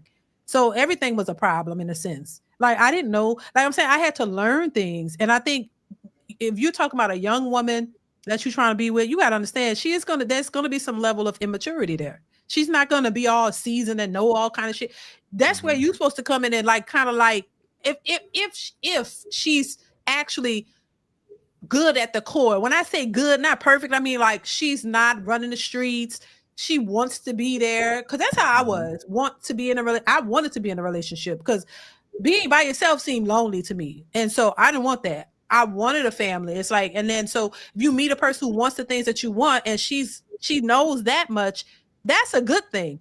But she's still young and immature. Like she still has to learn. But if you're there and y'all working together, you can show her some things and y'all grow. I had to grow and learn too. But I did it within a relationship, you know. So, but if she has the core values and the things, so like I was cooking young, I didn't have a problem cooking. I know how to cook. I know how to cook. I learned early, so I could cook, and it wasn't an issue. I cooked for my boyfriend. He said I wasn't his girlfriend. He don't claim me as a girlfriend. He was like, I don't do girlfriend, boyfriend, but I'm saying he was my boyfriend before we got married, whatever. I don't know what that means, but that's what he says. But I'm like, I'm not going to be cooking for you if I didn't think you was my boyfriend. Like, that's something we argue about, whatever. But anyway, I didn't have a problem cooking because I cooked. I had to eat, so I was cooking anyway. So I cook. You want to play? Sure, no problem. Mm-hmm. That's why I don't understand when people say I ain't cooking and clean. You don't cook and clean for yourself? You got to eat, right? But that's more, DeeDee, that's more of a thing I've noticed now back home in the U.S. That's definitely, I feel, more of a U.S. thing. I don't know how it is in South America, Daryl. Yeah. But yeah. Well, no, the women, they it's all races. It's all races too, because here, like I've been with sisters here, and you know, they're asking like, "What do you want to eat? What would you like me to pick up to cook?" You know, so. I wasn't this one. We was dating a couple of months. I wasn't really a boyfriend. I didn't get the title yet, but she was already cooking for me. She was already doing that. Yeah. So, but I never got that in U.S. ever. Yeah, it's definitely a thing. That's crazy to me. That's DeeDee, it is out here who is women and women won't cook a meal, like cook any. Like I didn't think cooking was that big of a deal because I had to eat and I wasn't going to run out. I didn't eat out like that. They say I'm a unicorn. I'm not a unicorn. I think I'm more realistic. I don't know. I was never materialistic, or I never used to like eat out. I didn't have no money. I was broke because that's probably what the problem was. I had no money. I couldn't eat out like that. And I knew how to cook. So I cooked food, you know, and, you know, to clean up something, clean the house. That was no problem. I don't know. They make it. That's why I be like, what the hell is in the water? They complain about cleaning and cooking. Isn't that what you was raised? Or at least we was raised to at least clean and cook. I learned how to cook when I was like 10. Like I knew how to cook a meal. So I learned from my mother. I did get that from her. I did learn how to cook and I learned how to clean and keep a house clean. So I will give her credit for that, you know. Mrs. DeeDee, you're blessed. You are blessed, Mrs. DeeDee, because you know what's the most pathetic thing, even out here in Argentina, the most pathetic thing is a woman in her 30s or 40s or 50s or 60s out here dating. That is pathetic. That is pathetic. A woman in her 30s, 40s, 50s, or 60s out here trying to date. Yeah. Looking for a boyfriend. But Daryl, it's funny. Daryl, I'll say this. I met someone from Brazil out here once, and she told me when we were out. What? Daryl, aren't you single? Daryl? Yeah, I am. You dating, Daryl? I said a woman. The most pathetic thing is a woman. Yeah, but we need to do some actual math. In most cases, there's more eligible women than there are men. Who they supposed to date? Who they supposed to be with? There ain't no men. They should be in the position of Mrs. DeeDee. They shouldn't at those ages. Then why you ain't in it? I was there. Past tense? But yeah, I divorced and chose to stay single. So the women can't go through a divorce? The women can't do what now? The women can't go through a divorce? They can. That's only reserved for men? But it's sad. It is sad, Trey. Is it more sad for the women or is it more sad for the men? It's more sad for the women. Why? Because the women up there, they want their companionship. We can go without it. We can go without companionship. We can go and live. We don't need a woman to survive. Women need the men. They need that affection, that attention. Do you need sex? Do you need sex? Do I need sex? No. I don't need it. You don't need it. So if you never had a woman for the rest of your life, you'd be fine. I'm good. Yeah. So how would you relieve yourself? How I relieve? The things I do. I work out. No. I'm talking purely. Oh, you're talking how would you handle that? Yeah, how would you handle it? Because you said that you would never need a woman for that anymore for the rest of your life. I mean, I guess you can pay for something out there. No. That's not what he said. Don't. Okay. He said he didn't need a woman for sex. What would you do? I just do nothing. Just live on. So it's it. That's it. No more. I would abstain. No more big O for you for the rest of your life. I would abstain from solo sex and couple sex. Yeah, exactly. I would abstain from it. Don't y'all have to that has to happen or y'all gonna die or something? Yeah, it's bad for your prostate. Don't it? Crazy. I don't understand this concept of like there's people who do they do the monk mode thing? But I'm like, monk mode is only supposed to be like for a little while. It's not supposed to be like forever. Like at some point in time, you're gonna need the company of a woman for obvious reasons. You get one of them dolls that they're selling now. They're selling them dolls. That's what I'm asking them. How would he handle it? But before I came to Argentina, I was without a woman for 5 years. So you were sexless for 5 years? Yeah. Easy. But no hookups or nothing for sex or anything like that? No hookups, nothing. Did you handle it yourself? No.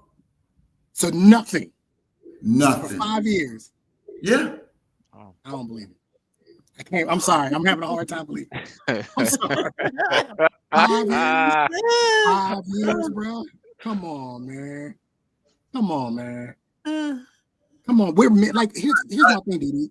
At the end of the day, we're men, right? We're men, and there's things that happen, testosterone, the whole nine, that run through our body. This idea that we don't need a woman, we can survive without them. Well, there's one aspect of this whole survival thing I think I might actually need a woman for. Like, I would much rather have that part of my survival with a woman than to have to do it by myself or get a robot or stuff. At your age, yes. At my age, no. It don't work no more? No, I didn't say that, Trey. Now, okay, so that's what I'm asking. That's what I'm asking. If it still works, it works just fine. You mean to tell me that you ain't using it at all? Like, come on. I have breakfast every morning, DeeDee, with 89-year-old men. 89-year-old men. Guess what they talk about, DeeDee? Guess what they talk about? To satisfy you and Mrs. DeeDee's curiosity. Okay, I'm not a virgin in Argentina. Okay, I'm not a virgin in Argentina. So yes, I used it. It works. Do you have a low libido? Yeah, it's low. Okay, all right. Well, then that makes a little bit more sense. I mean, there's a lot of things for that as well. You need some testosterone boosters, man. You need some. A lot of that is in Argentina, but what I have, that stuff might help. What I have now is more valuable than that. I have peace. That's right, and that's right. That comes first. You better stand on business with that, buddy. Leave him alone. I'm taking up for him. Peace is what you need. Now all that stuff trade is the most invaluable thing you can have as a man, especially when you get my age, is peace. Because you are so tired from entertaining, supporting, providing, protecting for 20 plus years another person. Finally, you get a chance to spoil yourself. And sex doesn't bring peace. And that's exactly what you're doing. Spoiling yourself. That's exactly what I'm doing. I'm spoiling myself, enjoying the peace. I don't want no parts of that. I don't want. I ain't got to worry about trying to be nobody's bodyguard. Myself. I want no parts.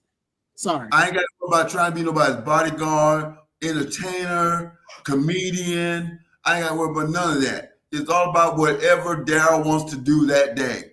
Okay, so Daryl, like during your time in Argentina, have you traveled to like Colombia or like Brazil or? Yeah, he's smiling now. So like, what did you do? I did. You did a lot. And it's kind of like you can fight as much as you want to. Right. That's what I'm saying. Here are curious. They are curious. If nothing else, they want to know if the myth is true. That's it. So when you take a plane to like Colombia. Oh, yeah, when I take a plane, you're right. How does that go down? When I take a plane to Colombia, I'm going to see somebody. Exactly. Narratives and dialogues. Thank you for the super chat. He says, but Pops, you are out of order for that one. Thank you for the super chat. All right, y'all. I gotta get off here. We've been on here for 4 hours. They know I can't go no longer. 4 hours. This was good though. It was good. Good seeing y'all. Hustler, you want this chime in before we get out of here? Because you back. Hustler. Maybe he's on mute. I don't know. Unmute yourself if you're muted. No, he's not muted. Let me see. No, he's not muted. Anything else y'all want to mention before we wrap up? It's been a pleasure. Same here. I appreciate y'all. I got one question. Is it Cialis, Viagra, Blue Chew? Which one are you? All right, bye. I'm leaving. I'm out. This is why I say I just said it. Peace. Peace. They call it peace. You can have both. You can have peace and the Gucci. You can have both. You can have both. It's possible. It's not true that if y'all don't do that, y'all gonna die. There's a lot of health concerns that you're supposed to have. Yes. Yeah. Especially your prostate. Yes. I went 4 years. I'm still living. So. Wow. Okay. Well, what's the longest you went without? The first time I was deployed to Iraq, I was gone for about 10 months, and that's the longest I've ever gone. And it took a deployment to Balad Air Base in Iraq for that to happen. Okay. Like I think it's just hilarious to hear guys talk about like, oh no, like I get it, like women got their issues, and I'm not shying away from that. Y'all know I'll give women smoke in a heartbeat. But this idea, they're like, oh, we can make it without y'all. I'm like, for how long before we start doing? Because I've heard some women say that they can go without. Like, for how long? I've heard some women say, I don't know if you've heard this, DeeDee. I don't know. But I've heard some women say that they can go without, having sex for years if I want to. Like some girls. I don't know if you've heard that before. I've heard it. Yeah, I think it's different for women though. I think like years and years, like half a decade type thing. I mean, why would you want to do that though? I mean, you're not judged as harshly. I wouldn't brag about it. I mean, I got a man. Why? I don't know. I don't see. I would never mention it. I'm just saying, me personally.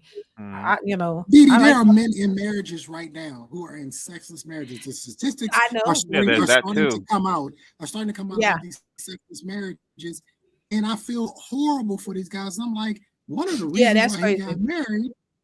One of the reasons why he got married was so that he could get some regular. You know what I'm saying? I mean, that's part of the point. I mean, even me, I'm like, yeah. When I was younger, I was like, if I ever get married, me and my husband doing it every day. Yes. That's the pleasure. You get to explore that. Like, come on, what's the point? Like, yeah. But hold up, before we go, that brings me to this. Let me let y'all hear this real quick. And then we're gonna be out there. Because I'm glad you brought that up, Trey. Yeah, I wouldn't know, especially if you're in a relationship. Now, if you're single though, and you just don't want to, I kind of get that. If you're single and you ain't, you done been there, done that. I get Daryl's point of view, but I'm like, if you married and all that, and you run around and you, what y'all call it, blue balls, if that's what they call it when you don't get, I mean, why are you, no, that ain't cool. That ain't cool. I spoke it's dangerous for you to have sex. That's perfectly fine. But now you saying, oh yeah, I'm pregnant now. I'm choosing. No, you can be very tired, but men are going to be very tired of you. That's the facts. Because you get very. You got me pregnant. I gotta sit down and carry this child. You really don't understand the changes that women go through when having a baby. And I'm getting emotional saying that. So it's like you expecting sex that's mandatory. No, I'm not done. I'm not done. You thinking it's mandatory when someone's bearing a child to provide sex for somebody, and I'm about to push your child out my pussy hole? You're fucking crazy. Question. The fuck go be off in the bathroom or something. Question. Can this man now say that I no longer want to support you while you're pregnant because you're not providing me what I want? Okay, so then I'm gonna go kill your baby. Yeah, that sounds like an issue for you. You want to say out of pocket shit? Who does that? You don't want to support right now. No, you don't want to support me while I carry your baby, right? We have a baby together. I carry your baby. You don't want to support that man. So sex. You don't want to keep him happy. This man goes to work for you. This man goes to work for you. This man goes to work to support you and this child that you are not going to be able to support on your own. Okay, I'm gonna stop it there because I'm gonna do a video on this. But the gist, y'all get the gist of it, right? Yeah. She's saying it's a problem to have sex with him because she's pregnant. Now y'all know I've been pregnant a lot of times. Pregnancy don't stop nothing. If your pregnancy is not like high risk, or you having like bleeding, or if you're having issues, I said this before, that's a different story. If I've had majority of my pregnancies were healthy pregnancies. It didn't stop nothing. In fact, it was increased. It was like, oh my God, it depends on the pregnancies. Pregnancy, even the doctors recommend that you keep having a healthy sexual life. The doctors recommend it. That does not stop you from doing that. Like, the only reason they tell you if there's something going wrong, sure, don't do it because you could threaten a miscarriage and things like that. Other than that, no, you're good to go. These women will make and I don't even think she probably don't have no children. It's usually people who don't have children and nothing who be talking like that. No, that is not a problem. So there's no reason to deny your man, your husband, because you're pregnant or for what that's crazy. That's crazy. But they I don't know what it is. I think these women are getting married to men that they don't really like or not really sexually attracted to. That's part one. Your hormones, makes you even more hornier when you're pregnant. Them hormones are all over the place. I'm just saying, I'm not trying to be graphic, but it increases that. And I mean, I don't know. A lot of these women that's talking and they haven't experienced it. DeeDee, I just love how it's your baby. It's always your baby, not our kid. Not ours. It's your baby. I'm carrying your baby, yours. Yeah, I love that. Yeah, that's great. Yeah, that's crazy. Once again, if you're married, relationship, whatever, I never agree with that. I've said that many times. I don't agree, especially if you're married and all serious committed relationship, whatever. You got a man, y'all living together and all that. I don't think you should be denying a man if nothing's wrong with you. Health reasons. That's well, let me say this. For the record, I don't think you should be smashing your chick while she's bearing your child. Just saying. Now, when the baby comes out, give it a couple months, then do what you want. I don't know. Why you can't have sex with your woman while she's pregnant? Hustler, no form of intimacy? Wait. Y'all don't think it's weird? Y'all don't think it's weird to be giving a woman pipe while she's got a baby growing inside her womb? I don't know. That just feels off-putting to me. Even the doctors recommend it. It's natural. You having sex with your person while pregnant does nothing. Does not affect the child. You sure about that? Well, then again, you ain't that big, champ. I promise you, you ain't that big. No, I'm absolutely positive. How would you know? Because it just doesn't work that way, sir. If you've ever been in that room for pregnancy, you will understand the modern. But then again, I don't have children, so I wouldn't know. Exactly. Yeah, but that's what I'm telling you. As a woman who's had pushed out 9 babies, yeah, every pregnancy, the doctors recommend you have a healthy. You could have a healthy sexual lifestyle while being pregnant. It does not affect the child. The only time it's an issue is if you're threatening a miscarriage and you're having issues, or if you're bleeding or you're having issues like that, then they wouldn't recommend it because it will cause you to go into to have that child too early. And if you're already threatening a miscarriage, you could have the child too early, and that's dangerous for you or the child. But other than that, if your baby is fine, you have no medical issues or anything, sex does not threaten you or the child's life. It is not. It's a normal, healthy. You can have a healthy. And DeeDee, from a male's perspective, you actually find your lady, she's hot, she's attractive all the time, all the time. Well, since y'all have children, maybe the same thing. Since y'all have children, maybe y'all know more about this than I do. Remember, I don't have any kids. DeeDee has 9 of them. I think Trey has some. So y'all are parents. Maybe y'all know more about this than I do. Just saying. Not maybe. Hustler, trust me on this, Hustler. You're gonna want to smash while she's pregnant. I promise you. You're gonna want to smash while she's pregnant. I'm just gonna tell you the truth, bro. Trey, noted. Noted. How do you smash a chick? How do you smash a chicken for Bella's the size of a damn beach ball? Seriously. What? Oh yeah, you can tell. You don't. Yeah. Listen to me, Hustler. Y'all don't be knowing. Doctor recommend positions, Hustler, that are comfortable. Yeah, I had a homeboy say he did that to his wife. I'm like, bro, you lost your damn man. But the kid survived. I'm just saying. Hustler, them things are gonna grow so big on her chest. You're gonna want to get at her. I promise you, bro. It's going to happen. And if he's anything like my ex was, her booty got bigger as a result of it, you're gonna want to get at her. Trust me, you're gonna lay her down on her side. Doggy style is gonna be an option. I promise you. And I'm telling you, because what happened to me was I couldn't keep my hands off of her to the point that she was happy when the doctor recommended bed rest to her. She actually like did a little clap, like, "Oh, thank you," like because we've been going at it. Like he can't get. Like I promise you, bro, you're gonna want her. I promise you're gonna want her. I promise you are. Trey was. I know it sounds crazy right now, but you're gonna want her, bro. I'm telling you. I'm just gonna take y'all word for it. I'm just saying it's better. Like when you. I'm just gonna take. Crazy. They don't be. I'm just gonna take y'all word for it since y'all have kids and y'all been through that. Possibly, yes, been through it. Yeah. I mean, you can ask any doctor. That any doctor will tell you that is not a problem to the mother or the fetus. It does not have any bearing on it. And when you get to like 8.5, 9 months, say you go over your due date, they actually recommend you do it because it helps you go into labor. So it's not going to hurt the child. It actually helps you to, if you're 9 months, or sometimes women go over their due date and the baby is fully healthy, fully developed, the doctors will recommend y'all, hey, there's a way to speed up the process if y'all want to do it like that. If she's comfortable with that. The men, they don't care. Most men will be like, oh yeah, they ready.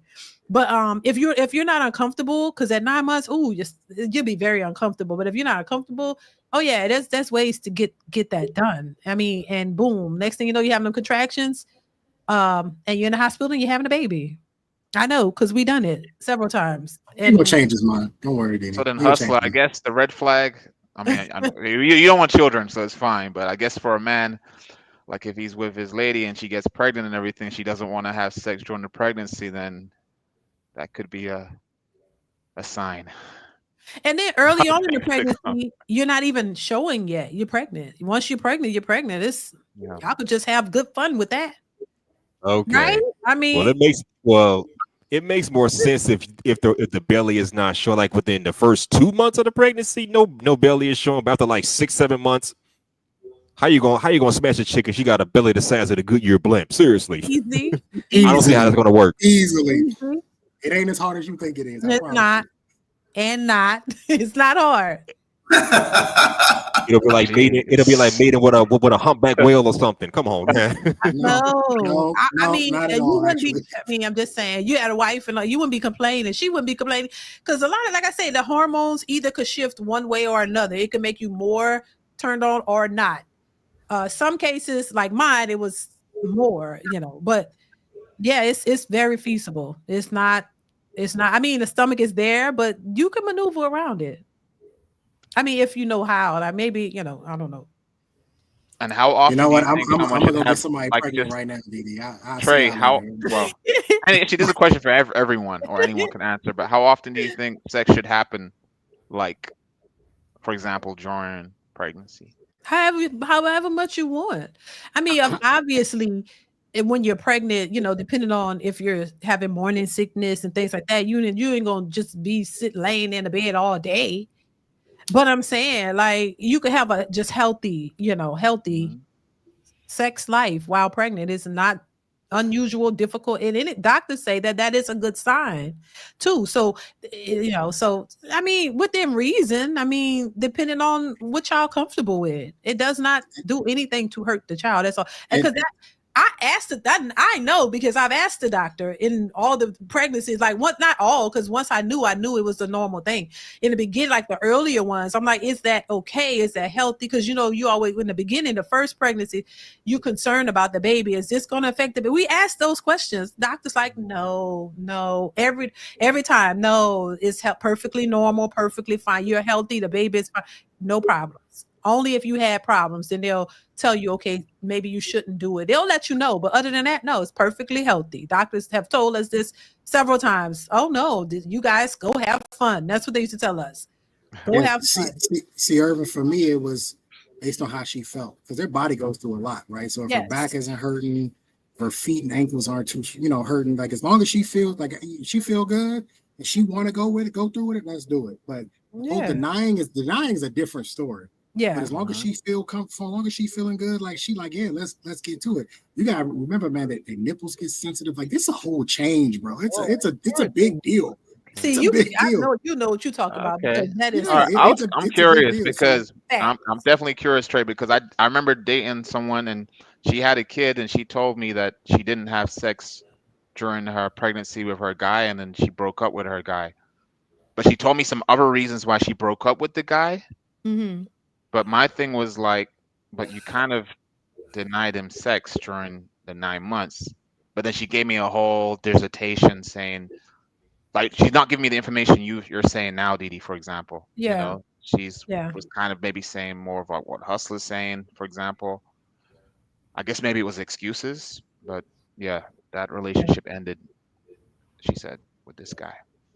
Yeah, I'm sure they probably had some other issues before the pregnancy. Probably other issues. Sometimes pregnancy doesn't help out. You know what I mean? And you gotta understand, like, it really is a change. And I think once you go through it and you see her physical change, her face gets fat, her fingers get fat. She can't get the rings off her finger. Like, it is honestly phenomenal to watch them kind of go through this whole thing.